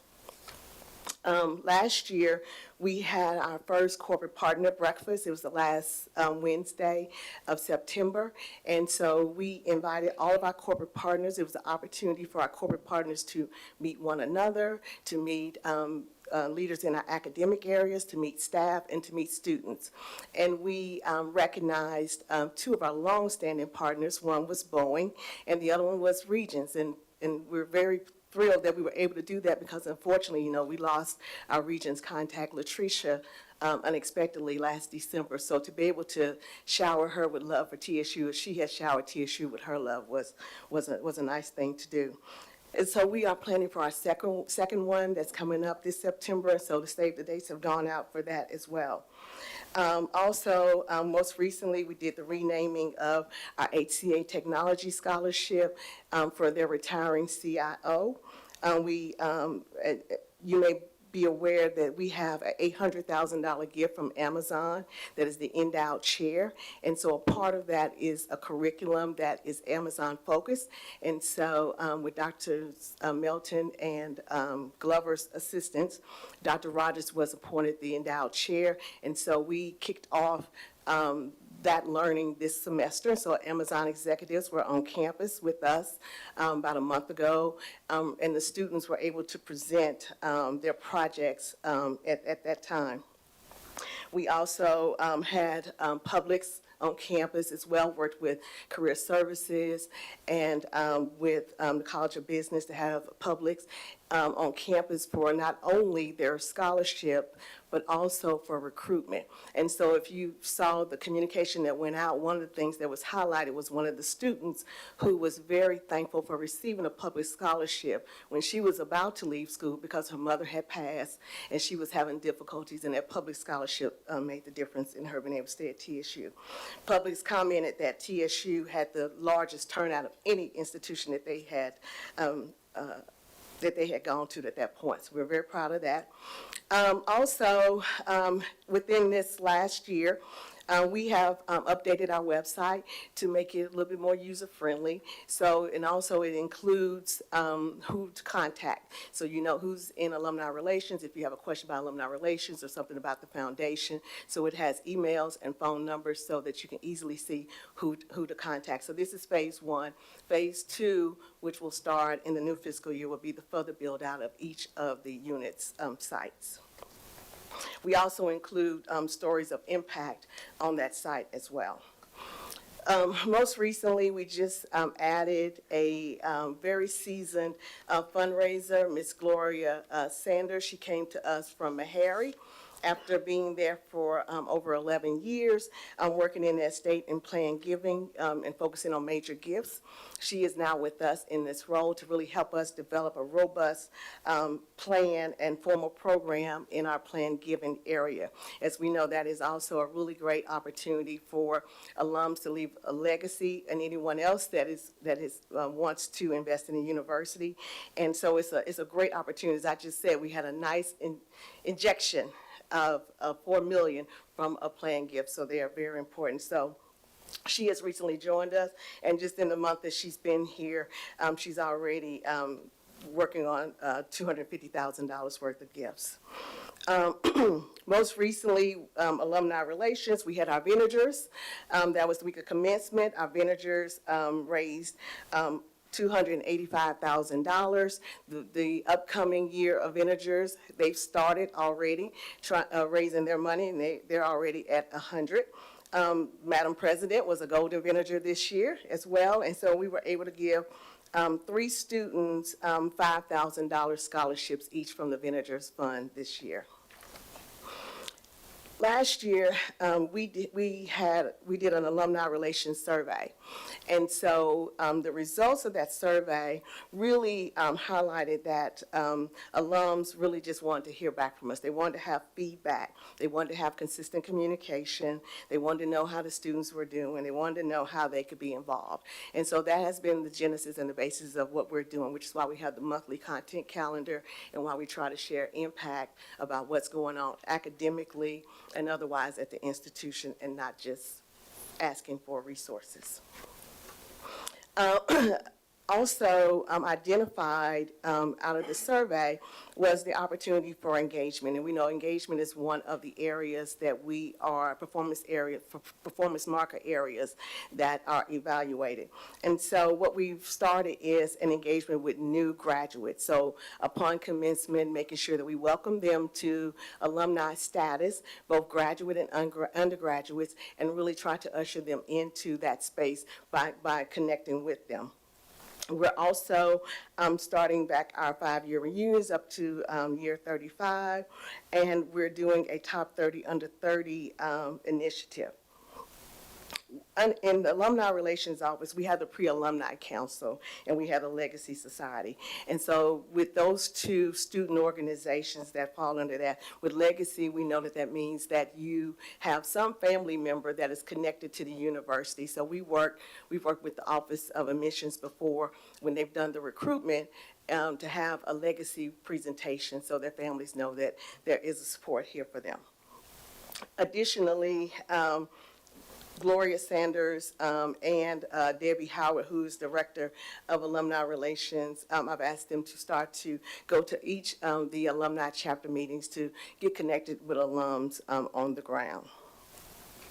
One of the things that came up before was about the needs of institution advancement and the cost of fundraising and that type of thing. And so in your package, you'll see where I broke out where our fundraising costs are. And so some of the resources that my team and I are working on is to not only just have more staff, would be ideal if we had a prospect researcher to help us and a couple more fundraisers, but also to have a digital donor wall in a Goodwill manner so that donors can see themselves, and we can change that as well as have other information up there as well. And to renew our live alumni subscription and our Crescendo subscription.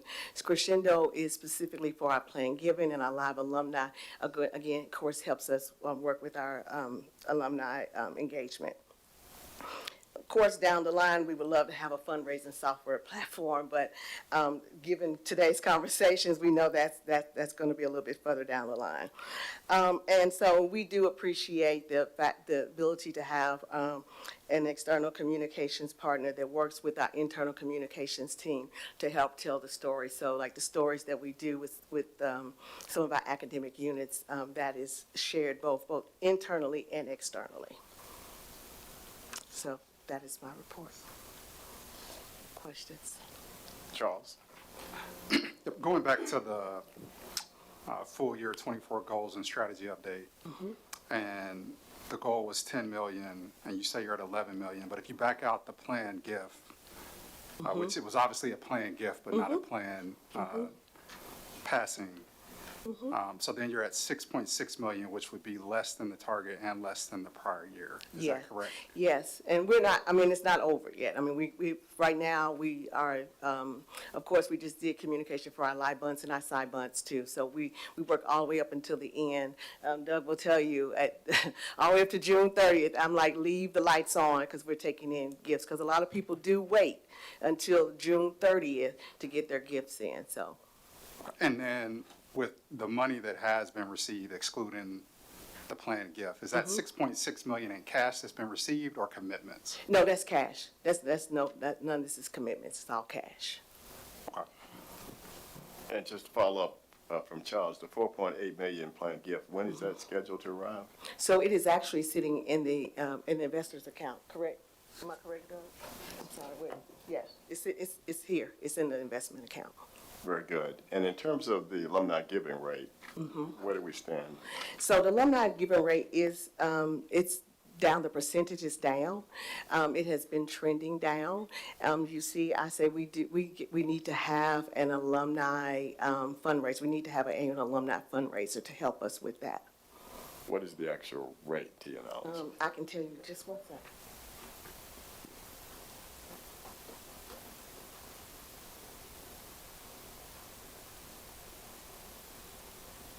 Well, 7 o'clock.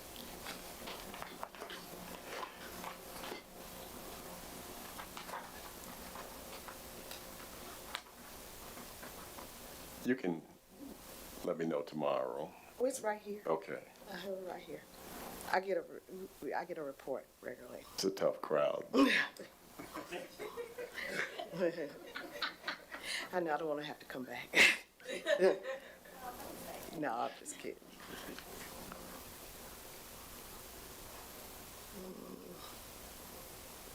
While she's looking for that, can I just ask for the record that this year, we do not turn off the marketplace giving on June 30th? Yeah. Let it stay open until the very end, so that we can receive gifts. So it is down 19%. 19%? And we had more gifts at year end, but it's down 19%. Okay. But the amount received is tracking the same. Okay. So we just have larger gifts. Like we have a Mr. Ransom who has given us 100,000, and actually the way his came because of the way it cut off, he shows up as 200,000 this year, because of the way it cut off. But he gives 100,000 a year. Before we let you go for the rest of the evening, is there anything else you think we should know that you didn't cover in your presentation? So what I would love is that my team is here to work with you. So, so if there are opportunities, if there are people that we should have conversations with, people that we should meet, please let us know. My team, we're very new. All of us are very new. So, and this team has been together since July of last year. So we're working hard as we can, but we do need, it takes many hands to make light the load. I have just one quick question. I Okay, promise. you're gonna get in trouble with the No, board chair. it's but so go ahead. fast. Go ahead. Have you lost any corporate givers? We have not lost any corporate gifts. We've gained corporate givers. The biggest difference, like in that amount, was the Apple gift, that $1 million. That's good. Just given what the environment has been, I was hoping that. Yeah, so, and I will say, and I've gotten this question before, I have not had to have those types of conversations. Interestingly, people are still knocking on the door and still wanting to support. So despite all the chatter, that has not, dissuaded anyone from wanting to support the university. Yeah, I can tell from the excitement that you have in your voice about what you do. So we're going to invite you back tomorrow morning at 8 o'clock, just for a few minutes, in case we have some additional questions, okay? So, Okay. thank you. Okay. I'll send my questions At this in. time, I'd like to, somebody had another question? Oh, I said I'll send my question in. Okay. At this time, I'd like to suggest that a motion to adjourn and to pick up our meeting tomorrow morning at 8 o'clock. So moved. Second. All in favor? Aye. I'm sorry, I took your spot. Go ahead. You sounded better than me. Well, this crowd to my right is keeping a lot of pressure on me about the timeline, as if the finance committee slowed down the whole day, but that's okay, we'll get past that. All right. All in favor? Aye. Motion's approved. we're free to go.